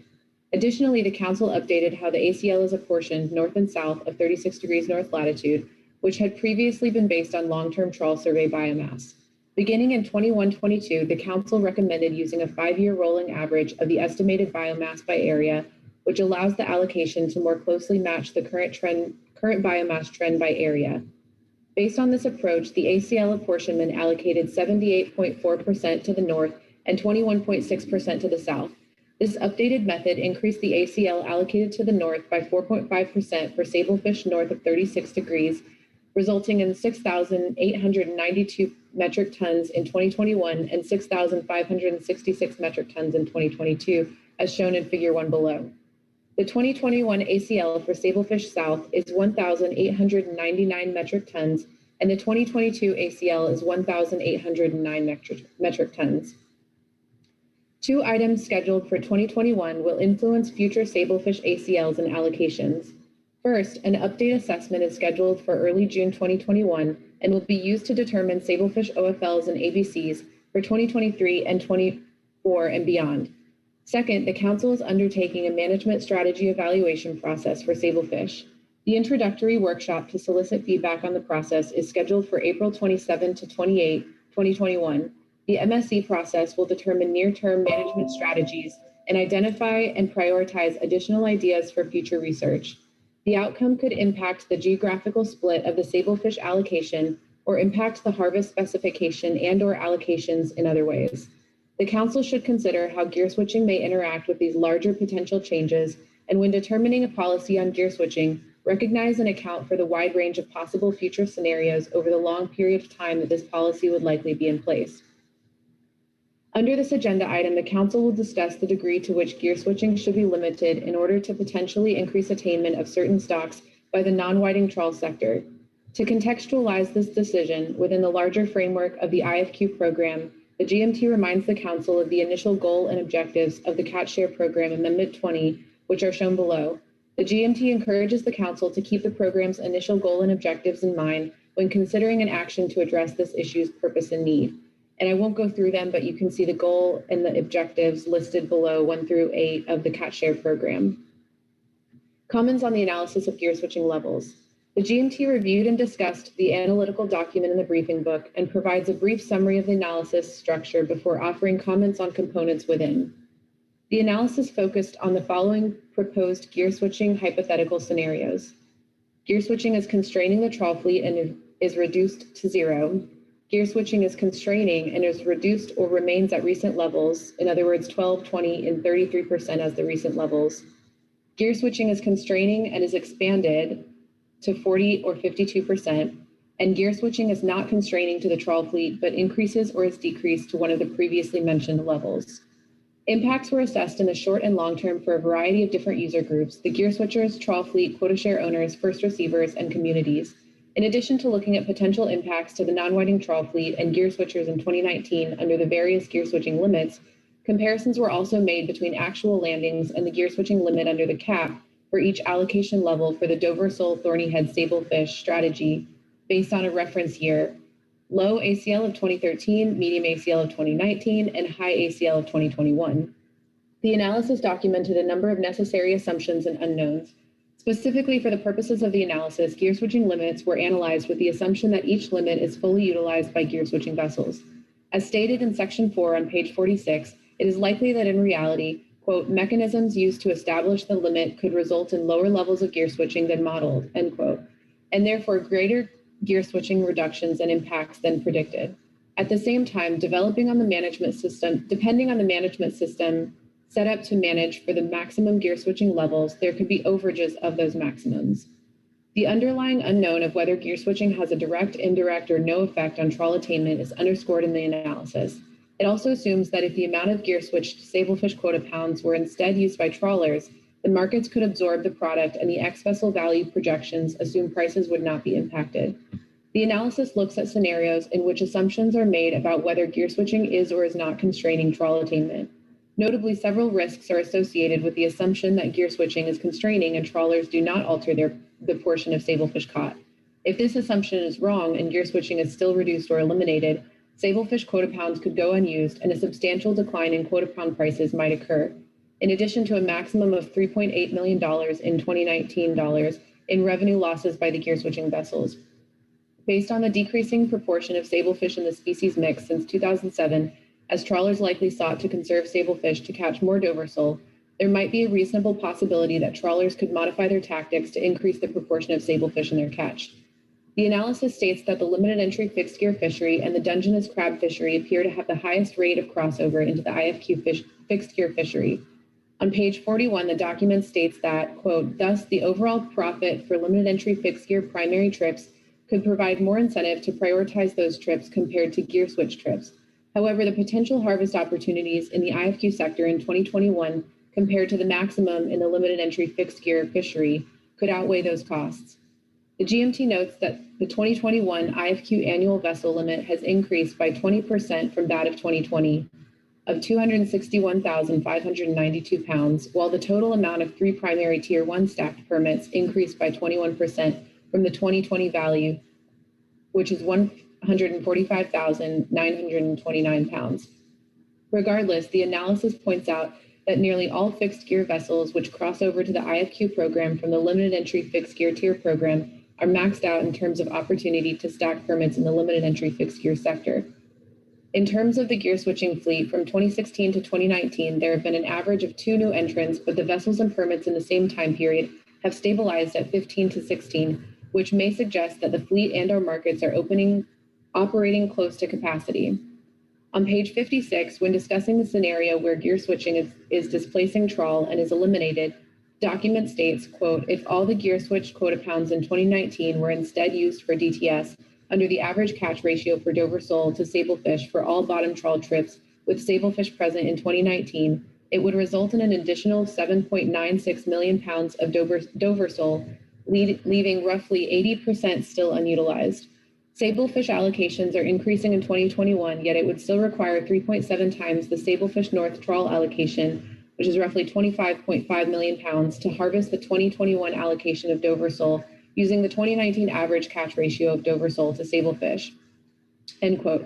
Thus, under the assumptions that gear switching is constraining trawl attainment, trawlers do not change their species mixes, all gear switching sablefish quota pounds are used by trawlers, and markets are able to fully absorb additional sablefish, a full elimination of gear switching would not result in full attainment of the Dover sole allocation.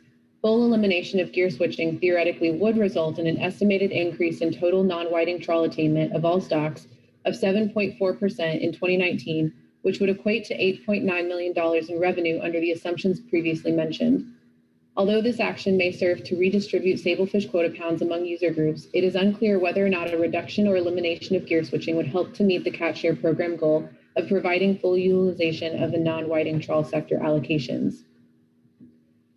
Regarding impacts to user groups, Table 1 below shows the retrospective change in revenue in 2019 dollars for gear switching and non-whiting trawl vessels under the assumption that gear switching is constraining trawl attainment.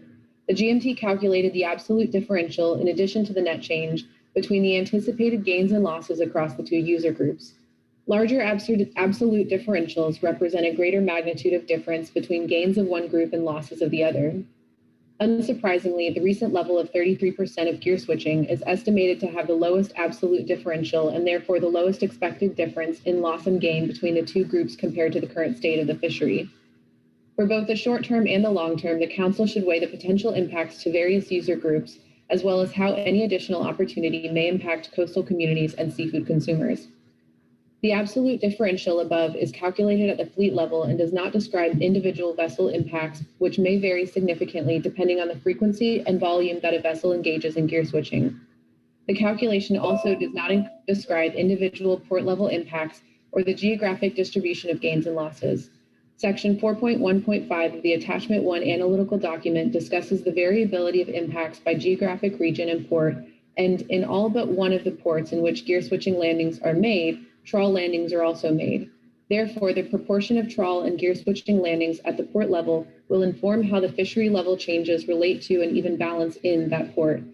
As noted in the document in section 4.1.5b, there could also be impacts felt in ports that don't currently have gear switching landings, but where limited entry fixed gear vessels are taking advantage of the gear switching opportunity and landing elsewhere while spending revenue in their home port. Some last other considerations. The Council's action at this meeting is to select a gear switching level to guide development of gear switching alternatives. The GMT acknowledges the input from groundfish fishery stakeholders during Council meetings, climate scenario planning workshops, and other similar avenues regarding an increasing need for flexibility in light of expected increases in market variability. For any allocation decision the Council makes regarding different gear groups and shifts in fishery participation, the GMT encourages the Council to keep this need for long-term flexibility in mind. If the Council selects a gear switching level or levels and schedules selection of a range of alternatives for June, the GMT looks to the Council on any guidance pertaining to analytical expectations from the GMT between now and June, but encourages the Council to consider the number of already agendized groundfish items currently scheduled for the June meeting. At this time, the GMT is not aware of any additional analyses that would help the Council in making a decision on this action, and we believe a Council policy decision is needed to move forward. And with that, I'm happy to take any questions. Okay. Thank you, Whitney. Questions for Whitney on the GMT report? Okay, seeing none. Thanks, Whitney. Next, we'll move to the GAP and Shim's Judd. And I believe Shim's, they have a couple of phone friends, by golly, with him. Shim's? Vice Chair Pettinger, can you hear me? I can. Fantastic. Yes, I do. I have Jeff Lackey and I believe Bob Alverson both with me. I'll be reading the statement, but I'm hoping they can help me answer any questions that come up, especially with regard to the specific support of the limitation or support of status quo statements that we have. Okay. So with that, for the record, my name is Shems Judd. I'll be reading from agenda item F4A, Groundfish Advisory Subpanel Report on Sablefish Gear Switching, identify the gear switching level to use in developing alternatives. The GAP received an overview of this item from Pacific Fishery Management Council Staff Officer Dr. Jim Seeger, officers Dr. Jim Seeger and Ms. Jessie Dorpinghouse, and offers the following comments. As we noted in prior statements on this issue, gear switching in the trawl catch shares program continues to be challenging for the GAP. As such, the GAP will again be offering a statement that includes opposing viewpoints in the interest of making sure the council is aware of the full range of perspectives. The agreement to offer divergent viewpoints instead of majority and minority statements was reached by consensus in the GAP. Statement in support of limiting the fixed gear trawl sablefish. There is extensive testimony and written public comment record from 2016 to 2021 at Council and SAMTAC by processors and trawlers advocating for reducing and/or eliminating fixed gear attainment of Sablefish North in order to better achieve optimum yield and individual fishing quota program goals and objectives. There have been portions of past GAP statements along similar lines. This statement does not attempt to encompass those prior efforts that are still applicable. Instead, the table below speaks to the range of fixed gear limitation percentages being considered, and the points below the table add on to previous record. Table 1, trawl comments on each level of fixed gear, of gear switching limitation. No action. Under no action, the 2017 control date becomes stale and could easily incentivize new and increased fixed gear effort to increase catch of trawl quota in anticipation of potential future action. This, combined with current weakness in the trawl fishery and resulting uncertainty from no action, could cause fixed gear attainment to rise very significantly in a short amount of time. A limitation of 33%. This status quo bottom trawl fishery is not in great shape and has had a downward trajectory. The 33% status quo level would provide little incentive to processors for investment and fillet line expansion, and market development to provide meaningful opportunities to trawlers. There would be risk of continued geographic consolidation and inconsistent markets throughout the year. Limitation of 20%. This option allows for a reduction from the current level, but that amount of change is not commensurate with the need and challenge at hand. The 20% option would be codifying a significant restraint on potential growth of the trawl fishery, preventing it from being able to maximize utilization and achieve OY. The bottom trawl fishery has had intermittent decline since 2011, and the urgency has grown. A more meaningful change is required to sustain and improve the geographic and time-based distribution of the fishery, and both of these are required to build markets and achieve OY. 12% limitation. This option is more in the range of meaningful change, significant enough to provide certainty to the trawl fishery and incentivize processors to expand fillet lines and markets. A 10% limit is also in the range of alternatives. Both 10% and 12% are more than the 6.04% representing the Sablefish North quota share owned by vessel owners as of the control date that caught at least 30,000 pounds Sablefish North with fixed gear in any 3 pre-control date years. 0% limitation. It is assumed an immediate elimination of gear switching by the council is not likely, although a phase out to 0% over time is a viable option. This option provides the program with the greatest capacity to achieve OY, as well as goals and objectives of both the program and the Groundfish Fishery Management Plan.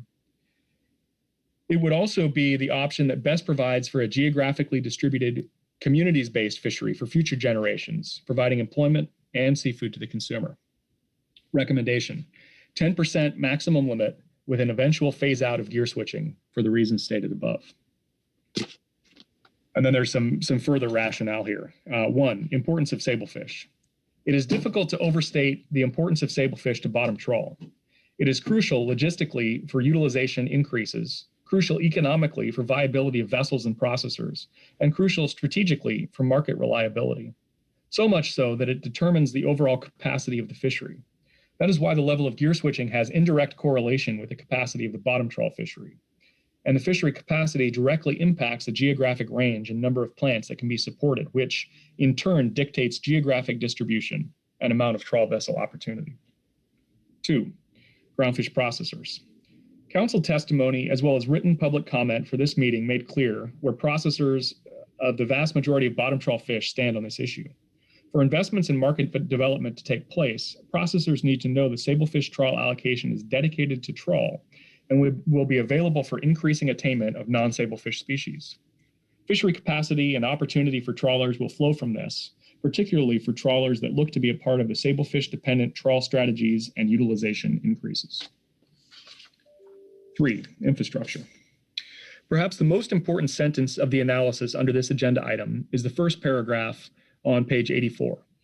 Where there are declines in investment, there is always a concern that a related decline in fishing activity will critically affect the maintenance of infrastructure that other fisheries also depend on.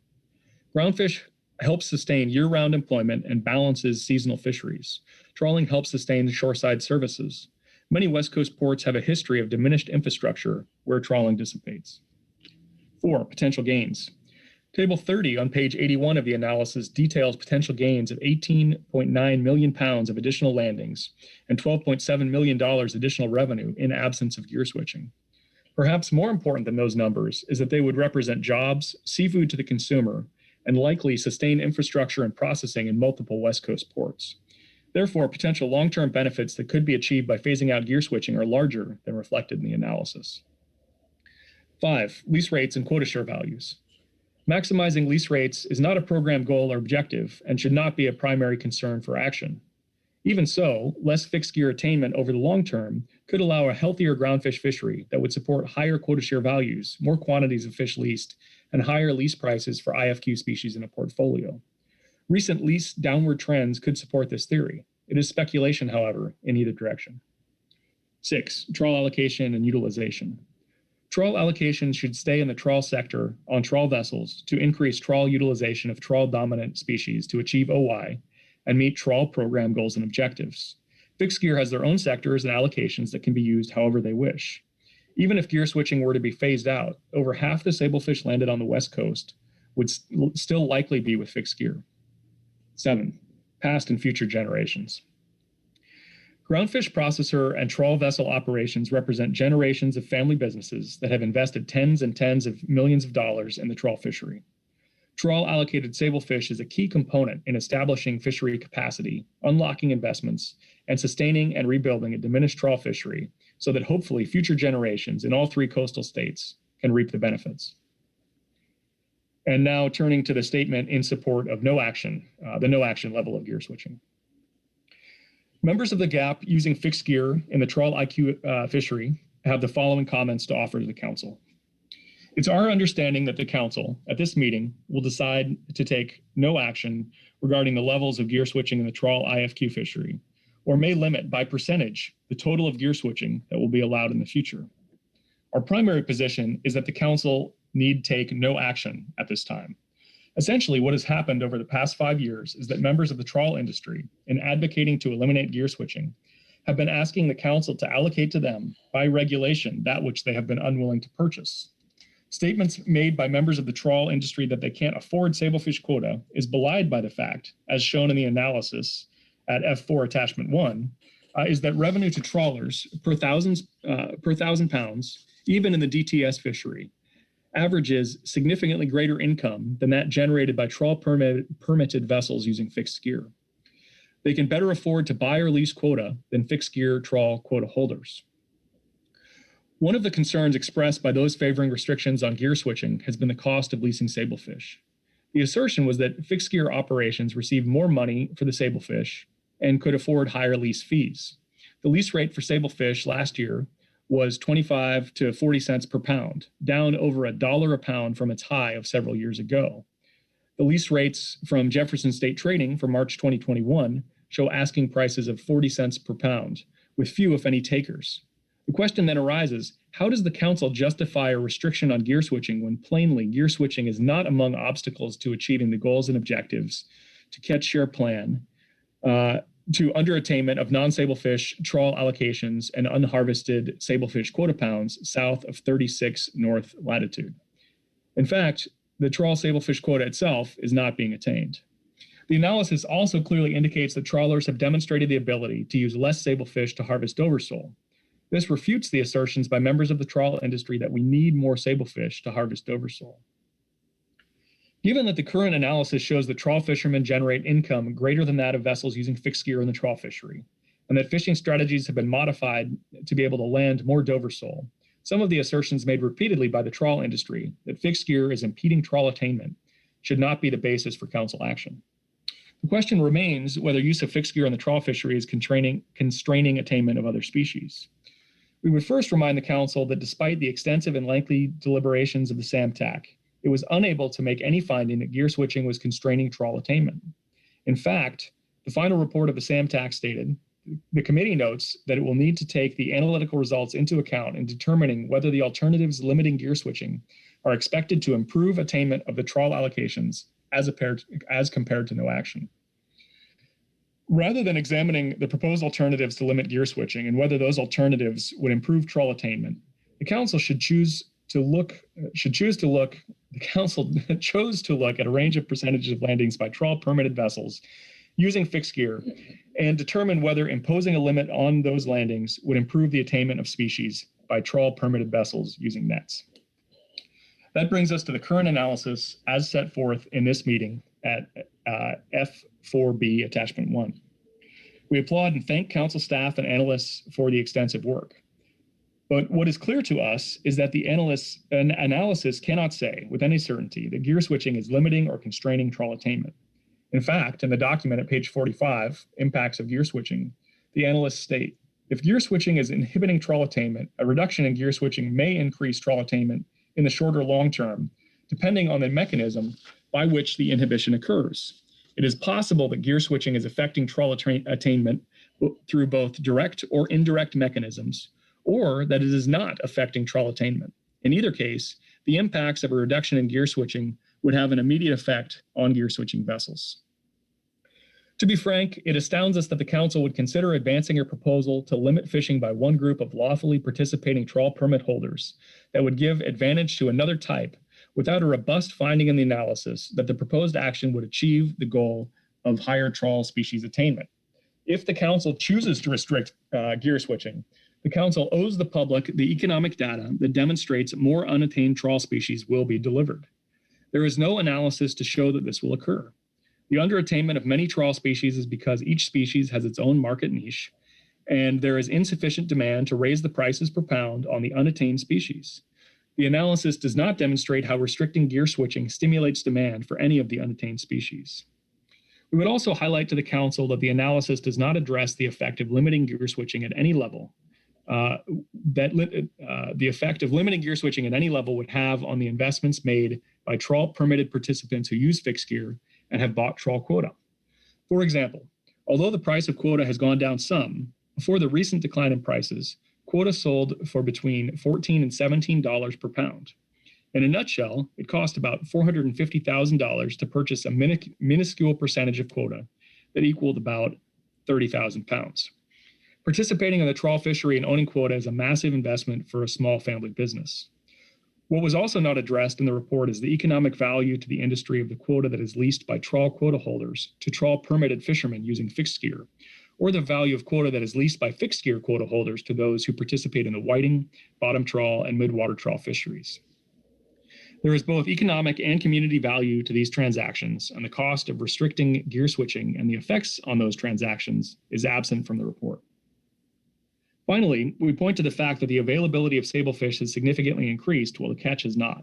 The 2020 trawl quota allowable catch was 5,813,148 pounds, and about 35% was left unharvested. In 2021, the trawl quota is 6,921,611 pounds, a 19% increase over 2020. We recognize the effect of the pandemic. We recognize the effect that the pandemic has had on markets, all markets for seafood, regardless of the gear type used.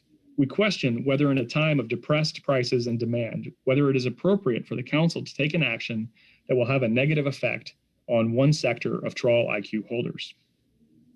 While we urge the council to take no action at this time, in the event the council decides to do so, we would ask that the council select only the 33% alternative.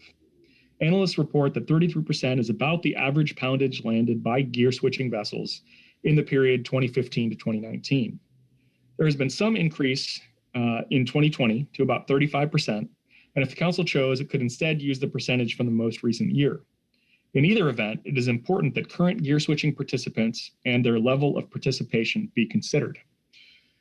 For the council to consider eliminating gear switching or reducing it to a level lower than the ownership amount of 11.5% would create extreme economic disruption to those family businesses that have invested in purchasing quota and participated in good faith. It would also disrupt the lease market established over the last 10 years on which operations, both fixed gear and trawl, are dependent on in order to pursue their fisheries. Keep in mind, sablefish, when fished and delivered by fixed gear, is worth 40% more than trawl-caught fish. If quota can only be delivered by trawl vessels, the value of the fish at the dock and to the vessel and crew will precipitously decline. We would also object to a level of gear switching that is 20%. We do not even know where that number came from. If the council were to select that level, it could result in conflict between those who own quota and fish it, those who own quota and lease, and those who only lease fish. Selecting a level any lower than current participation could create a race for fish, contrary to the intent of the IFQ program. This would require additional council action to fix. Should the council move forward with a limited percentage to be taken by fixed gear and also need guidance at this meeting for some of the alternatives that have been previously developed, we refer the council to our gap report of November 2020 and incorporate those comments herein. Essentially, we recommend that the control date be kept, that significant participation be required, as well as recent participation, that leasing be allowed, and that the ability to gear switch not expire or have a sunset provision. In sum, we recommend that you take no action. Otherwise, we recommend a 33% limit or an amount approximating the take by trawl permitted vessels using fixed gear in 2020. And that concludes the gap statement. All right. Okay. Thank you, Shims. Questions for Shims on the gap statement?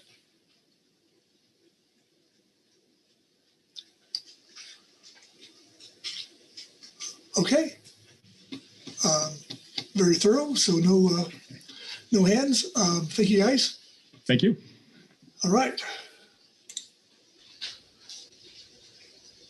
Let's see. That takes us to public comment, and we do have 20 signups, I believe, at least.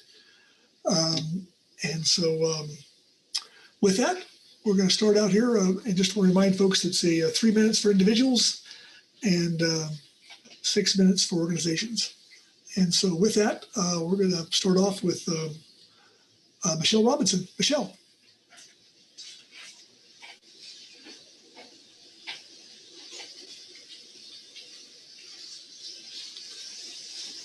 Michelle, are you there? Yes, thank you. Can you hear me? I can now. Great, thank you. I have a PowerPoint to give you, so I'm just waiting for that to be queued up. Okay.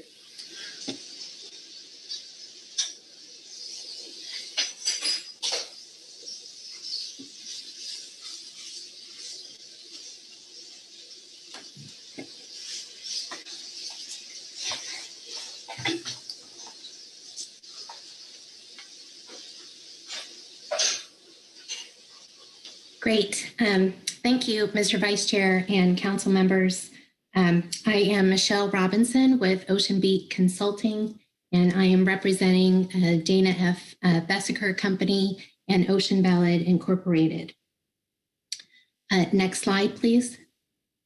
The council adopted their purpose and need, and for the purposes of this presentation, I've switched the language around a little bit to have the purpose before the need. And if you go to the next slide, please. I have highlighted what I think is the key language in the purpose and need statement, which indicates that the purpose of this action would be to keep the northern sablefish gear switching from impeding the attainment of northern IFQ allocations with trawl gear. And then states this action is needed because the shore-based IFQ program has under-attained most of its allocations, which results in the shore-based IFQ program being unable to maximize the value of the groundfish resource as a whole and to achieve the maximum biological yield of the overall groundfish fishery. Next slide, please. So based on that purpose and need, it's my understanding that the analysts have identified these two key questions and have presented their best attempt to address these questions in their analysis for the council. So first of all, I want to thank Jim Seeger and Jesse Dorpinghouse for the analysis that they have produced in a fairly short time period. I think there's a lot of information that's useful for the council. I think they did a great job with the data that was available to them to address these key questions to help the council consider their gear switching alternatives. And so specifically, those questions are, has gear switching impeded the attainment of Northern IFQ allocations with trawl gear? And so that's presently. And number two, could gear switching impede the attainment of Northern IFQ allocations with trawl gear in the future? So next slide, please. On the first question of whether gear switching has impeded the attainment of Northern IFQ allocations with trawl gear, I think the analysis clearly states no, it has not. It demonstrates that gear switching is not currently impeding trawl attainment of IFQ allocations now. And I would refer the council to section 4.1.2, the description of the trawl fleet on page 51, which states that if gear switcher use of sablefish quota pounds is not displacing harvest of trawl complexes, then the reduction of gear switching is more likely to result in some increase in the proportion of sablefish in trawl harvest complexes, or sablefish quota pound going unused. And then if the council were to refer to table 14 on page 52, that demonstrates that the proportion of sablefish in trawl harvest complexes in 2019 has increased above the 2016 to 2019 average for every trawl strategy. So that addresses the first bullet point in section 4.1.2, which would indicate that gear switching of use of sablefish quota pounds is not displacing harvest of trawl complexes. And then further on page 12 in table 1, since the IFQ program was implemented in 2011, there has been unused sablefish quota pounds in the trawl allocation every year. So the two resulting anticipated results that we would see if gear switching use of sablefish quota pounds were not displacing the trawl harvest of trawl complexes, those results are what we have seen in the trawl IFQ fishery since its inception in 2011. So next slide, please. On the second question of whether gear switching could impede the attainment of Northern IFQ allocations with trawl gear in the future, we believe the answer to that is no for IFQ allocations of higher value, and it's unlikely for DTS given other competing markets, particularly for Dover. And in section 2.1 on page 13 and figure 2 on page 14, the trawl target strategies with the highest revenue per 1,000 pounds of sablefish are midwater rockfish and whiting. The revenue for these target strategies is so much higher that they can outcompete others in the sablefish quota pound market. So when we look at the competing markets, on the one hand, there's tilapia and other whitefish competing with Dover in the broader market, but then also looking at within trawl and the different target strategies, we need to look at what would be the most cost-efficient way to spend the sablefish that's available to the trawl fishery. And I think the analysts should assume that the highest revenue generating strategies, which are midwater rockfish and whiting, could likely continue to increase to the point of their full target species attainment, rather than hold those two target strategies constant in the analysis, looking ahead to the future. And as you'll see in the analysis, they they remove those from consideration in looking at future trawl target strategies. The second point is that DTS could be affected by a shortage in availability of sablefish quota pounds. However, these other key points in the analysis in section 2.1 indicate that the DTS revenue is at least 45% less than the other trawl strategies, and that higher ratios of non-sablefish to sablefish have been achieved in the DTS strategy, for example, in 2013, using the 2016 to 2019 average, and again in 2020. And to fully access the Dover allocation, the DTS non-sablefish to sablefish ratio would need to be unrealistically high. And for example, the analysis indicates it would need to be a 25-to-1 under the scenario of zero gear switching. In the next slide, looking back to the purpose and need, I've highlighted the sections that describe some key analytical questions that have not yet been addressed in the analysis. And specifically, these are working within the guidance and authority provided by the Magnuson-Stevens Act and the Pacific Coast Groundfish FMP goals and objectives, and considering the impacts on current operations and investments. Next slide. So specifically, the key questions that we believe still need to be addressed before the council takes action on considering any limits on gear switching are. I'm sorry, I can't see the. I don't know if you can either. But I can't see the clock. So your time's up. Could you kind of wrap up for us, please? The best you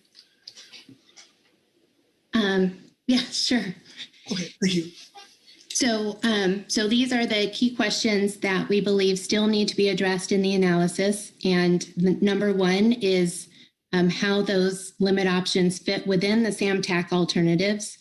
And so currently there's no description about how those different percentages mesh with the different SAMTAC alternatives. And so, for example, alternative 1 would coincide with no action. And if the council, as an example, were to select a limit of 33%, if that were used in conjunction with alternative 3 of where the 33% applies to the active trawlers, then that would have a much different effect than applying the 33% to an endorsement for fixed gear participants as would be called for under alternative 2. The second item is what the impacts are to smaller fishing ports and communities that would result from a shift from fixed gear caught sablefish to trawl caught sablefish. And then finally, number 3 is, does the proposed action follow the guidance of the MSA? And then finally, just in my last slide, I just highlight for the council the 5 of the 10 national standards in the MSA that I believe are relevant to their decision here. And these items, again, do not appear to be addressed in the analysis. And so quickly, those are just whether this change in allocation is fair and equitable. Does it consider the efficiency in the use of fishery resources, minimize costs, and take into account the importance of fishery resources to fishing communities? So in our opinion, currently, all of the alternatives, with the exception of no action, decrease efficiency, increase costs, have not yet fully accounted for community impacts, and have the potential to likely increase bycatch just due to the changes in gear selectivity. So with that, Mr. Vice Chair, that concludes my presentation. I'd be happy to take any questions. Okay, questions for Michelle?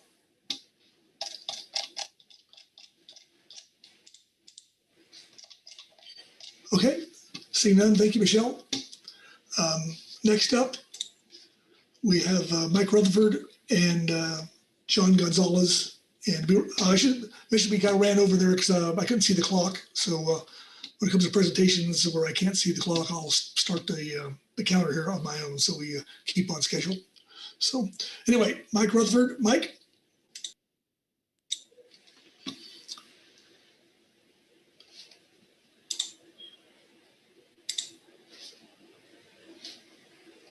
Mike, are you there? Okay. Next, I guess we'll come back to Mike. It's John Gonzalez there. John?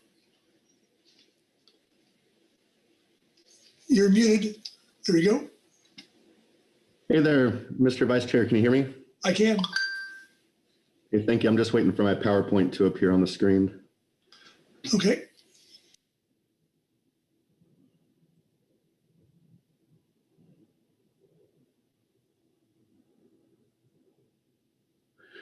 Okay, thank you, Sandra. Yeah, my name is John Gonzalez. I'm the policy specialist for fisheries at Pacific Seafood. Next slide, please. So I want to start by thanking Mr. Seeger and Ms. Dorfinghouse for the analysis document, specifically for analyzing in these hypothetical situations what the landings and revenue could be in the absence of gear switching for all competing strategies rather than just DTS. And in this hypothetical, as far as elimination of gear switching, it would result in additional annual revenue of $12.7 million, which is 3 times greater than the ex-vessel revenue from the gear switch fishery in 2019. This would also represent an approximate increase of 7.4 percentage points in overall non-whiting attainment, which comports to National Standard 1. Next slide, please, or click, please. You know, these are all hypothetical examples here, but I just want to speak to more of a matter of fact. And one matter of fact is that the IFQ fishery is a nonprofit for us right now. And, you know, roughly 7 or 8 entities are being enriched by this gear switching provision at the detriment of, you know, 40 or more trawl vessels and all of the major processors that have signed on to letters asking to reduce gear switching in the past. Another fact is that Sablefish lease rates are unaffordable for many trawlers, which is outlined in the letter from the Eureka trawlers. Another fact is that we are cutting less fish and less plants than ever before, which should be frightening to the council. Another fact is that there is not a market problem here. The markets are there, but we just can't cut enough fish manually to satisfy the market demand. And another fact is that the uncertainty about access to supply of sablefish is inhibiting our investments that are needed to purchase automation or fillet automation lines that will be able to cut enough fish and have enough throughput to satisfy the market demand and to essentially get more fish out of the water. And so right now, the question that the council has in front of them is, where do they want to see this IFQ fishery go from here? And so we believe that this is a glaring opportunity to revitalize this fishery by restricting gear switching. And so we're respectfully asking the council to identify 12% as the maximum fixed gear attainment level and to ratchet that down to 0 and to phase out gear switching over time so we can finally, for once, realize the full economic potential of this fishery. Thank you. Thank you, John. Questions for John on his testimony? Okay, seeing none. Thanks, John. Next up is Paul Clampett. Paul? Yes, thank you, Chair. My name is Paul Clampett. Myself and my family have participated in the Pacific Coast groundfish fisheries for over 35 years using fixed gear. We primarily fish sablefish, but have harvested halibut and rockfish both directly and as bycatch with sablefish. Our current vessel is the fishing vessel Augustine, which my oldest son operates and my youngest son is a crew member. We purchased a trawl permit and trawl quota as soon as it was possible when Amendment 20 was passed. We saw an opportunity to regain through the purchase of trawl quota what was lost after the last allocation fight in the early 90s when a change in the division of sablefish went from 50% trawl and 50% fixed gear to 58% trawl and 42% fixed gear. At the time, the argument the trawlers used for increasing their allocation was that they would be killing the sablefish anyway, so they needed more sablefish to prosecute their other species. I'm hearing the same argument now. Fixed gear is again being punished for being more species specific, even though we have a lower impact on the environment. There was a lot of discussion on how sablefish is constraining to the DTS fishery, but there isn't an explanation on how it's constraining. Is it constraining because it's needed to catch Dover because they're mixed, or are trawlers topping off Dover trips with sablefish and it's not constraining? How can it be constraining if processors have imposed trip limits on Dover sole? These questions haven't been fully answered or studied. We're just expected to assume it's true, in which case limiting gear switching becomes purely an allocation issue that the market should decide. I don't believe gear switching is the cause of their problems, but this is actually an attempt to remove fixed gear competition from the sablefish market in order for them to purchase trawl sablefish at lower rates to gain higher profits. If the lack of sablefish was truly inhibiting their ability to land Dover sole, there wouldn't be trip limits imposed by processors on their deliveries. There wouldn't be 2 million pounds of sablefish unharvested in 2020 in the north. The Sablefish survey in Alaska shows the possibility of another big year class coming from 2020, and the year classes all the way back to 2014 are still looking strong. There is every indication that this fishery is booming and the quota will be going up. There is no reason to eliminate or curtail gear switching, and if the council deems it is necessary to in some way restrict gear switching, it is my belief that anyone who has been involved at any time in gear switching needs to be made whole. We invested in gear switching in good faith. There was no indication that it would be eliminated, or if it is, will be done completely arbitrarily and to the benefit of a few. Thank you very much for allowing me to comment. Thank you, Paul. Questions for Paul on his testimony? Okay, thanks, Paul. Thank you. Next up will be Bob Alverson. Bob? Good afternoon, Mr. Chair. Can you pick me up? I can. Okay. So for the record, my name is Bob Alverson. I'm representing Fishing Vessel Owners Association out of Seattle. I would refer the council back to our October 18th, 2017 letter.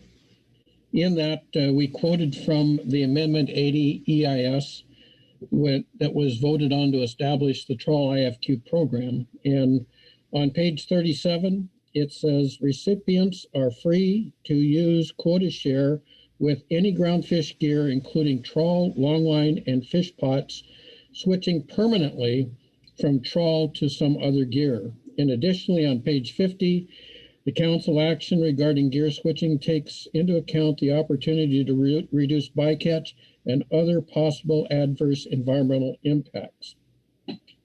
Our members have purchased quota share and reinvested in their vessels, reinvested in gear, leased trawl permits in order to participate in the trawl ITQ program for the last 10 years, and took the council at its word when they made investments to participate in the trawl ITQ program.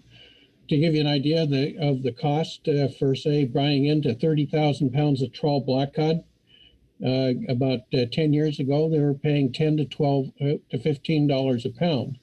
So people buying 30,000 pounds of fish were making anywhere from a $300,000 to a $450,000 investment.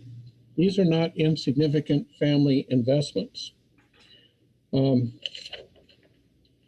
of the trawl concerns expressed by those favoring restrictions on gear switching has been the cost of leasing fish. The argument was that fixed gear operations receive more money for their sablefish and can afford higher lease fees.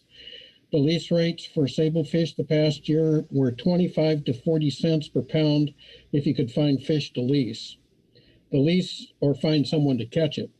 The lease rates from Jefferson Trading in March of this year, 2021, show asking prices of about 40 cents a pound with very few takers.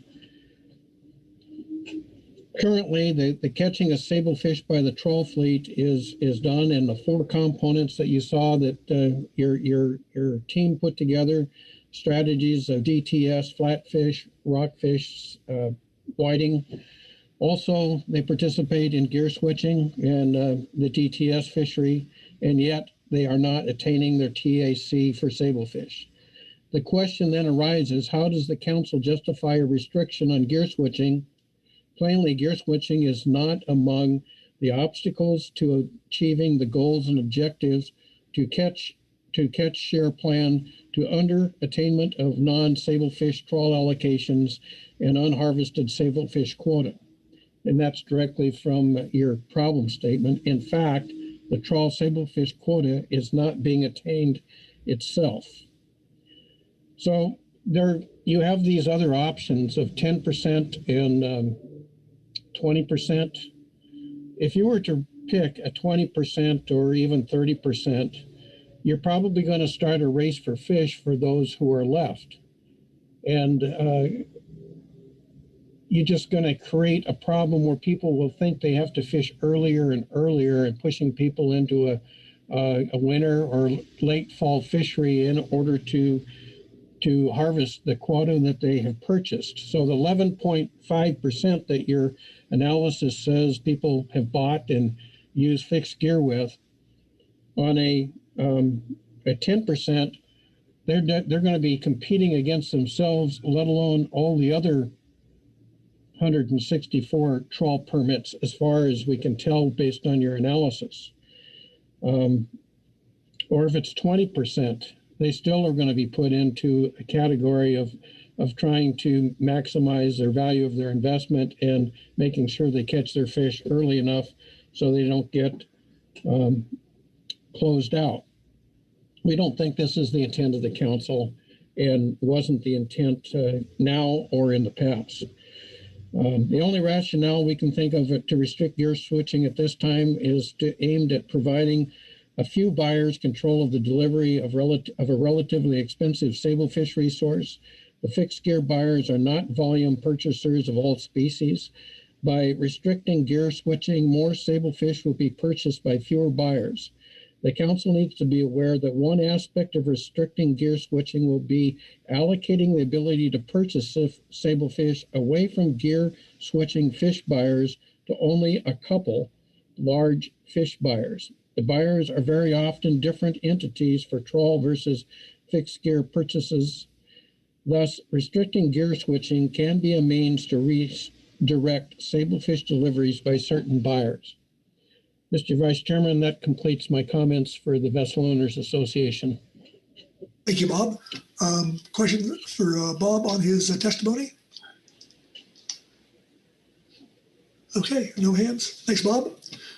Next up is Travis Hunter, and I guess followed by Dave Franklin. So, Travis, are you there? Yes, Mr. Vice Chair. Can you hear me all right? We can. Okay. Thank you, Mr. Vice Chair and members of the council. For the record, my name is Travis Hunter, and my comments are submitted by independent fishing vessel owners and captains whose vessels deliver bottom trawl caught fish in Eureka. We have decades of investment in the trawl fishery and represent second and third generation fishing families. We want to urge the council to select a gear switching level of 10% with a phase out to 0% over time. It was our understanding the catch share program was intended to be a better management tool for trawlers in the trawl sector. Every pound of initial allocation quota is calculated using groundfish caught with trawl gear exclusively. Many of us assumed trawl quota would stay in the trawl sector and not be available for use to those who used fixed gear in other sectors. Consequently, it has become less of a gear switching issue and more of a quota switching issue. We have heard from those that support gear switching that their investments need to be recognized. We believe that the decades and generations of involvement and investments made by trawlers and processors need to be considered as well. We also believe that consideration should be given to the future generations of trawlers and processors we hope to follow us if the fishery and infrastructure can be sustained. Gear switching of sablefish hinders the success of the groundfish fishery at the individual, fleet, and community level. Others opposed to gear switching will lay out the negative impacts to the fishery as a whole. I want to explain how it negatively impacts individual businesses as owners and operators of bottom trawlers, which have not been addressed in analysis.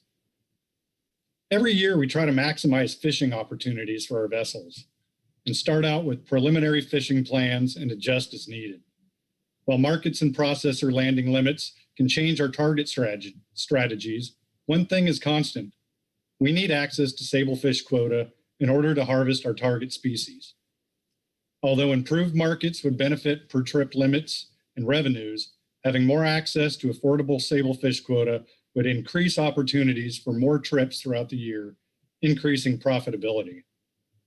A reduction of fixed gear attainment of sable north trawl quota by fixed gear to 10% and eventually zero would provide sector integrity and increase sablefish supply to provide confidence for investments and market development to maintain and increase opportunity. It is all about having the opportunity to continue making deliveries to provide consistent product and revenue for the vessel, crew, and processors. It would be a fair assumption that many other trawlers are in the same situation that we are, and prior public comments have proven that. And that brings up the subject of what is affordable quota. I realize that the free market will dictate quota pound prices in a transferable quota system. However, in the absence of gear switching, sablefish quota prices would be dictated by market conditions at the same time in the trawl fishery and more in line with other highly attained species, such as petrale sole, relative to trawl ex-vessel prices. Alice? I'm sorry, your time's up unless you're under the FMA logo. I'm not. I've got, I can wrap up there. Perfect. Okay. Thank you. Oh, okay. With that, questions for Travis? Louis Zim, followed by Maggie Summer. Louis. Thank you, Mr. Vice Chair, and I'm so glad that you're testifying, Travis, because I know you have the real weight of experience in trawling. I did a lot of research trawling, and so I'm a little bit informed of this in the Southern California Bight.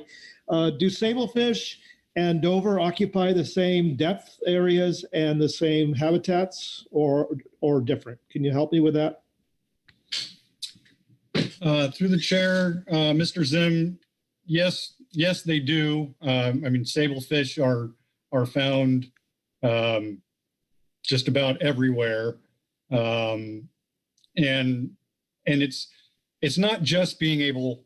It's not just about being able to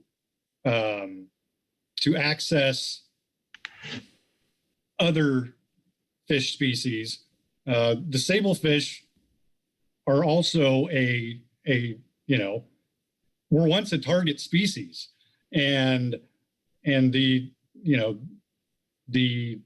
disparity in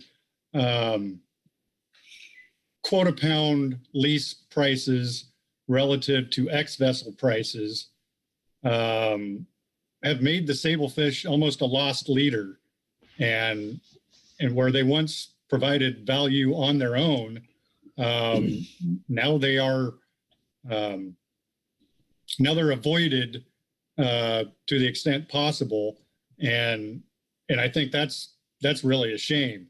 They were once a viable part of our portfolio. Through the chair, thank you, and I'm going to dig a little bit deeper. You said now they're avoided. How do you avoid them? Over. Well, we just try to avoid places. We'll make a tow, and if the ratio of sablefish to Dover sole is too large, we're forced to go somewhere else where there may be less Dover sole available at the time. So it really makes it difficult to access some of our other species. I mean, and Dover sole just being one of them. Through the chair, thank you very much. That's very illuminating. I appreciate it. Yeah, thank you, Louis. Maggie? Thank you, Vice Chair. Travis, thank you for the testimony. You may have just, your answer to Louis just now may have gotten at this as well, but I'll ask. I noticed in your written comment in your statement just now, you said that although improved markets would benefit trip limits and revenues, having more access to affordable sablefish quota would increase opportunities throughout the year. And I just wanted to ask a little bit more about that year-round aspect of it, which stood out to me from this sentence. Can you elaborate on that? Yeah, through the chair, Ms. Summer. The fact that there may be per trip Dover sole limits imposed by the processors, we're trying to maximize the amount of trips we can get through the year. And if we run out of enough sablefish to last us throughout the year and don't have the opportunity to lease more, and I will say there's been a lot of comments about how much fish was left on the table in 2020. I think we can all agree that 2020 is kind of an outlier of a year, and you know that those attainment rates shouldn't apply. But the point of my comments were that we're trying to maximize the number of trips that we can get, even though there may be per trip limits on other species. We're trying to be active all year and maximize the number of trips per year. Thank you very much. Okay, thank you, Maggie. Further questions for Travis? Okay, seeing none. Thanks, Travis. Next up is Dave Franklin, but I don't think he is online. So with that, if Dave is not there, we're going to go with Michael Godowski. Mike.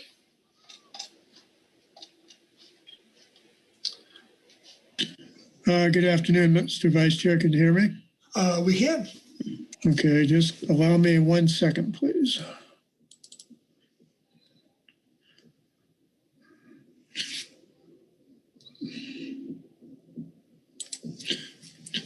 Good afternoon, Mr. Vice Chair and council members. I'm Mike Okoneski, testifying on my own behalf.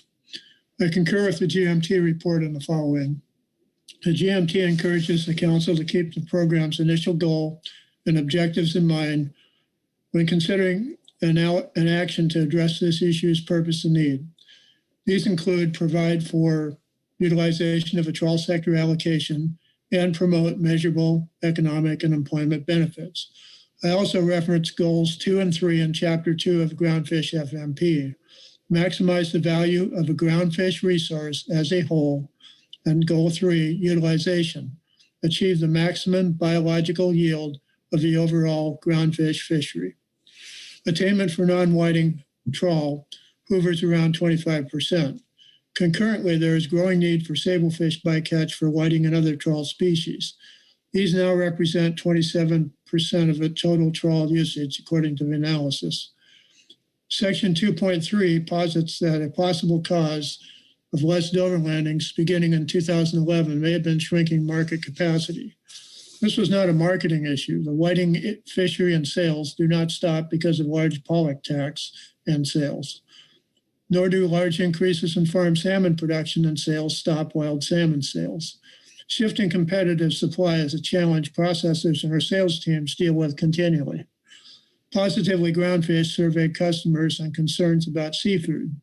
Number one was assurance that we can deliver what we advertise in quantity and on time. An open access program for sablefish quota does not work in the modern food web.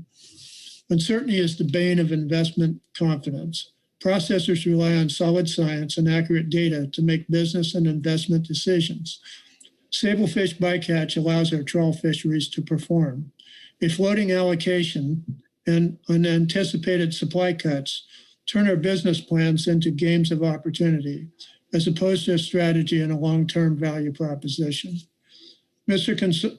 excuse me, Mr. Gonzalez constructed a PowerPoint based on table 15 of the analysis. It points out that the more you limit gear switching, the higher the potential economic lift. Zero gear switching has an ex-vessel potential increase of $12.7 million. Job creation and economic revenue multipliers would expand this considerably. The non-whiting IFQ program has suffered badly. I recommend you select a 12% option and phase out gear switching over a period not to exceed 12 years. Thank you. I'd be happy to take any questions. Thanks, Mike. Questions for Mike on his testimony? Maggie Summer. Maggie? Thank you, Vice Chair. Mike, thanks for the testimony. I'm curious, you mentioned large supply in some other fisheries, for example, Alaska pollock and salmon, and the fact that your marketing experts are able to move those. And then you talked about uncertainty in the supply of, Dover or West Coast whitefish fisheries being a challenge. Can you talk about how you see that maybe the differences between those? Or I'm assuming it sounds like there might be some differences in how the uncertainty in supply in all those fisheries plays out. I'm just having trouble connecting those examples you gave of the large increases in other fisheries being okay. Are those less uncertain? Through the chair, Vice Chair, thank you, Ms. Summer. I don't know if I quite understand the question, but I think the uncertainty is the bane of investment confidence. But there's a second side of it too on the market side, and that is if you're going to create a program, and usually most of the trawl fish that goes fresh anyway, where the higher value is, goes into a marketing program with the big retailers, at least on Dover, and restaurants take a larger portion of other fish, such as petrale. But what we need to be able to do is understand how likely it is we're going to be able to get the fish out of the water in a timely fashion. We're fighting weather conditions, we know that, and other, observer coverage and that kind of thing. But the one thing we don't know at any one time is exactly how much sablefish there is for the bycatch to go out and catch Dover, for example. And now it's playing over into other areas of the trawl fishery as well. But let's just stick on Dover for a moment. That program, and I think Frank Dulcich spoke to that a little bit about some of the interest he had, but on the other hand, is he able, the worst thing to do is say you've got all this fish and the customer becomes interested and then you don't deliver or can't deliver. And it's largely because the nature of the supermarket chains has changed dramatically over the last 20 years. And consolidation, and they go through huge warehouses in and out and within 24 hours a lot of times. So they're all, basically if you miss the mark and don't provide the fish when say you're going to, there's a real chance you're going to lose that customer. In one case, we lost one in Northern California, a huge customer. It was 2 years before we got him back because we didn't get him rockfish for an ad. So that's the kind of punishment you can get for not producing what you are going after. So it has to be a certain amount of confidence that in what you're doing now.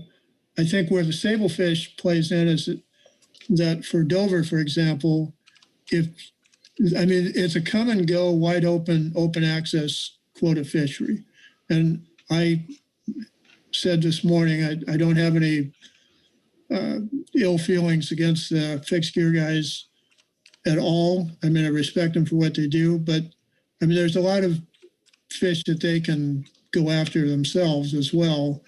And it's going to take some time to build this fishery up. It's not an overnight process by any means. And I hope that kind of gets to your question a little bit, but I'm sorry if I wandered around too much. Thank you very much. Apologies for my confusingly worded question, but you got it. Thank you. Okay, further questions for Mike? Phil Anderson. Phil? Thanks, Mr. Vice Chair, and thanks, Mike, for your testimony. Just one of the pieces of this puzzle that I've struggled with is the issue associated with Dover and the utilization and the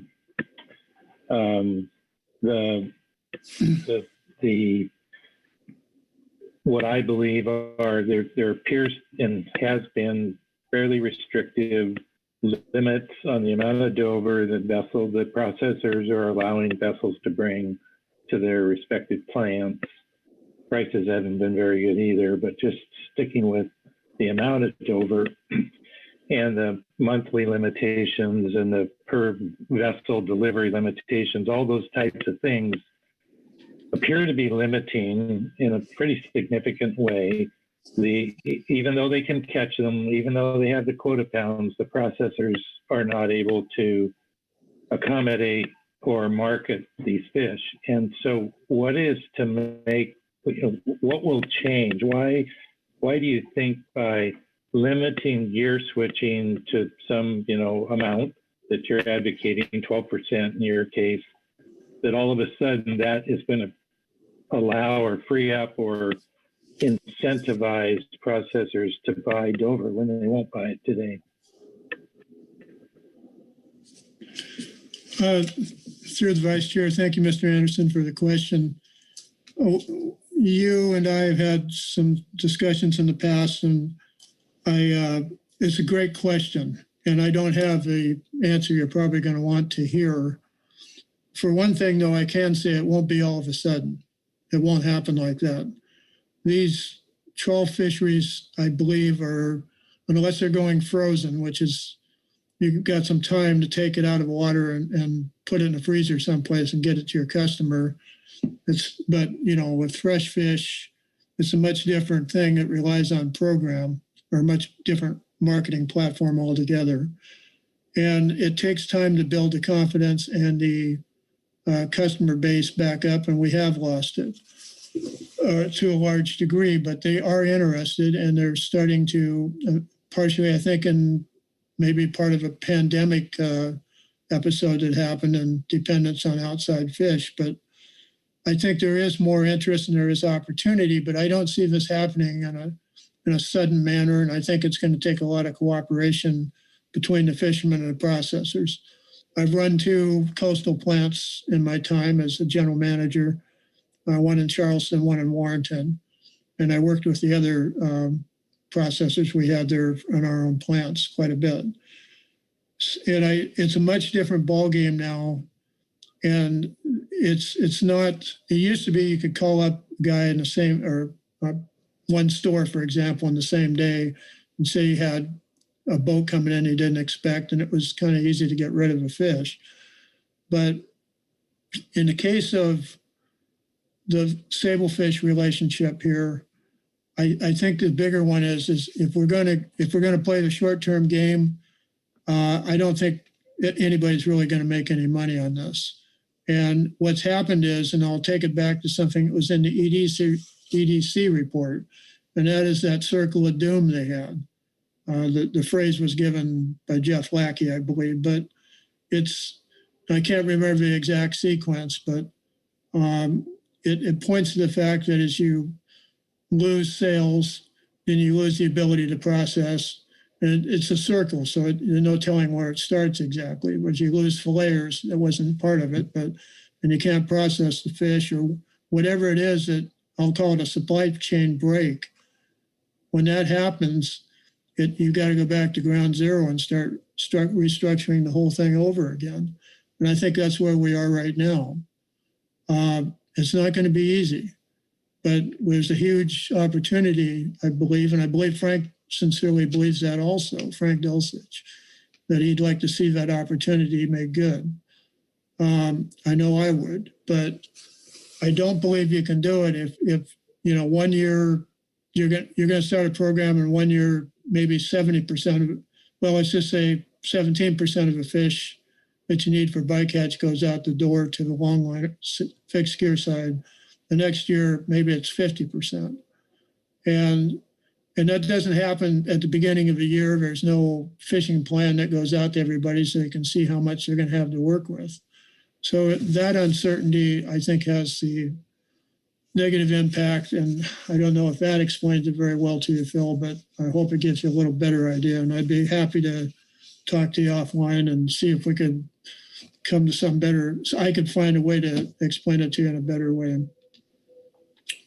Thank you. Okay, thanks, Mike. Thanks, Phil. Any more questions for Mike? Thanks, Mike. Next up is Michelle Longo-Etter. And then Mike Rutherford will follow her. Michelle? Thank you, Mr. Vice Chair, members of the council. My name is Michelle Longo-Etter, and my husband and I own the fishing vessel Timmy Boy out of Newport, Oregon. We participate in the Sablefish fishery with fixed gear, both in the limited entry tier fishery, and then also in the trawl fishery since 2011. In short, while we appreciate the hard work and time by staff, we don't think the analysis presented in Attachment 1 to F4 to the Council shows with any level of certitude that limiting gear switching will increase the attainment of trawl species. I'd like to highlight language in that report that indicates this uncertainty, and it's at page 45 of Attachment 1. The analysts state, if gear switching is inhibiting trawl attainment, a reduction in gear switching may increase trawl attainment in the short or long term, depending on the mechanism by which the inhibition occurs. It is possible that gear switching is affecting trawl attainment through both direct or indirect mechanisms, or that it is not affecting trawl attainment. I'd also like to call the Council's attention to language in the GMT report on page 5 that also underlines the uncertainty in the analysis. The GMT stated at page 5 that while full elimination of gear switching may redistribute sablefish quota among user groups, it's unclear whether or not a reduction or an elimination of gear switching would help to meet the goal of providing full utilization of non-whiting trawl sector allocations. Given the uncertainty, I suggest to the Council there's an insufficient basis to move forward with limiting gear switching. However, should the Council decide to act, we'd recommend a level be set that reflects around the average level of participation during 2016-2019, or 33%. Finally, regarding guidance for future action and consideration of the alternatives that have already been developed, I'd ask the Council to do some things. 1, keep the control date to qualify to be able to continue to gear switch. That significant participation of gear switching be required, as well as recent participation. That leasing be allowed, and that the ability to gear switch not expire or have a sunset provision. Mr. Vice Chair, that concludes my comments. Thank you. Thank you, Michelle. Questions for Michelle on her testimony? Louis Zim. Louis? Thank you, Mr. Vice Chair, and good to hear your voice, Michelle, certainly. If in fact gear switching is phased out over time, what other avenue is there for you and your boat to continue? Do you have sablefish tier, or is there any way that you get enough sablefish tier, or should we look at increasing the tier? Thank you. We do participate in the sablefish tier fishery, and the question would be oriented towards what would we do with our trawl quota if we would still own, quote unquote, what we have. So what we would do with that trawl quota, it would have to be somehow utilized by trawl fishermen. It's possible that we could lease it to trawl fishermen or sell it to trawl fishermen, but the value of that quota would be significantly reduced because of the fact that sablefish delivered by fixed gear is worth 40% more than that caught by trawl net vessels. So there would be still a use for what we own, but it would be significantly decreased. I hope that answers your question. Yeah, thank you, through the chair. Yes, it does. And I'm sorry I jumped over to the other question was, do you see any benefit in increasing the amount of number of tiers that could be put on one boat? Presently, it's you can only have 3. I do, and that's a possibility to discuss in the 5-year review that's coming up for the tier fishery. I haven't given it a lot of thought, but one of the things your question highlights is the radical difference between what a fixed gear vessel can catch in the tier fishery versus what a trawl vessel can catch in the trawl fishery. For example, boy, my numbers are going to be very round here, but three tier permits in 2019 or 2020 may have 2019 say may have been able to catch approximately 50,000 pounds. And actually, the difference between the two fisheries this year, in the fixed gear fishery, the maximum amount allowed to be caught is about 175,000, whereas the maximum amount allowed on a vessel in the trawl fishery is 311,000 pounds. So it's not twice the amount, but it's a huge difference. Thank you very much. Thank you for your testimony. Thanks, Louis. Marcy Yarimko. Marcy? Thank you, Mr. Vice Chair. Thank you, Michelle, for your testimony. I actually have a question on your written submission. You describe the history you have with the Timmy Boy and the trawl quota that you purchased with the vessel, always with the intent of participating in the IQ fishery using the gear switch provision.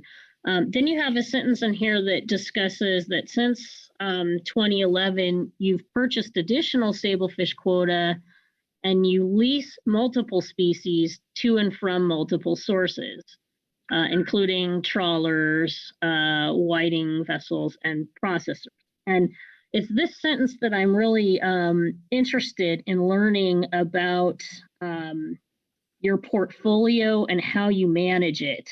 What I'm interested in specifically is if you're using only the sablefish in your fixed gear fishing activities, and yet you're still able to lease out the other species, what might that suggest about sablefish being limiting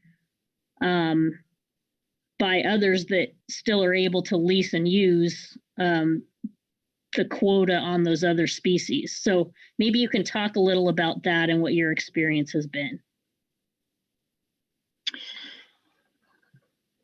Thank you for the question through the Vice Chair. I'm not sure I entirely understand the question, but I can talk about our experience and maybe that will tease out the answer. When we bought the Timmy Boy, we didn't just buy sablefish quota. The Timmy Boy, because it had trawled for decades, and also used fixed gear for decades as well. In its trawl portfolio, it did have a number of species, including sablefish. So what we do with species such as widows or petrale or dark blotch, yellowtail, I mean, there's been a multiple species that we lease to trawlers, whether it's whiting boats or midwater vessels or bottom trawling vessels. So the fact that we did buy all of the quota at the time we purchased the Timmy Boy has allowed us to contribute to the ability of other trawl vessels in the program to pursue their strategies. Likewise, some of the trawl vessels that have quota that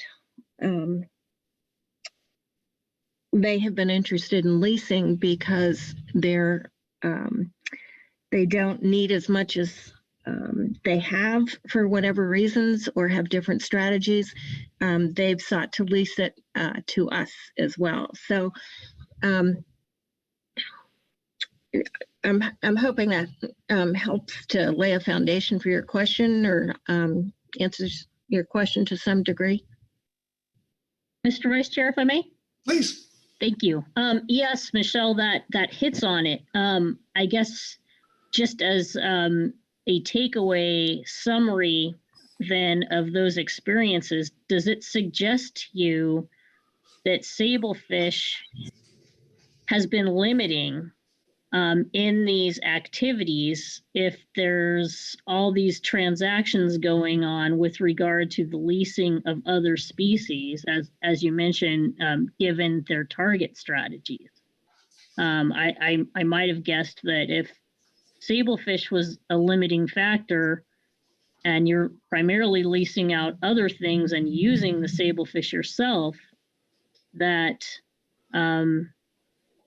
Sablefish, that folks may not have the ability to absorb those other trawl species if the Sablefish that they had was limiting. So I guess I'm just looking for your impression on whether Sablefish is a constraint. Well, given our experience in the market and the various sources from which we lease Sablefish and lease other species, I don't see Sablefish as a species that is constraining different trawl operations. So, you know, that's as much as I can say, given the fluidity and the of the market in quota accounts. So, thank you. Okay. Thank you, Marcy. Further questions for Michelle? Thanks, Michelle. Next up is Mike Rutherford, followed by Al Carter.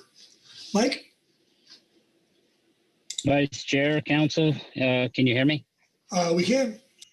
Okay, I'm at a boatyard. So my name is Mike Rutherford, a trawler out of Newport. We have 4 fishing vessels that fish bottom trawl and midwater trawl. And I would just like to stress that, especially after listening to the last testimony, that sablefish is a constrained species in our fishery. Firsthand,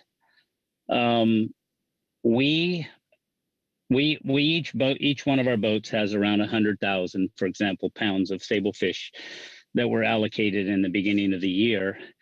And so we have to, if we want to stay fishing in the trawl fishery, we need to either lease more or get out of the trawl fishery because we'll end up running out. Okay. And sometimes trying to lease fish, as was mentioned, that the fixed gear vessel price for sablefish is higher than 40%. It's much more like almost 100%. In other words, when they sell their fish, they might get $1.50 a pound, and when we sell our fish, same fish, we may only get 50 or 60 cents a pound. And the lease for that would be 60 cents a pound. So if we want to acquire more to continue to fish, let's say all of our sable's gone due to lightning strikes or whatever you want to call it, fishing in areas that may have more sable abundance when you're trying to catch a petrale or your dover or whatever you're fishing for. So that basically, just to circle back, I don't want to drag this out. It becomes a constrained species, and so it costs us a lot of money to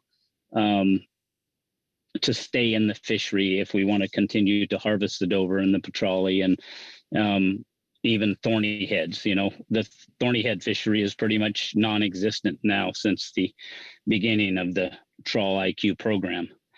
And as I mentioned in my written testimony, that the common denominator, I believe, is the lack of sablefish. I mean, numbers won't lie.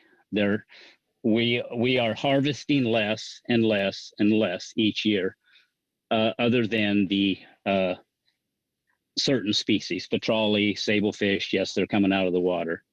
Thorny heads, Dover sole, all those are in a great decline.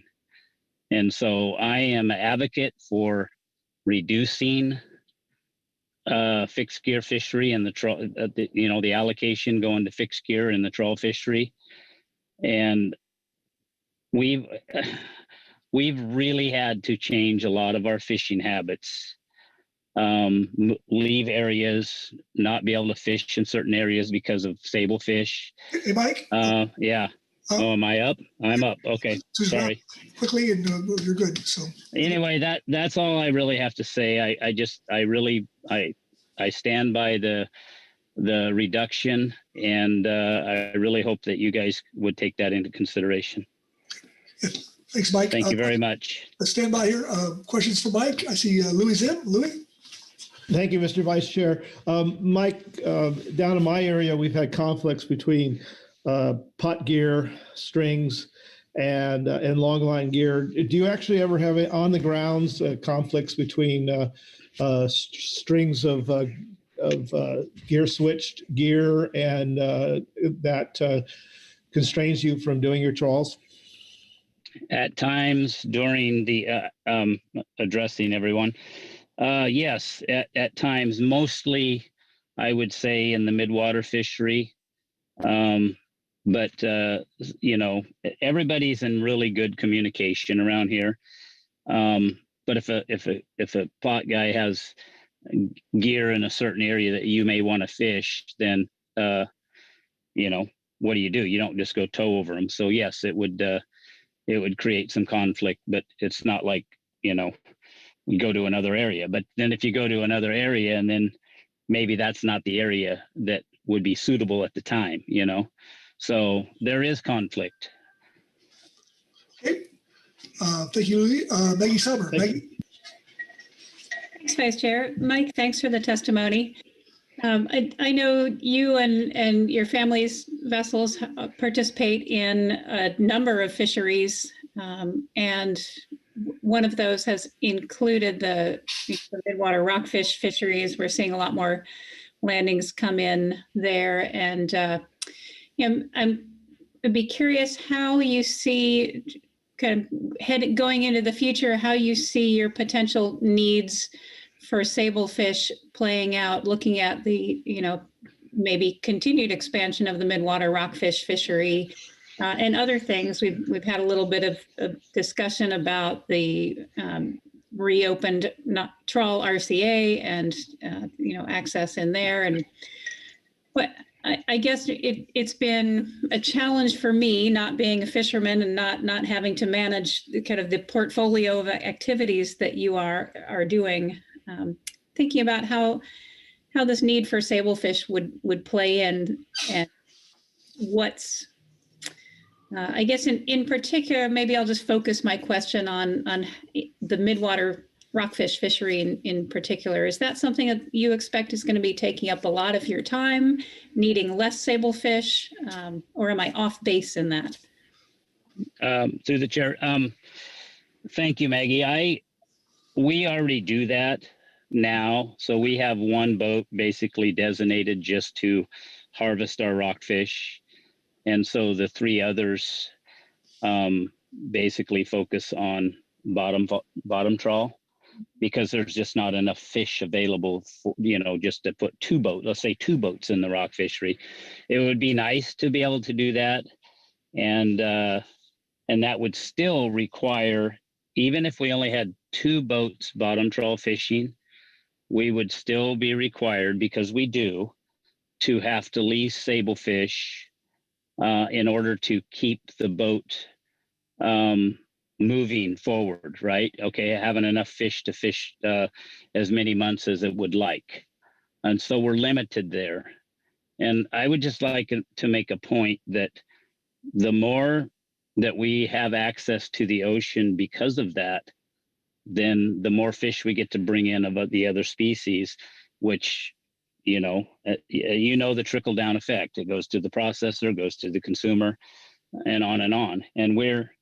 And so if you're restricted on one end, you're going to be restricted on the other. So back to your question, do we consolidate? Yes, we already have consolidated. And that's one of the reasons why we did consolidate. And because we do not own enough sablefish to keep 4 boats busy. We barely have enough to keep 2 boats busy in the bottom trawl fishery without leasing. And I've played the lease game a lot since day one, and that will continue. The leasing and the trading and the midwater guys are going to need rockfish. The certain trawlers may not need as much sable as other trawlers because of areas fished. All that's going to continue. It's just going to stay within the trawl fishery, which means more fish come to town from that sector and not just one single species. I hope that answered your question. It did. Thank you very much. And Vice Chair, may I ask one brief follow-up? Please. Thanks, Mike. You mentioned limits on the midwater rockfish. Is that limits on how much you're able to deliver to plants? No, it's limited on right now. For example, our family owns about 2 million pounds of widow rockfish. Mm-hmm. Well, that's just barely enough for one boat if that boat stays busy. So it makes more sense for one boat to catch 2 million pounds as to have 2 boats fishing 1 million pounds. Got it. Thanks very much. Okay. Thanks, Maggie. Mark Grelnick. Mark? Thank you, Vice Chair, and thank you, Mike, for your testimony. It's really important. I've got a question for you. If we're looking here at perhaps a range of alternatives in terms of capping the ability to gear switch with this trawl quota, and you've indicated that right now it's difficult for you to acquire, I guess, either through lease or purchase the necessary sablefish quota that you feel that you need.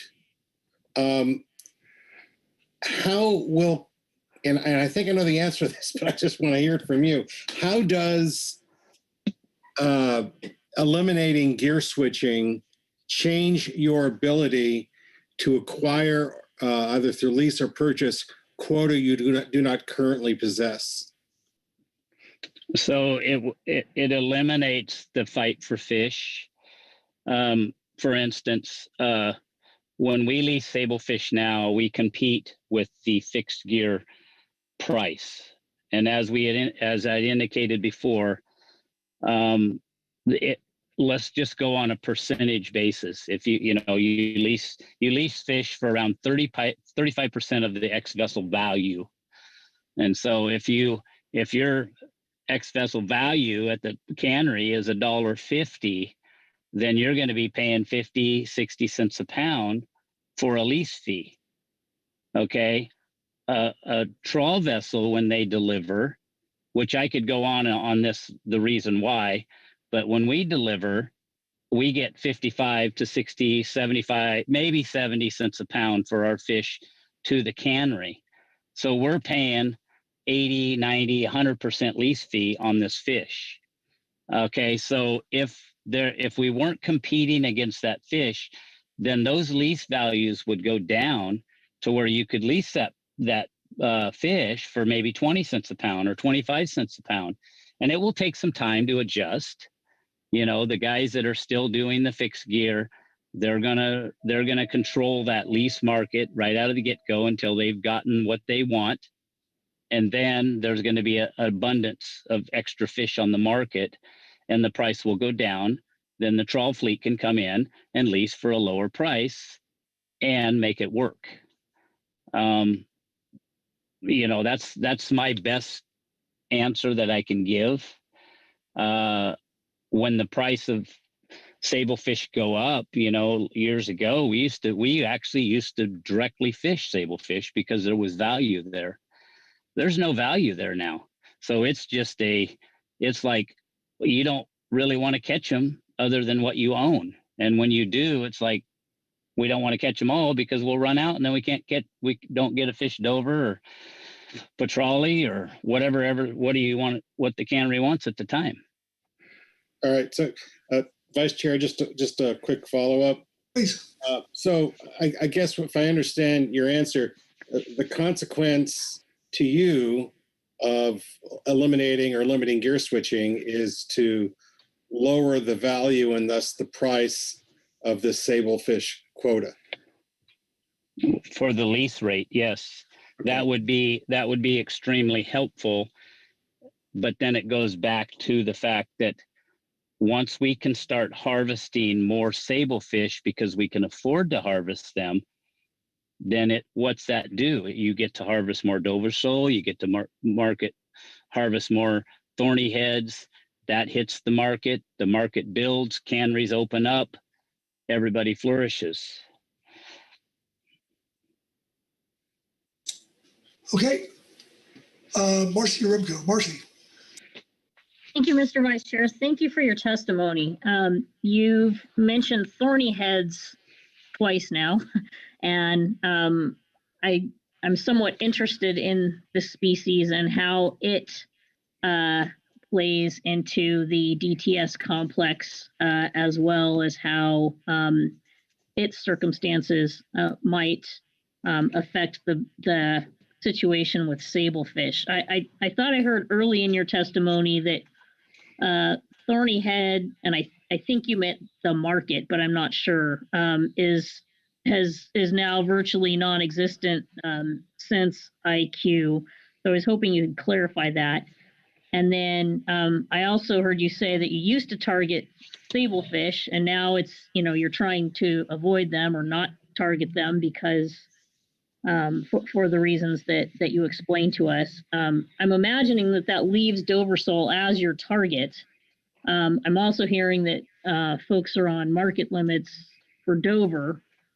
So I guess I'm just looking for a little bit of clarification on the situation with thorny head, and if in fact those are money fish, or if you're targeting them, or if you're trying to leave them alone too.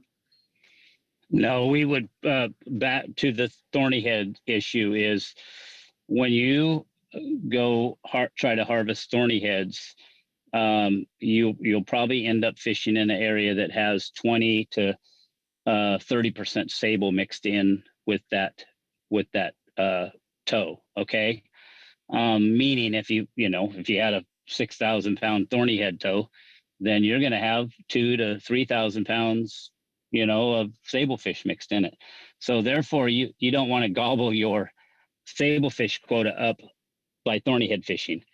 As far as the market goes, thorny heads are not a high desired or high valued fish, but they are a fish.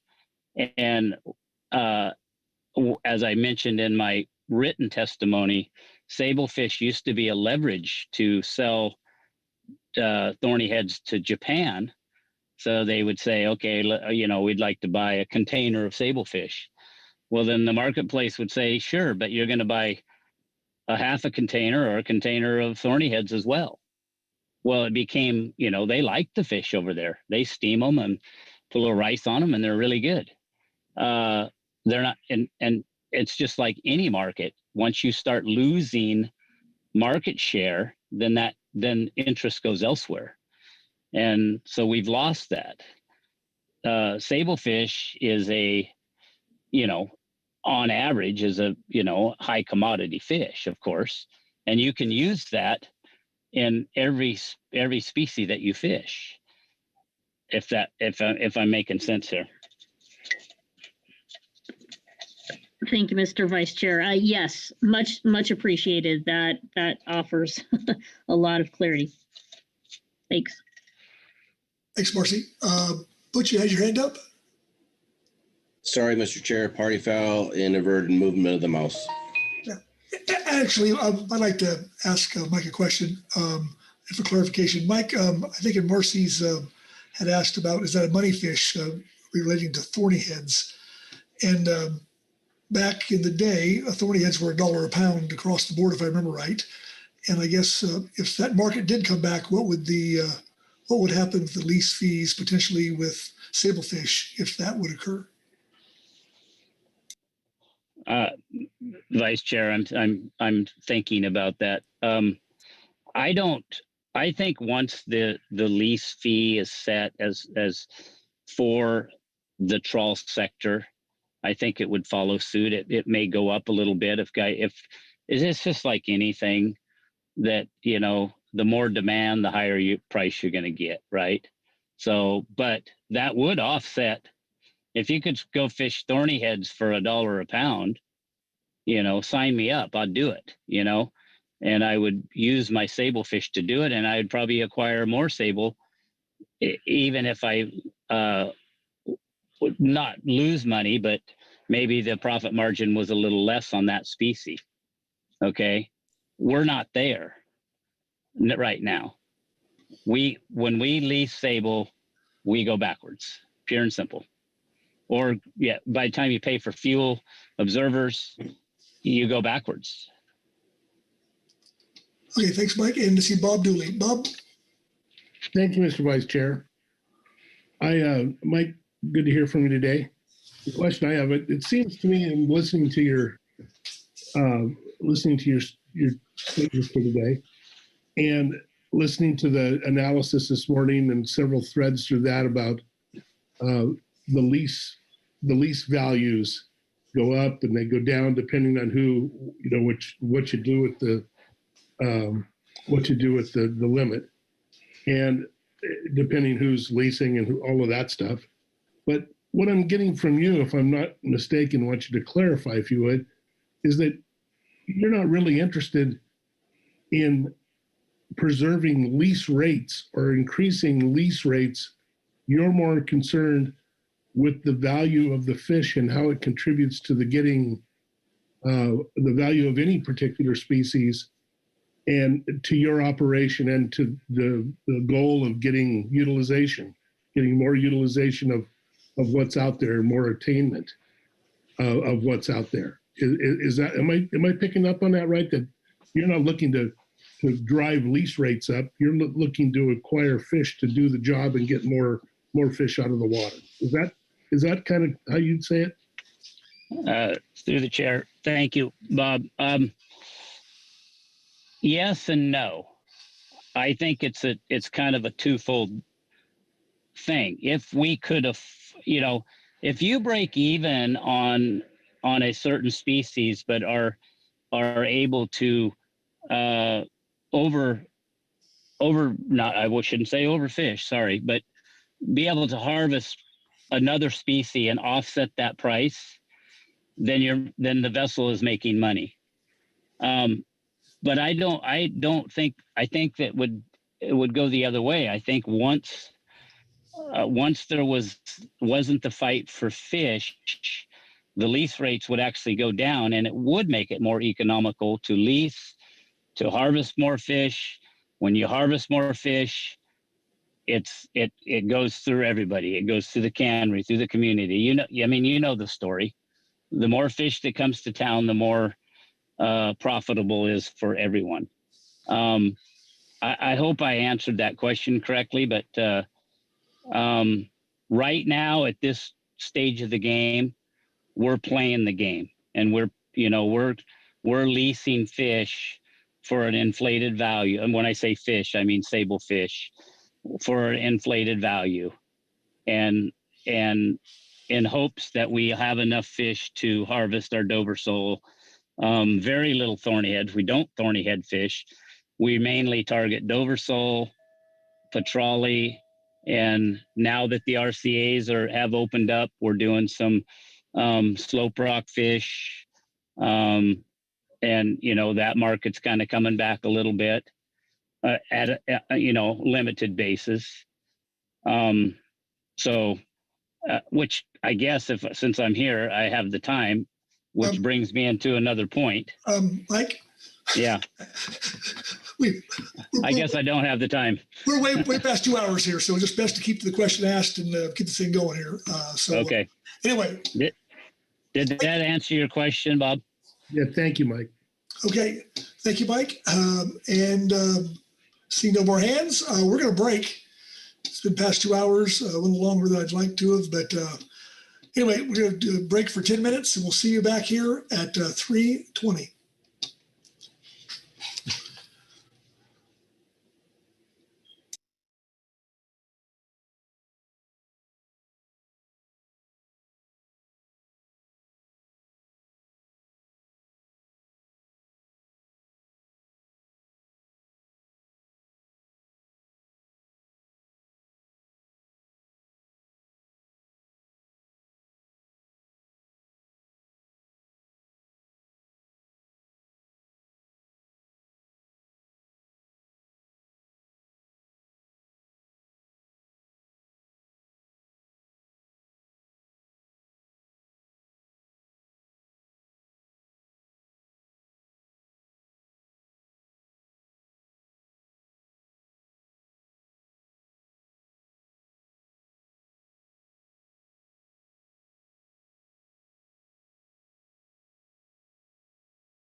Okay, we'll start here just shortly.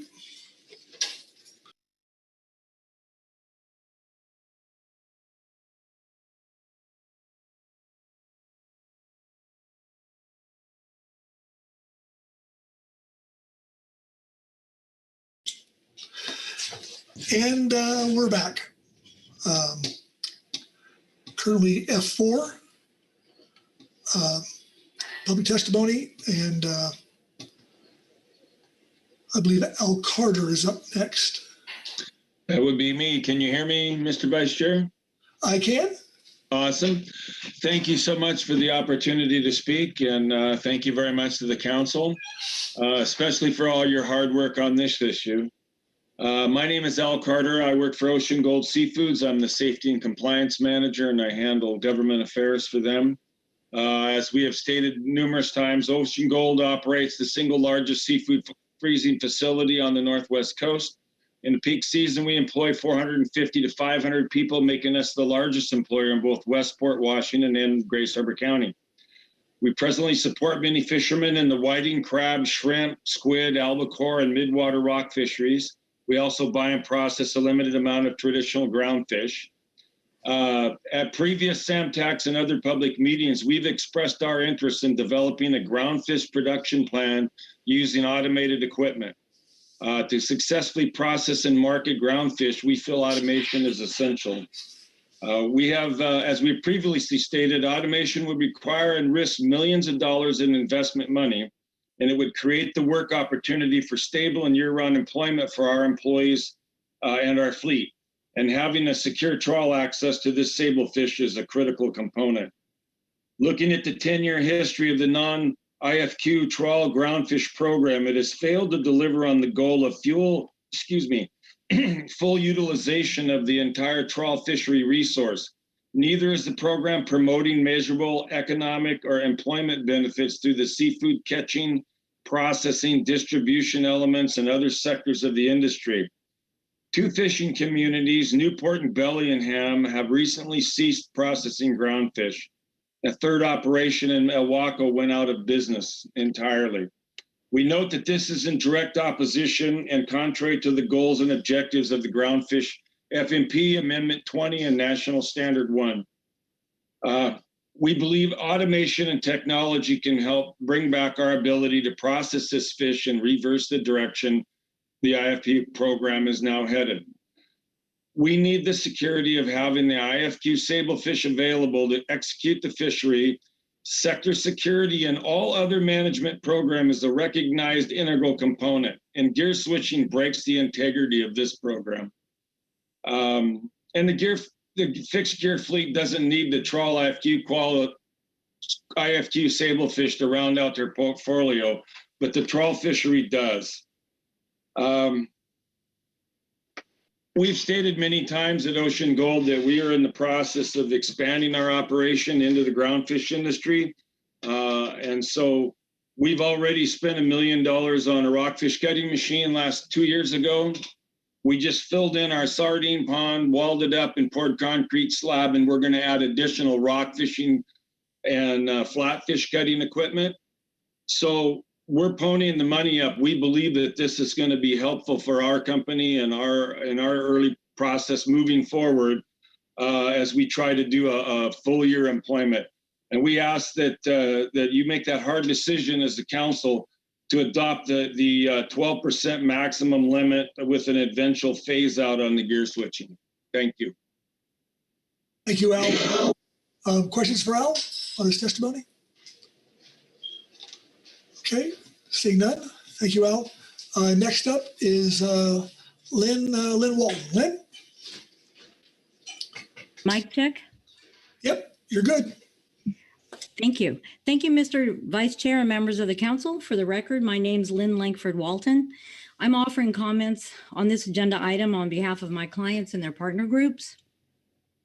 Their harvesting interests in the West Coast groundfish are what I term mixed gear. We transit across mothership whiting, midwater whiting and rockfish, bottom trawl, shrimp trawl, fixed gear hook and line and pots in the Sablefish tiered permit program and under these gear switching provisions. I will keep my comments brief as they tend to be concerns that have been expressed by myself and others in the past. I did submit written comments.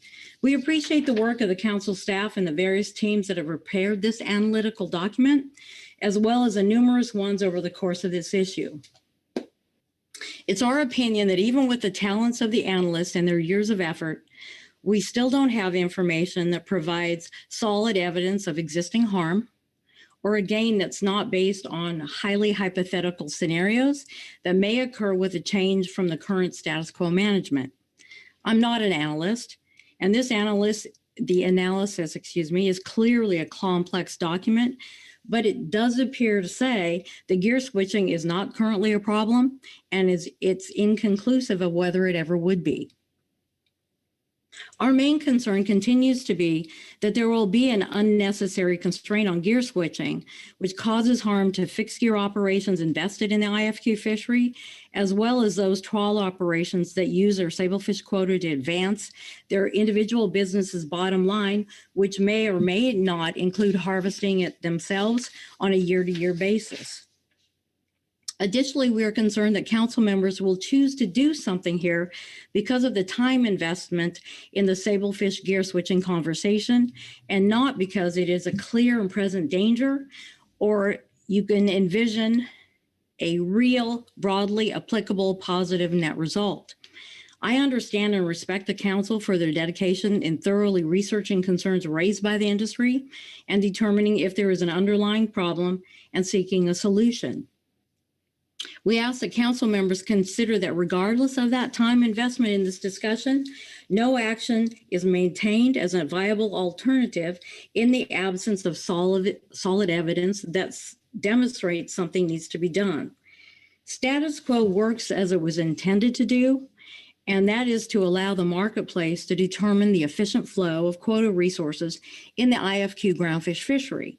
I believe that the lease rates that range from a high of $1.40 a pound in 17 and 18 to a low of 12 cents at the end of the 2020 year demonstrate that that market reacts quickly to current conditions. We support the we support the gap comments offered by the fixed gear switching perspective. Robert Alverson with Fishing Vessel Owners Association, Michelle Robinson with Ocean Beats LLC, and Michelle Longo-Etter with the FV Timmy Boy, except in any instance where they may have specified an acceptable limit on gear switching that has been discussed thus far in this analysis. So I thank you for your time and consideration of my comments. Thank you, Lynn. Questions for Lynn on her testimony? Okay. Thank you, Lynn. Next up is John Corbin, followed by Mark Cooper. John?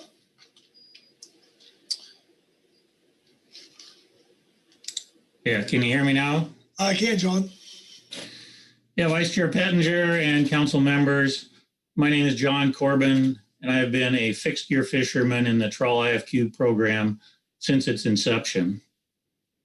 I want to emphasize that I believe the program is working as intended, and that the addition of fixed gear has added value to the top end and brought in fish that wouldn't be harvested by the trawl fleet alone.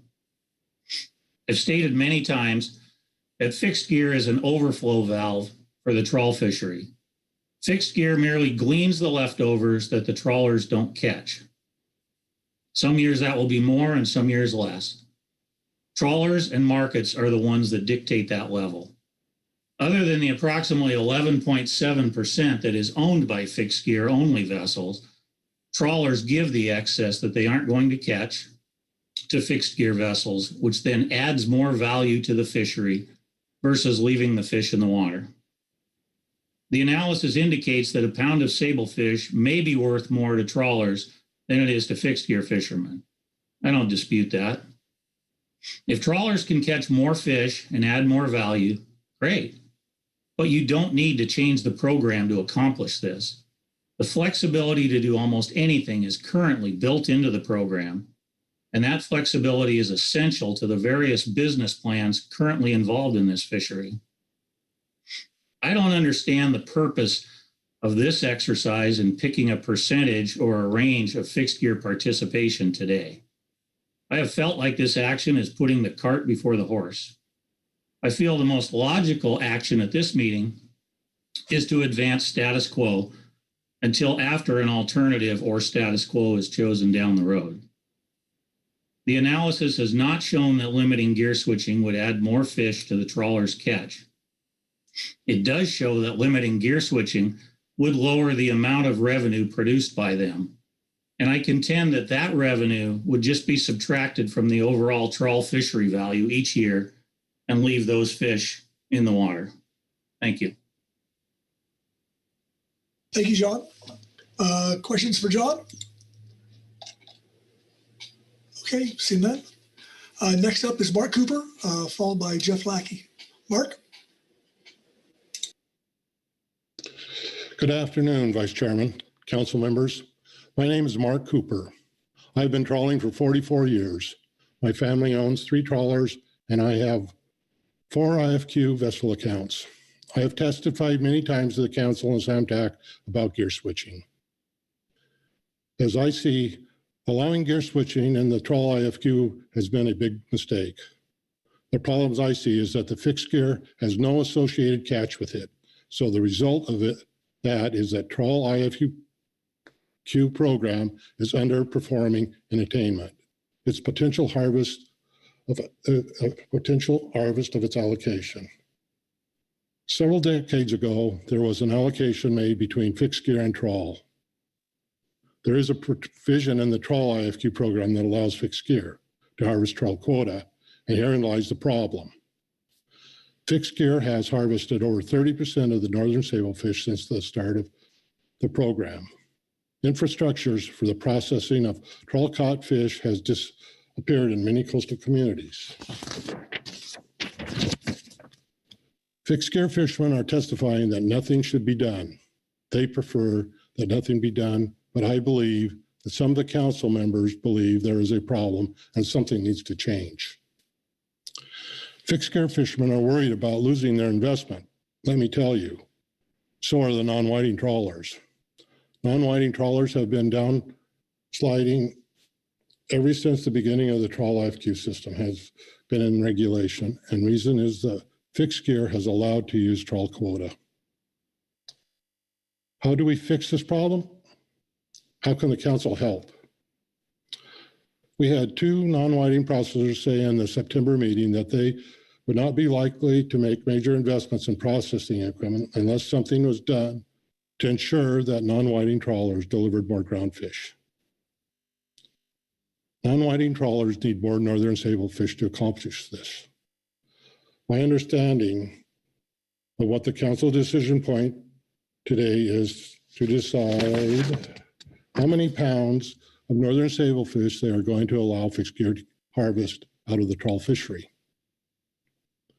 I'm here today as other non-whiting trawlers to recommend a 10 to 12% cap on fixed gear and a phase out of the period. I believe this action would help the coastal communities rebuild the infrastructure that non-whiting trawlers need. We need processing plants, the length of the coast, not just the north end. Thank you. I would be glad to answer any questions. Thank you, Mark. Questions for Mark on his testimony? Okay. Thanks, Mark. Next up is Jeff Lackey, followed by Rick Harris. Jeff? Yes, thank you, council members. My name is Jeff Lackey. What is really at stake here is in this issue is what happens to the non-whiting trawl fishery in our communities. The bottom trawl cutting operations outside of the river all face uncertain futures. Fort Bragg, Eureka, Charleston, Newport, Westport, and others. The biggest question is 5, 10, 20 years from now, do these ports have meaningful bottom trawl cutting operations? That'll determine if the program and council management will have been a success. Sablefish absolutely impacts capacity of the fishery because of its vital economic and logistical importance. It swims with all fish. We cannot get to OY and program goals and objectives without it. Status quo of using 2/3 of the sable is not working. The trawl fishery needs its trawl allocation to have a chance at achieving OY, maintaining and expanding the geographic distribution of the fishery, and connecting communities in all 3 states to the resource for future generations. The public comment letter under this agenda item by Andrew Bornstein of Bornstein Seafood speaks to the importance of sector integrity. Quote, "The fact remains that attainment of more than a mere 20 to 30% of our sustainable yield of the entire groundfish fishery is what is best for the entire West Coast. We need to land this fish. We need to create the jobs and infrastructure to process this fish, and we need to market and sell this fish. The pandemic showed us we need better food chain infrastructure and to not rely on imports as much as a nation. We need to create environments that will produce profitable business plans for both boats and fish plants," end of quote. Then he goes on to advocate for the 12 or 10% limitation option. Catch shares was intended to increase attainment, but the opposite has happened. Even with large ACL increases, the bottom trawl fishery has gone backwards. The need is urgent. That is why I request 10% immediate maximum limit, followed by eventual gear switch and elimination. We are still in an extended 5-year review process with gear switching. The 5-year review clearly stated, quote, "Fixed gear fishery has contributed to the decrease in attainment of Dover sole and thorny heads," end of quote. The MSA anticipates lab programs will need review and includes a charge to make necessary changes to achieve program goals and objectives. The catch shares program in gear switching has resulted in a diminished capacity fishery that has had an extremely negative impact on our operations' available delivery opportunities. Our town of Newport has suffered. We need a processor here to make a big commitment to Newport, and it may well not happen unless the overall capacity of the fishery can grow, and sablefish is an absolute key in that equation. If gear switching is meaningfully limited, processors have said they will invest and expand markets. Trawlers will have no problem growing to meet that need and catch every last pound of sablefish along with other species and reach for OY. Thank you, and I'll be happy to take any questions. Thanks, Jeff. Questions for Jeff? Bob Dooley. Bob? Thank you, Mr. Vice Chair. And thanks, Jeff. I have a question for you. You know, we've heard a little bit of comments in the analysis and in the discussions about the non-trawl or the RCA opening after 10 years or 20 years almost of close, but it finally opened up to the trawl sector. We've heard that there's more attainment because of that and more availability of species. Does that also, in your opinion, bring with it a greater need for the trawl sector to have sablefish?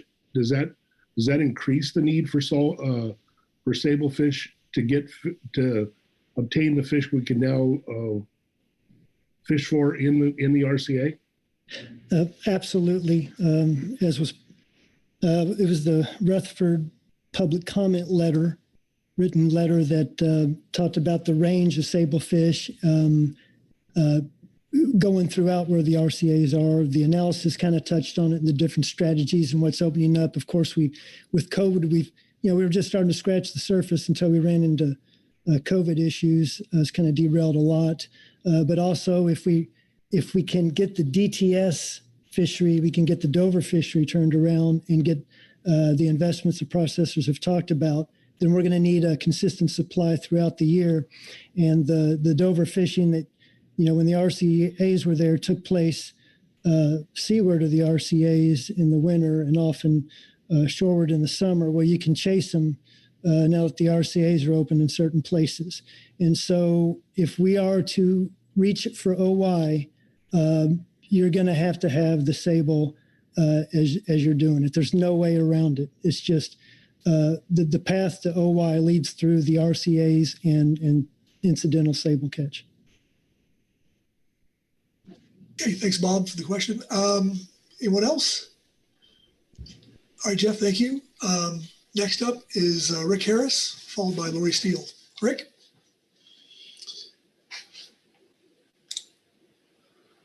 You're muted, Rick. How about that? There you go. All right, I can still take instructions after all these years. Great. Okay, Mr. Vice Chair and council members, I'm Rick Harris with Pacific Seafoods out of Eureka, California. I'm commenting today in support of limiting gear switching down to 10-12% range, as indicated by both the supportive members of the GAP and fishers from Eureka and others, fishermen you've heard up and down the coast. That I was only recently made aware of this new analysis showing the potential gains of additional poundage and revenues in the event of, lower limits. I'm really encouraged to see those numbers. I think it, could post, showing me that maybe there's some hope in this industry after all. And I've been in the industry for 40 some years now and seen a lot of changes, take place. And it's been quite challenging. There's been some great years. We follow great markets in Japan, and we see markets fall in Japan for Sablefish. Right now we've seen a couple of poor years and markets go down again. I'm seeing where that market's starting to come back a little bit, and I'm starting to see where groundfish interest is starting to come back a little bit. I think with the pandemic we've had, people have learned to cook at home, believe it or not, after all these years. So, our company's investing in equipment and automation and different packaging equipment and different ways to approach market, to get our products out there, to promote this fishery that we've rebuilt over all these years and get it into people's hands in a way that they can deal with it at home. And I think the pandemic's really taught us a lot.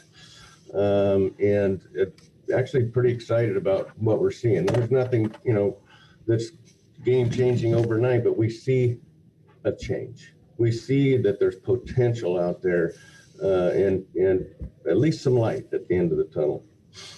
The other thing I've been listening to, and I was a member of the GAP 30 some years ago, and I'm really glad to hear some of the voices and the people are still fighting the same sides of the battle. For back then it was allocation of Sablefish quota, not so much quota, but a percentage of the available catch. But glad to see a lot of those people are still around with me, still kicking in probably our late 60s and whatnot. So glad to hear that. But I would like the council to really not look at this as an issue between gear sectors, but this is an industry issue. And the industry is made up of all fishers and processors, support businesses, communities, and most importantly, the families that support all of us, that allow us to go fishing and allow us to process this fish and allow us to market this fish. So we have an obligation to a lot more than just a trawler or a fixed gear fisherman or fishers, if we will. We have an obligation to the industry and all the people that are part of that industry. And I would like us to really look at that. We've come a long way from the buyback, rationalization, catch shares, stock rebuilding to let it go now. I just hope to see that we can finish the job, make the right decisions, and if reducing it to 10 to 12% and ultimately to zero, if the analysis is right, is really going to provide that much more tonnage and that much more revenue into the industry, then by God, let's do it right. Hey, Rick, your time's up. Yeah. Ask me a couple questions. Okay. Any questions for Rick? Okay, I can't help you there, Rick. Thank you. Hear my side of. Oh, okay, we do have a question. Marcy, your IPCO. Marcy. Yes, thank you, Mr. Vice Chair. Thank you, Rick, for your testimony. And it's great to hear from you and have you offer some historic perspective for us. I'm hoping that maybe you can give us your impression of the discussions and the intent of the program when it was instituted in 2011.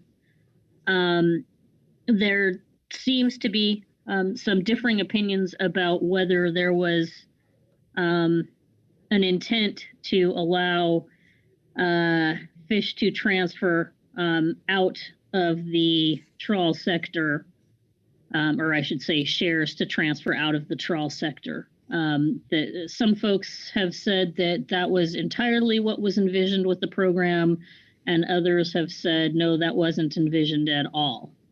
So I guess I'm just wondering, since you have such history with the GAP and with the council, what your recollection is. Yeah, thank you. I think it's a matter of interpretation, more than likely. We can all read something, interpret something different out of it.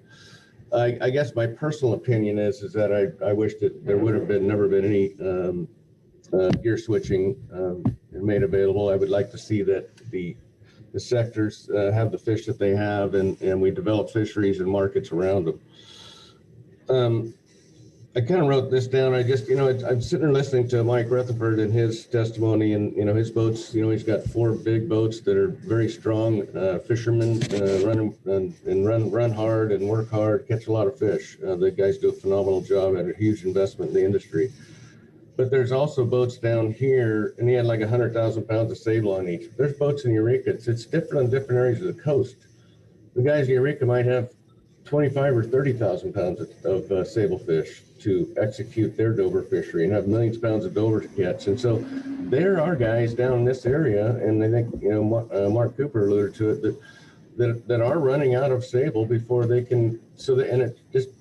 It curtails them from fishing at all, and they get real close to it or do hit it at the end of the year down here. So it's different for different guys up and down the coast. But to answer your question, I think the way I interpreted it when I first saw it, that I thought it was the sectors were going to maintain their own levels of fish and not gear switch. But again, it's an interpretation thing. Okay. Thank you, Marcy, for the question. Further questions? Okay. Thank you, Rick. Seeing none, we're going to go to Lori Steele. Lori? Okay, thank you very much. My name is Lori Steele. I'm the Executive Director of the West Coast Seafood Processors Association. I am here to support the written comments that have been submitted by WCSPA member companies, including Pacific Seafoods, Bornstein Seafoods, and Ocean Gold Seafoods. These comments are supported by California Shellfish Company as well as Kaido Fisheries. And these shoreside processing companies represent the vast majority of the shoreside processing capacity for the non-whiting groundfish fishery. We are what is remaining of the potential for the non-whiting groundfish fishery to ever achieve OY and to ever be able to provide the economic benefits to the vessels and the communities that depend on this fishery. These companies are the future of the fishery if this council ever wants to be able to point to this fishery as any sort of a management success. I support the comments and suggestions that have been made and the recommendations from the trawl sector and the shoreside processors, a large number of trawl fishing vessels, and we urge the council to take meaningful action to ensure that sablefish that is allocated to the trawl sector stays in the trawl sector. We support the more restrictive options on the table. You are hearing this message loud and clear from a vast majority of participants in the trawl fishery. Selecting a maximum level of gear switching that would maintain or codify the status quo or anything close to the status quo is not a meaningful action. I very much appreciate the analysis that was provided by Jim and Jesse and the analysts, and I am very grateful for that. As a former council staff member and somebody who used to do this kind of analysis, this resonated with me, and I think it's something that should have been done 5 years ago after we initially scoped this management action. This is the kind of analysis that supports the decision that the council has to make at this juncture of the management process. There are qualitative aspects to it, and some of it is speculative or based on assumptions, but all analysis is speculative and based on assumptions. It is incredibly helpful to take a big step back and look at some of the trade-offs under various scenarios of gear switching. This is an important policy decision for the council to make, and the analysis is a good tool to use to make it. It's been really interesting to listen to the various interpretations of the analysis, but the bottom line to me seems pretty clear. Continuing to allow a high level of sablefish to leave the trawl sector will ultimately result in less profitability for our fisheries and for our communities. The long-term economic benefits to our sector and to the groundfish fishery are clearly greater under scenarios where gear switching is severely limited or eliminated. There's really no question at this point that sablefish has become a choke species, and allowing unrestricted gear switching has degraded the trawl sector and has had unintended consequences. This is a result that was not foreseen in Amendment 20. These impacts were not predicted, they were not analyzed, and they were not intended. We've heard the council say that a number of times. This was a primary problem identified in the Catch Share Program 5-year review, and now more than 5 years later, it still needs to be fixed. The idea that promises are made in a management system or allowances are made or privileges are assigned in perpetuity just isn't really the way things work. This is an opportunity that was created and capitalized on in Amendment 20, and it had unintended consequences. There was no permanent promise. There was no guarantee. Nothing is ever set in stone when it comes to management programs for these fisheries. We have a problem that needs to be fixed. Processors want security, stability, and certainty in order to make investments into equipment, technology, and market development that's necessary to get the volume of Dover sole out of the water that we need to make profitable for everyone in the fishery, and that we need in order to make this a success. We need Dover as a backbone. We need a high volume opportunity that provides stability in order to maintain year-round operations and employments to support our smaller and seasonal fisheries. Unfortunately, as we continue to debate and analyze this issue and delay in making the decisions, our fishery and our infrastructure continues to erode. And because of this, it is even more clear that it is much more difficult now for the processing sector to be making speculative investments. We need to know what we're going to be dealing with in terms of being able to get the fish out of the water and looking towards the future. We're getting hit right now from every direction. I'm trying to be quick here. Processors are doing everything we can to keep the ground fishery operating. We're hemorrhaging money right now from every direction. I'm not sure if people really understand how that works, but processors are paying to keep these vessels fishing. We are paying to keep our workers going to work every day, and we are paying to keep our coastal communities thriving. And now we are also paying heavy costs to keep them working in a safe and healthy environment. The only way a processor can make money is by selling fish. We want to pay vessels to catch more fish, we want to process more fish, and we want to sell more fish. We are scrambling right now to sell whatever fish we can because it's the processor's only chance to recoup any costs. I recently submitted a request to the USDA for to purchase 4 million pounds of rockfish, 7 million pounds of whiting, and 8 million pounds of shrimp that are currently sitting in our freezers. I'm only mentioning this as an example because it's one of the things that we're doing to try to do anything we can to improve the situation in our fisheries. We need every lifeline we can get a hold on right now. I will go ahead and wrap up. I know my time is up. I guess I will just wrap up by saying we need this lifeline or the whole industry is going to go down. Once our processing plants are gone, our infrastructure to support our fisheries will be gone in any sort of volume anyway, and it will not come back. What we are asking is for trawl allocated fish to stay in the trawl sector. Thank you. Thank you, Lori. Questions for Lori? Louis Zim. Thank you, Mr. Vice Chair, and good to hear from you, Lori, and your heartfelt testimony. As you know, I'm from California down here in the southern part of the state, and I need to be reminded of what processors you represent in California, and then also the situation, if you do represent processors in California, the situation of those processors at this time. Sure. Thank you. Thank you for the question. Obviously, our shoreside processing capacity across the whole West Coast has certainly diminished. We still have processing capacity for the groundfish fishery in volume in the northern part of California. We represent Pacific Seafood and the plant in Eureka. We also represent California Shellfish Company, which does distribution of all of their fish through San Francisco. And we also represent Kaido Fisheries in Fort Bragg. We also have some smaller processors, including Pemberton Fisheries and Morningstar Fisheries that we represent as well.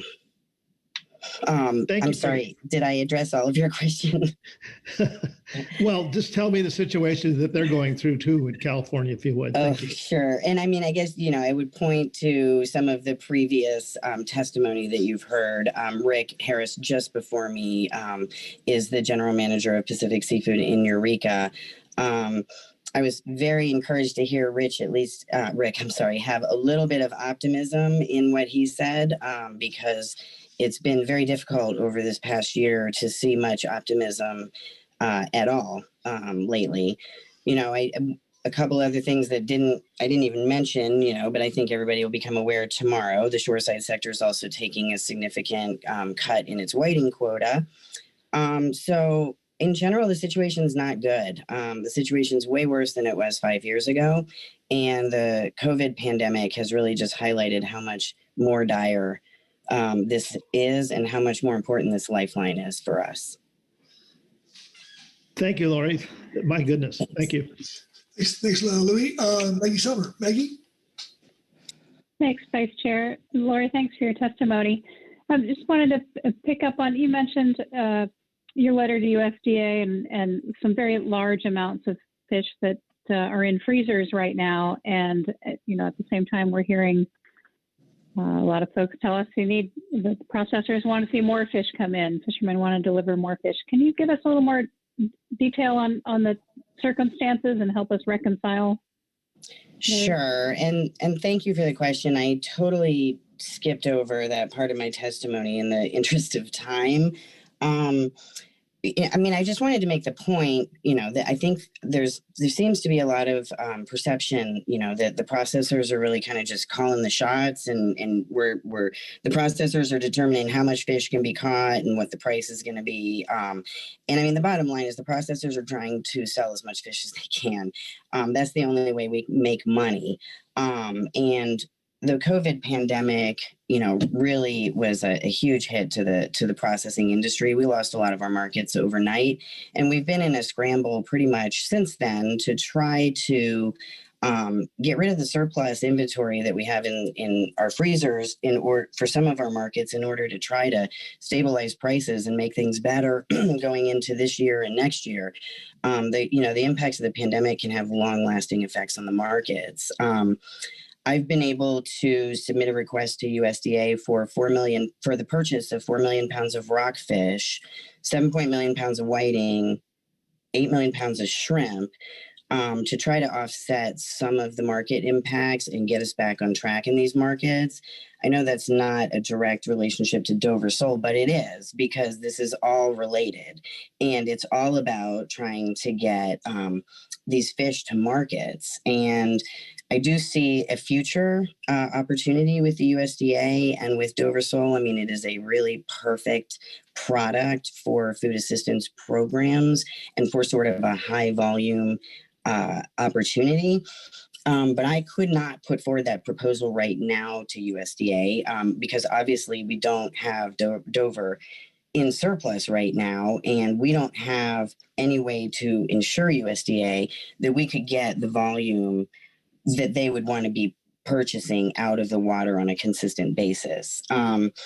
So it's something I think, once we get our foot in the door with USDA and hopefully get some stability by, getting some of these surplus purchases in our other markets, we'll be able to go back to USDA and work with them to talk about opportunities for Dover sole. They're not interested in opening new markets or that's not what the USDA is about. The USDA is about helping the industry stabilize existing markets and get better prices, get rid of market surpluses in order to secure a stable market moving forward. It's just something that, again, we're doing everything we can. It's just another example of, we are really in a dire situation here, and the processors are bleeding money from every direction. We can't make money until we sell fish. Okay. Maggie? Okay, thanks, Maggie. Corey Niles. Corey? Thanks, Mr. Vice Chair. Yeah, and thanks, Lori, for the testimony. And as you know, working on the CARES Act Fishery Assistance Program, we're aware of what's going on out there and appreciate what you have to say. And we recognize the challenges. And I wasn't sure who to ask this of. My head is kind of spinning in numbers and assumptions in the analysis and elsewhere. But and I hear loud and clear the call for the 12% or lower. I guess what I'm wondering is, it looks on paper now that the money is there to be made. Ocean Gold is making investments in rockfish and elsewhere.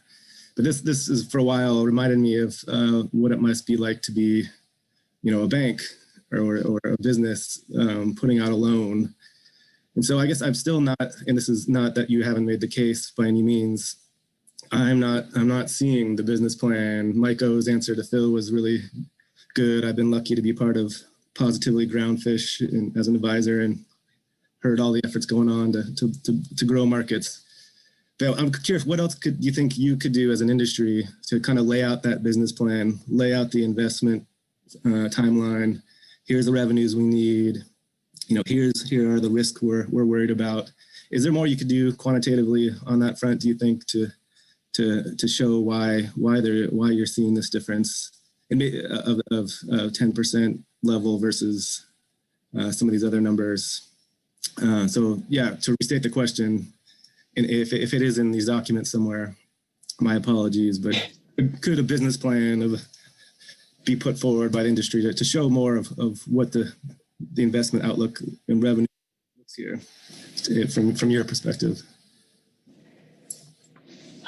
Well, thank you for the question. It's a really good question, and it really is sort of, it gets to the crux of the issue, as did, Phil's question. And, I think the answer is yes, we can try to do that. We can do that, but, everybody's business plan is a little bit different in terms of planning, making, in terms of the ability to make investments and what kind of investments and risks businesses are willing to take. I think we can probably, take a step back and provide some more information about that. Something else to consider, in the state of Washington is, we're just seeing this plant in El Waco get revived, and that's something that's very exciting. We want to do everything that we can to support that plant. So as an industry, I think we are trying to look long term, and maybe we're all working so hard on saving every company is just holding on by a thread at this point and is just really trying to work so hard on saving themselves, and we have it coming from every direction. Maybe we haven't done as good of a job kind of collectively coming together and providing that type of information. But again, I do think that to an extent, the analysis that's provided for you to look at today does some of that in a big picture way, in terms of stepping back and looking at the trade-offs. I can commit to, as we move forward, trying to bring forward something on behalf of the entire industry that's a little more cohesive. But we're all in the middle of putting out about 30 fires and hanging on for dear life. So, but I totally appreciate that question, and I can try to provide a more cohesive answer in the future. Okay. I don't see any more questions. No more hands, Lori, so thank you. And we'll now go to Rex Leach, followed by Tim Hobbs. Rex? Yes, good afternoon. Can you hear me? We can. Thank you, Mr. Vice Chair, Mr. Chair, and Council for the opportunity to testify before you this afternoon. I'm Rex Leach. I come from a fishing family. I'm a third generation. My sons that are active in the fishery are fourth generation. We have 3 vessels. We have 2 which groundfish and have the permits and quota share to go with them. We have approximately 100,000 pounds of sable between the 2 permits, a couple million pounds of Dover, and 120,000 plus pounds of petrale sole. I am for the 10% and phase out over time. And let's hope that that's where we get. The trawl fishery desperately needs a year-round fishery to gain back market share and showcase space in the grocery stores. The trawl fishery needs every pound of sable we are allocated to get to this position.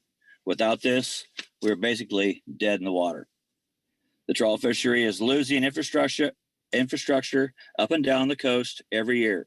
We're seeing less fillet lines, fewer fish plant workers on the fillet lines, which result in less fish coming out of the water. This is literally killing our fishery and communities. With stock assessments and surveys that don't always correctly estimate fish stocks, availability for fish is not the same every year. With this, my vessels could and do catch fish that by science are not out there. We are seeing that right now. Sable stocks are very healthy, so my vessels are catching up my quota share in record time, making me look for fish to lease sooner than we anticipated. All the more reason to keep all trawl allocated sable in the trawl fishery. If the trawl fishery could get through the first 3 months of the year, January, February, March, when the ratio of sable to Dover is very high because of the areas we fish on the slope, and still have sable left over in our accounts so we could have a summertime fishery, we could and would see a dramatic change in that sable to Dover ratio. With this, the trawl fishery would harvest more Dover sole, rockfish, lingcod, edder soles, etc., which in turn would strengthen our fishery and communities, fillet lines, etc., and make a more stable year-round fishery. For the record, I do lease sable from edder trawl vessels that fish the near shore, or if you will, beach draggers that don't catch their sable. So, and after all the testimony and years of meetings to get to this point in time, I would hope the council could find any way to give the trawl fishery the tool we need, that being every pound of sable allocated to the trawl sector, as to improve our trawl fishery as much as possible so we can rebuild this failing fishery. Thank you. Thank you, Rex. Questions for Rex? Butch Smith. Butch? Thank you, Mr. Chairman. And I'll ask Mr. Leach. This might have been a better question for Lori. I'm sorry. I'm no sense in to just jump in the deep end of the pool. So I'm going to here. Rex, there's a long ways between 10% and 33 or 35%. And I've heard heartfelt testimony, for everything. And I do believe what everybody's testifying to is happening in their fisheries and what they'd like to see and the problem. And there's problems in that, obviously. One thing I'm wondering, the processing has to catch up with the markets and whatnot. Is there an opportunity, you think, for a stair-step approach instead of doing wide open or full stop? You think there's something in between, either one number or the other, or that we should be looking at, possibly? Through the chair, thank you for the question. That's a complicated question. I would hope. I don't want to put anybody out of business, whether you're a trawl fisherman or a pot fisherman for black cod. I would hope there would be some way to ease the pain for either of us, and in a slower type situation where you're not just pulling the carpet, if you will, out from underneath either fishery. And so, from my perspective, for the plant that I fish for here in Charleston, we've lost flayers on the fillet line. I think that they're plenty capable, the processors, of selling more product if we could get the meat off the bone, if you will. So it will take baby steps to get back to the 17 to 20 flayers that we need at Hallmarks. They have 7 or 8 now. So anyway, it's going to be a baby eater at it. And I would hope that we could have a reasonable solution that works for both fisheries. Mr. Chair? Yes. If I may, thank you. Please. Mr. Vice Chair, I'm sorry. Yeah, thank you. And I didn't mean to put you on the spot, but I think to exactly what you said, my thinking is, I do live in a coastal community, and my interests are trying to keep everyone as whole as we can and fish coming across the dock. So along with the conservation end of it. So it's one thing to be able to start wide open tomorrow, but if there's another solution to this, I would hope certainly smarter people than I on this council maybe look at that's something we might not have looked at, is maybe a stair-step approach. So thank you, Rex, for your testimony and all your hard work. Okay. You bet. I appreciate it. Yep. Further questions for Rex? Okay. Thanks, Rex. Thank you, Vice Chair. Next up is Tim Hobbs, followed by Bob Etter. Tim? Yes, can you hear me? We can. Great. Thank you, Mr. Vice Chair and members of the council.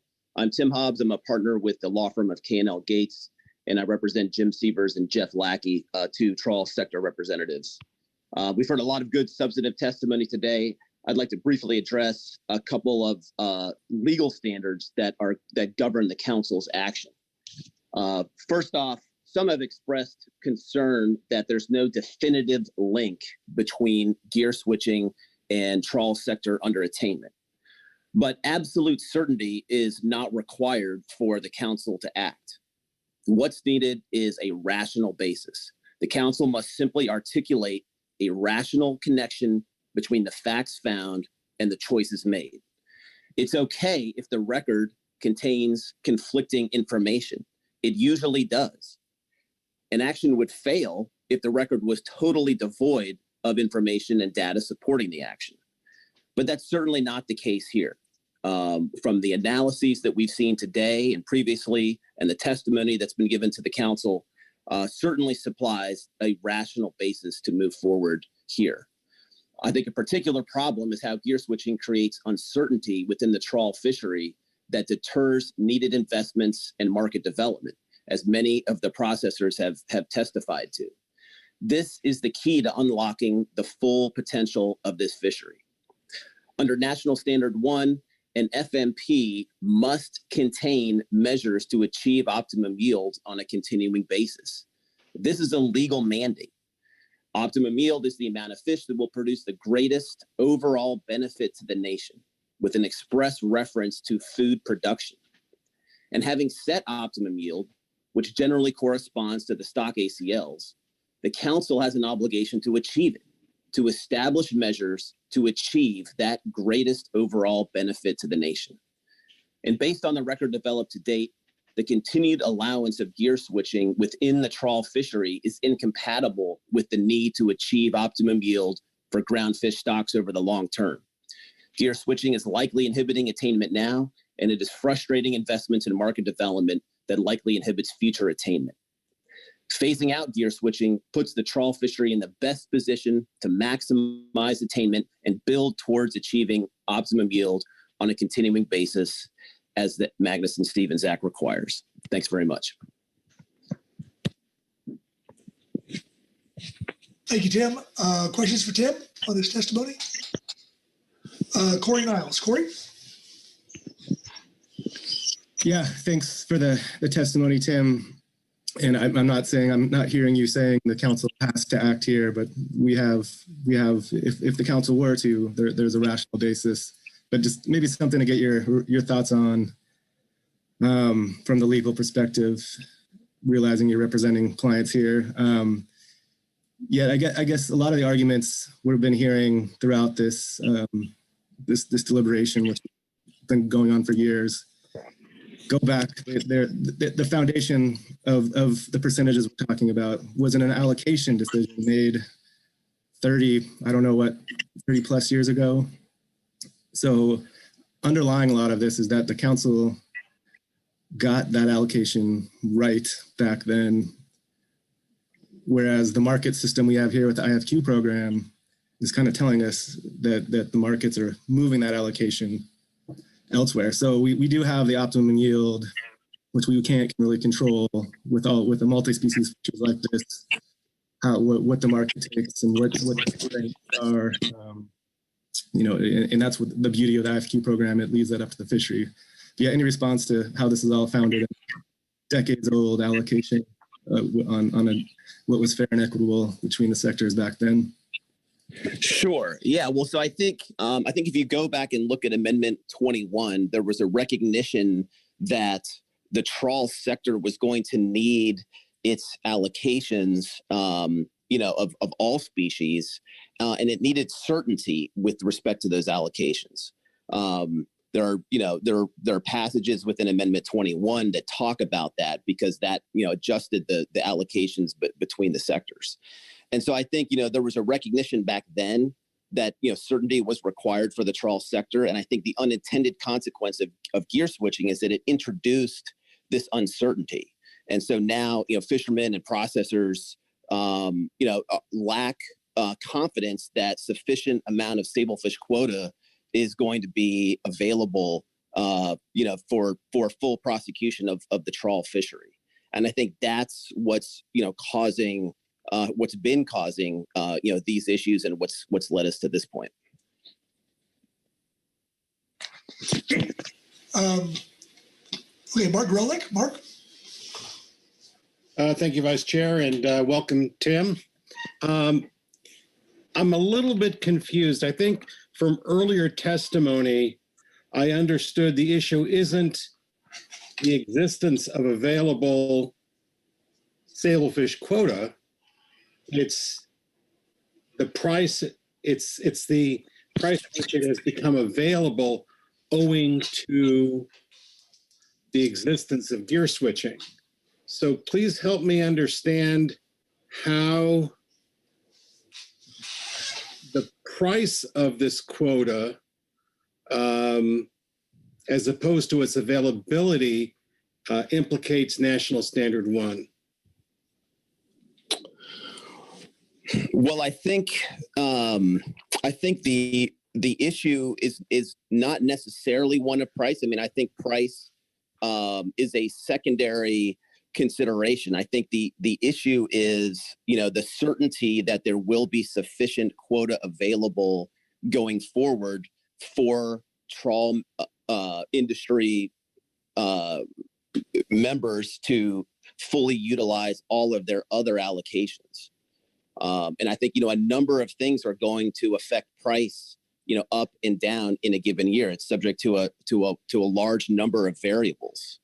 But from what I'm hearing from, particularly from the processors, is that the fact that, in 1 year, a certain amount of northern sablefish allocation could be, used by gear switching, and that can change, and there's uncertainty around that, deters investments and development of markets that would enable better attainment of all trawl sector allocations, in addition to sablefish. And so I think I guess from my sense, it's less a factor of price and more one of certainty with respect to, ensuring that trawl sector allocations are available and reserved for use by the trawl sector. Mark? Just a quick follow-up. I mean, if I understand in a lease context, but if the sablefish quota is purchased, that's a price that's paid once. So I'm still trying to figure out how, I mean, if the trawlers were to acquire the quota they need on the market, obviously at a certain price, how does that implicate National Standard 1? Because that quota, I mean, apparently there's a free market out there for quota shares and quota pounds. So I understand National Standard 1, and I understand the dilemma that some trawlers find themselves in. But I'm trying to understand if that quota can be purchased. Does that not bring certainty to the trawlers and the processors they work with? I mean, I guess I would defer to the testimony that we've heard today of the various processors that it does not provide the needed certainty. And I think that flows from an unintended consequence of allowing gear switching within the trawl fishery. I think, there's been debate about this, but I think that, many trawl industry members never thought that, the amount of gear switching would occur that has occurred. I think, we've heard a lot of testimony about how, several people did not, anticipate that this was going to be the outcome. And so I think that if the council has the ability to take action to reserve some of this trawl sector, northern sablefish quota to help maximize attainment, that is consistent with National Standard 1. That the council has the ability to take action to reserve that quota for use by trawl in order to boost attainment of other species. Okay.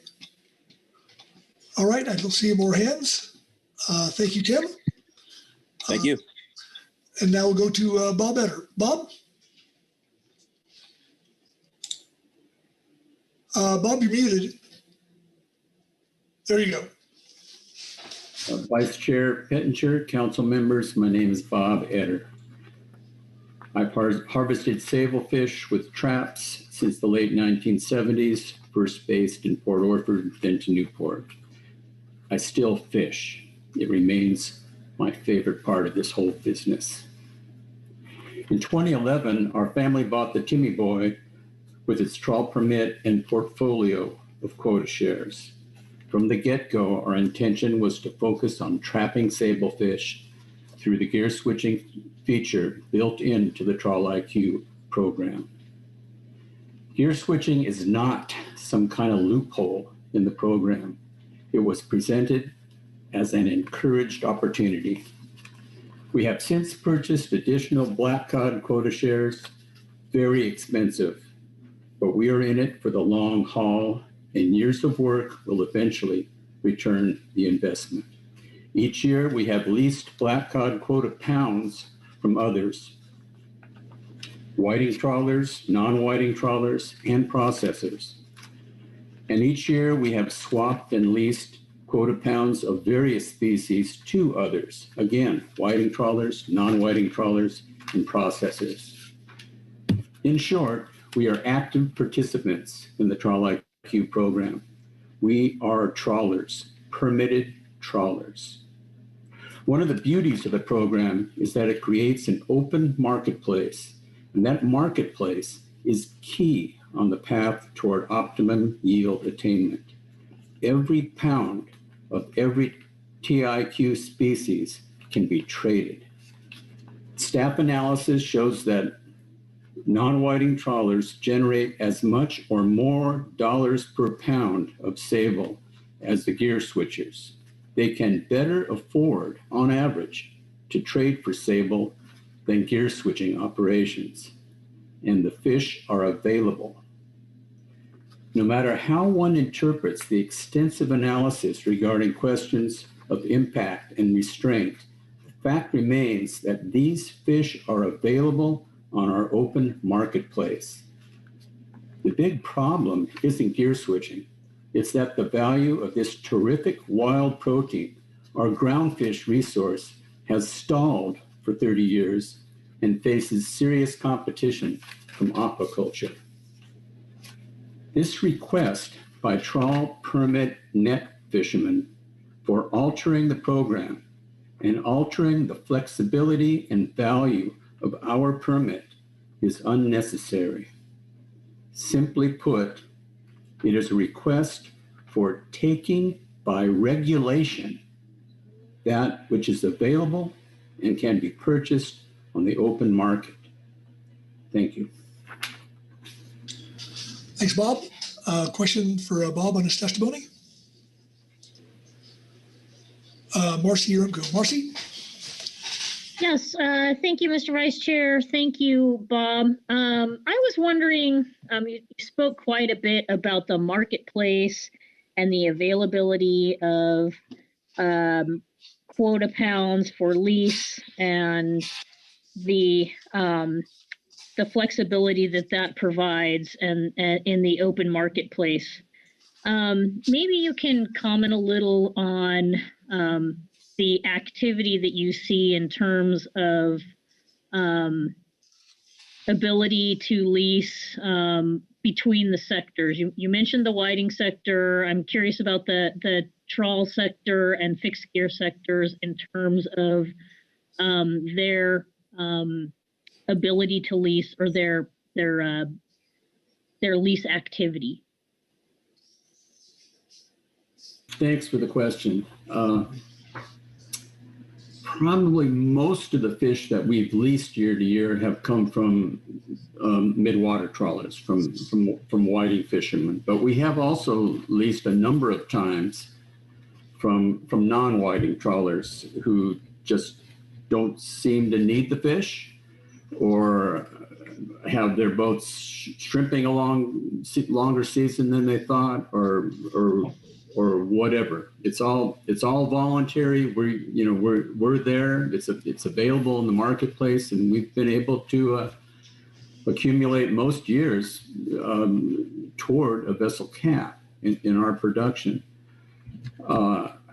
There was a comment made earlier by Mike Rutherford about not being able to afford or not being able to compete with fixed gear for leasing the sablefish because we get paid more for the product that we deliver.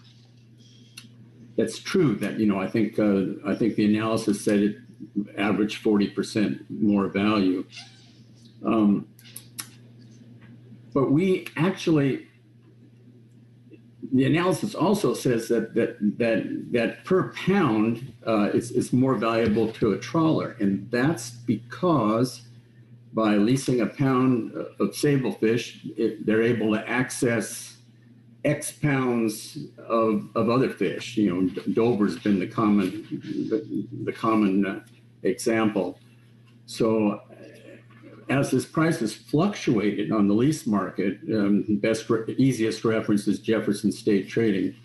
I think that there was testimony that it's gone between $1.40 and 12 cents, a tremendous range up and down. But we've never paid over $1 a pound for sablefish. We can't lease it for more than that. Haven't been able to, but I have seen when it's been expensive, a number of times it's non-whiting trawlers who are able to pay in the neighborhood of $1.50, and processors. The processors, of course, are vertically integrated. They can deal the fish cooperatively with vessels they own or work with. It's easy to understand, but more importantly, I think to this discussion is that the groundfish trawlers can afford to pay that much because it opens the opportunity to fill their boats up with other species. Okay. Bill Anderson, Bill? Thanks, Mr. Chair, and thanks, Bob, for your testimony. So one of the points that you made, I've been trying to get some information on, and I know it's really hard to get, but there have been several trawl fishermen who through the SAMTAC process and just through individual conversations that have said that leasing some portion of their sablefish, maybe not every year, but in certain years as part of making their portfolios successful, their business operations successful. And you mentioned that there have been times when you have leased sablefish from trawlers, whether they don't need it for whatever reason, shrimping, doing crabbing, whatever the reason might be. And I don't know, can you give me a sense of, is that a relatively frequent occurrence for you to be able to find trawl vessels who have sablefish that they're willing to lease? We've been able to access pretty much as what we need to every year, Phil. There seem to be people that aren't fishing it, would rather turn it into dollars fished through a lease than fish it themselves. And as I stated a few minutes ago, that we probably lease more from whiting vessels, but we have also leased numerous times, and there's people on this conversation that we've leased fish from, I think. And for whatever reason, it's been available, and I expect it will be available this year also. It's a choice. It's a free choice. It's a free market. Great, thanks, Bob, for that. Further questions for Bob? Okay, Bob, thank you. I guess we'll circle back and around and just see if where's his name at? Dave Franklin, did he ever show up by chance?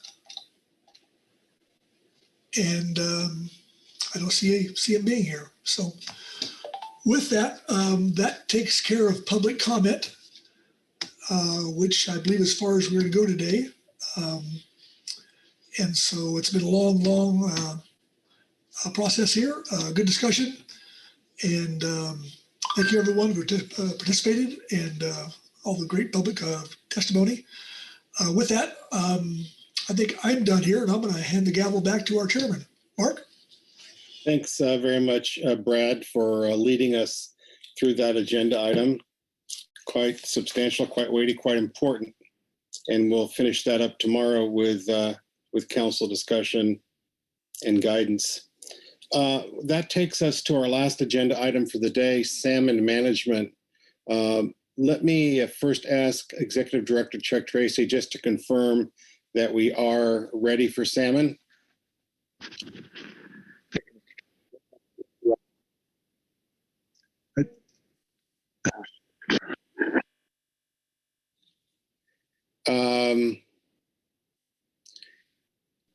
We haven't been at it.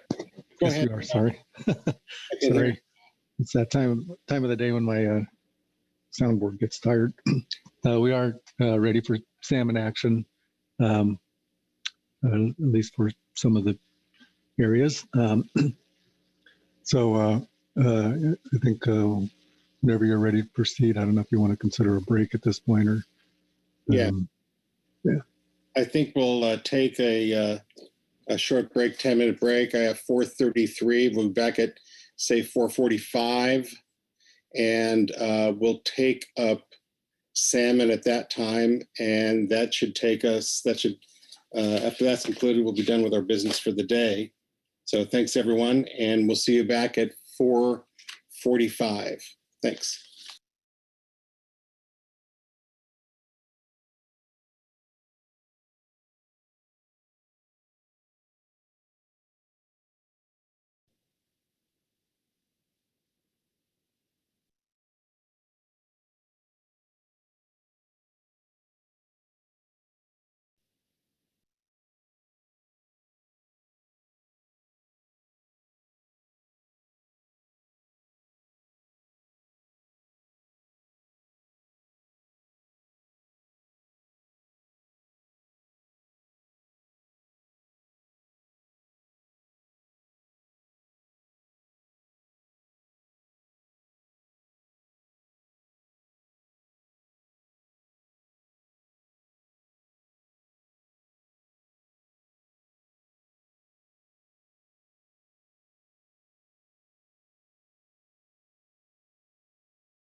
All right, it is 4:45.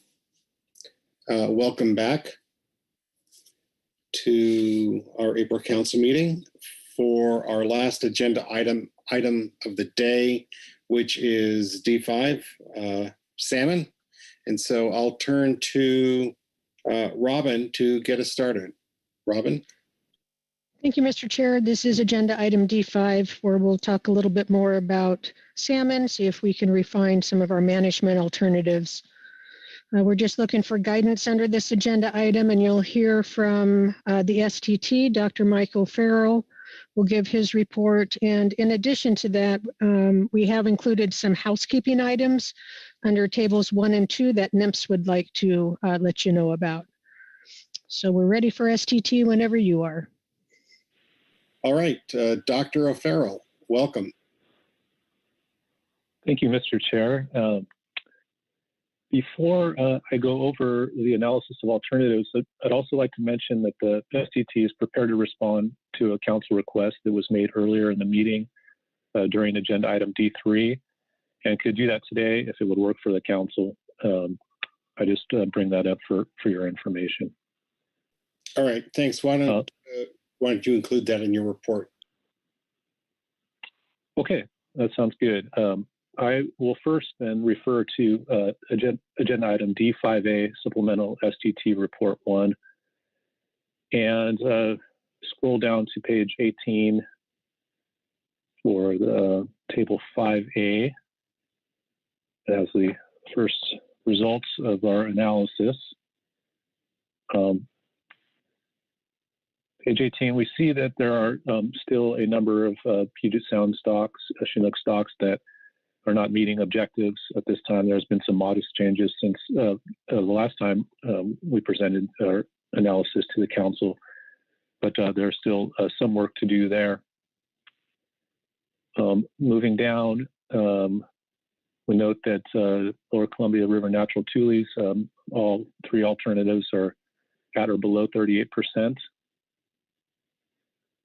And moving down further to page 20, for Klamath River Fall Chinook, we're still slightly below the natural area escapement, the minimum natural area escapement for this year. Moving on to coho, Skagit coho and Queets coho both are not meeting their objectives under all 3 alternatives. Going down to table 5B, a single alternative for the macaw treaty troll. And again, there are a number of Puget Sound Chinook stocks that are in bold there, not yet meeting their management objectives. Continuing down, note that Lower Columbia River Natural Tules exploitation rate is above 38%. And the same result for the Klamath as I mentioned previously. The runs do not change depending upon the treaty troll alternatives. Okay, finally moving down to coho. Both Skagit and Queets coho are not meeting their management objectives at this time as well. So that concludes my description of the STT analysis. And I guess I would just stop here to see if there are, if the council would like, if there are any questions, and if not, I can move on to the response to the council question from earlier in the week. All right, let's see if there are any hands. And I don't see any, so please continue. Okay, thank you, Mr. Chair. Let's see here. The request that I spoke of there is to assess potential effects of mark selective regulations for a portion of the Buoy 10 Chinook fishery. It's about a 10-day, it is a 10-day mark selective fishery. And the issue, as the STT understands it, is that there's mark selective regulations in place for the Buoy 10 fishery, but the adjacent Marine Area 1 fishery is open under non-selective regulations, there could be incentive to illegally retain unclipped fish in the buoy 10 fishery and claim that all of their fish were caught in Marine Area 1. And misreporting has the potential to attribute coat of wire tag recoveries to Marine Area 1 when the fish were actually landed in the buoy 10 fishery. And we'd like to point out this issue is primarily an enforcement concern, but there could be consequences of misreported CWTs for future fishery management. Misreported coat of wire tags from marked release groups that are used to represent Chinook indicator stocks could be used in exploitation rate analyses and to inform the base period for Chinook fram. The potential for effects of misreported coat of wire tags on stock composition and exploitation rate analyses would increase with 1, a higher projected buoy 10 catch, and 2, when stock compositions are very different between the two fisheries, Marine Area 1 and buoy 10. So for the 10-day buoy 10 selective fishery, the projected number of encounters is substantially lower than the estimated landed catch in Marine Area 1. And while we don't know the proportion of the buoy 10 catch that could be misreported, it's likely to be very small compared to the catch in Marine Area 1. And stock composition for key stocks in Marine Area 1 and buoy 10 are not expected to differ substantially from each other. There does not appear to be a significant catch of stocks in the buoy 10 fishery that are not present in Marine Area 1. And predictably, diversity of stocks contributing to the Marine Area 1 catch is higher than that of the buoy 10 catch. And finally, an examination of the stock composition data suggested that inaccurately assigning buoy 10 catch to Marine Area 1 may bias high the contribution of the Bonneville Pool Hatchery and Lower River Hatchery stocks and bias low the contribution of other stocks. And that's what we have, the STT came up with in response to the question from Councilmember Smith earlier in the week. And I could try to answer any questions you might have. Thanks, Mike. And not surprisingly, Butch has his hand up. Go ahead, Butch. No question. Dr. O'Farrell, just a thank you to you and the STT for getting that information to the council. Thank you very much. Anything further from the council on the STT report? All right, looks like you got off pretty easy there, Mike. Thank you. Thank you, Mr. Chair. Sure. And now Susan Bishop, I believe, has a report. Keep hearing something about tables 1 and 2. So please go ahead, Susan. Thank you, Mr. Chair. Can you hear me okay? The volume is kind of low. If you could speak up. Is that better? Much better. Thank you. All right. So thank you, Mr. Chair, council members. We just wanted to go over some changes in the tables 1 and 2 that you may have noticed and sort of explain the background for that. I want to make it clear that they do not affect the substance of the management measures themselves, but are intended to provide some additional clarity. NIMS staff and general counsel worked with council staff to address just a few of these issues in table 1 and 2.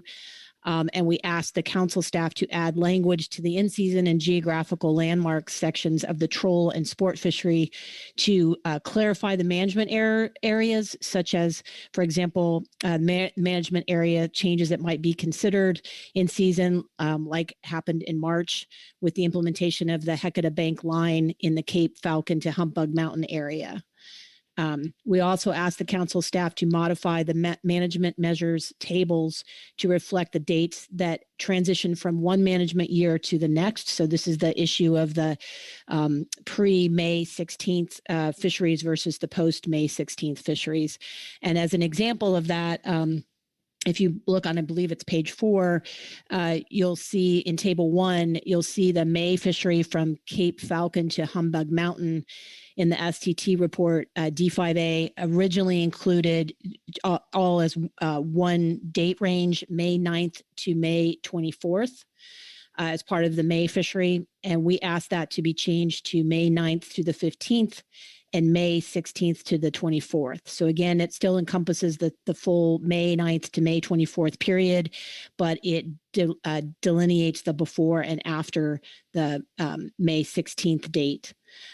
This change should reflect how these dates are put into regulation, meaning again that the 2020 management measures rule would include the pre-May 16th dates, and the 2021 management measures rule will include the May 16th dates. So that concludes my explanations. I would be happy to answer any questions people have. Thank you, Susan, and thanks to Journal Council to looking over the document. Let me see if there are any questions from around the table. I'm not seeing any. Thanks very much, Susan. I don't see any management entity reports. And last I checked, there was not any public comment, but let me double check. And there is no public comment. So that takes us to council action, which is continued guidance. And I think we'll go south to north and then reach out to Joe for any tribal changes. So Brett Cormos, do you have any guidance at this time? Thank you, Mr. Vice Chair. Yes, or Mr. Chairman. Yes, I do. Thank you. Please go ahead. Okay, I will be speaking from agenda item D5A, Supplemental STT Report 1, dated April 13, 2021. And I will be asking for the following changes be implemented by the STT, beginning on page 5 with the commercial management alternatives. And starting in the Fort Bragg management area. Replace August 1 to 16 with August 1 to 17. Moving south to San Francisco. Replace July 16 to 22 with July 17 to 22. Replace August 1 to 16 with August 1 to 17. Moving south once more to the Monterey management area. Replace July 16 to 22 with July 17 to 22. Replace August 1 to 16 with August 1 to 17. Moving on to recreational management measures. Beginning on page 12. Starting in the California KMZ. Replace June 28 to July 31 with June 29 to August 1. Moving south to the Fort Bragg management area, replace June 28 to October 31 with June 29 to October 31. And moving south once more to the San Francisco management area, replace June 28 to October 31 with June 26 to October 31. And last, in reference to the Klamath River recreational fishery share, that appears in tables 5A and 5B on pages 20 and 24, adjust the Klamath River recreational fishery share such that the projected natural area adult spawner escapement equals 31,574, which is the harvest control rule and FMP mandated objective in this year. And I'll just add that I will ask that the STT honor this guidance again in any additional iterations of guidance on salmon for the remainder of the meeting. I don't anticipate offering any further guidance at this time. However, I am cognizant of the fact that others may do so between now and the end of the meeting, and any additional fish that are added to the escapement should be treated according to this guidance I've laid out here today with respect to the Klamath River recreational fishery. And thank you. And that concludes my guidance. I'd be happy to take any questions should there be any. Thank you very much, Brett. Any questions for Brett? Thank you, Brett. Next, Chris Kern for Oregon. Thanks, Mr. Chair. I have some guidance as well. Commercial alternatives for Oregon, beginning on page 4 for the area Cape Falcon to Humbug Mountain. Strike May 1 through 5, May 9 through 15, May 16 through 24, and May 27 through 31, and replace with May 1 through 5, May 10 through 15, May 16 through 21, and May 26 through 31. In the Oregon KMZ, replace March 20th through May 5th, May 9 through 15, May 16 through 24, and May 27 through 31. Replace with March 20 through May 5, May 10 through 15, May 16 through 21, and May 26 through 31. And that completes my guidance for today. Thank you very much, Chris. Any questions for Chris? Thank you, Chris. We'll go to Washington. Kyle Addix, any guidance? Thank you, Mr. Chair. Unfortunately, I do not have any guidance at this time. The Washington co-managers have continued meeting through today, trying to resolve some of the issues, particularly around poor coastal coho forecast, particularly for the Queets River, as well as some of the Puget Sound Chinook and coho issues that were identified in the STT report. We've made some good progress on those Puget Sound issues. Unfortunately, it's tough to wrap those up until we get a little closer to some finality on the ocean package because of all the linkages. So we will continue working into the evening tonight and into tomorrow to try to resolve the issues. I appreciate the council's patience and understanding. Before we wrap up today, I'd like to potentially discuss suspending this agenda item so that we could come back with one more check-in once we think we're close to a final ocean regulation package. So thank you for your patience. All right, thanks very much, Kyle. And I know that the North of Falcon process is always challenging.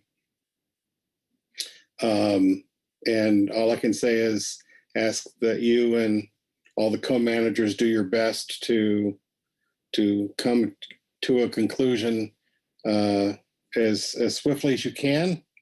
We know we're going to have a conclusion before we leave. So, and we're going to be leaving in a couple of days. So, and I think it's reasonable to leave this open so you can come back and provide your guidance. Unless there's any objections around the table, we can do that.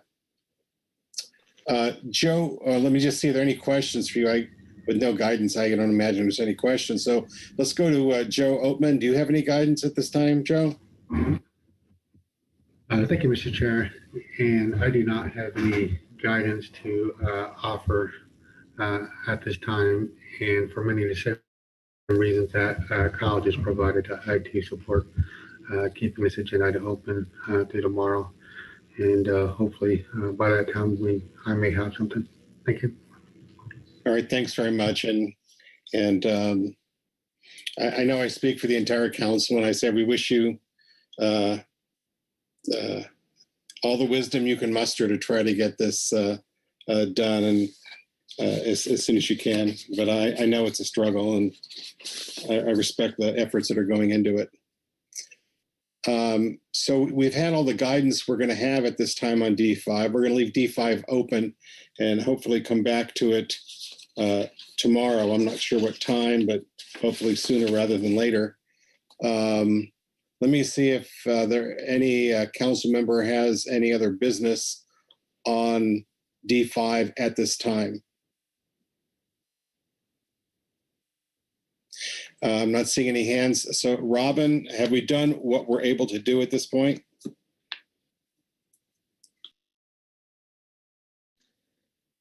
Thank you, Mr. Chair. I always struggle with my unmute button for some reason. Yes, I think we've done what we can do for this day. I understand that you'll leave agenda D5 open, and I'll just leave it to the council to decide where salmon might fit in tomorrow, Wednesday, April 14.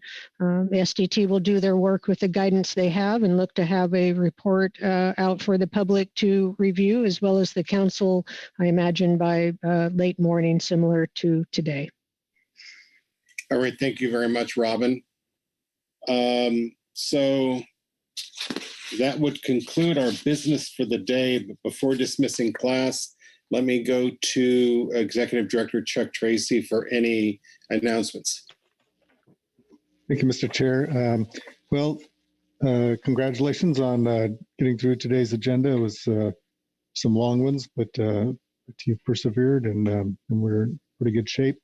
So we'll start tomorrow as scheduled with our Groundfish suite of agenda items, cost recovery in season, Pacific Whiting treaty implementation, and council action on Sablefish gear switching. And then we right now have final action for salmon scheduled at the end of the day. So yeah, I think if we will interrupt that schedule as soon as the co-managers are ready to offer guidance. We'll stand by for that and try and get a package turned around if we possibly can. And if we are able to get to final action tomorrow, we will do our best to do that. And if not, we will deal with that on day last. Regardless, it will be a full day tomorrow. So thank you in advance for your efforts, and we'll see you in the morning. All right, thanks everyone. Until tomorrow morning.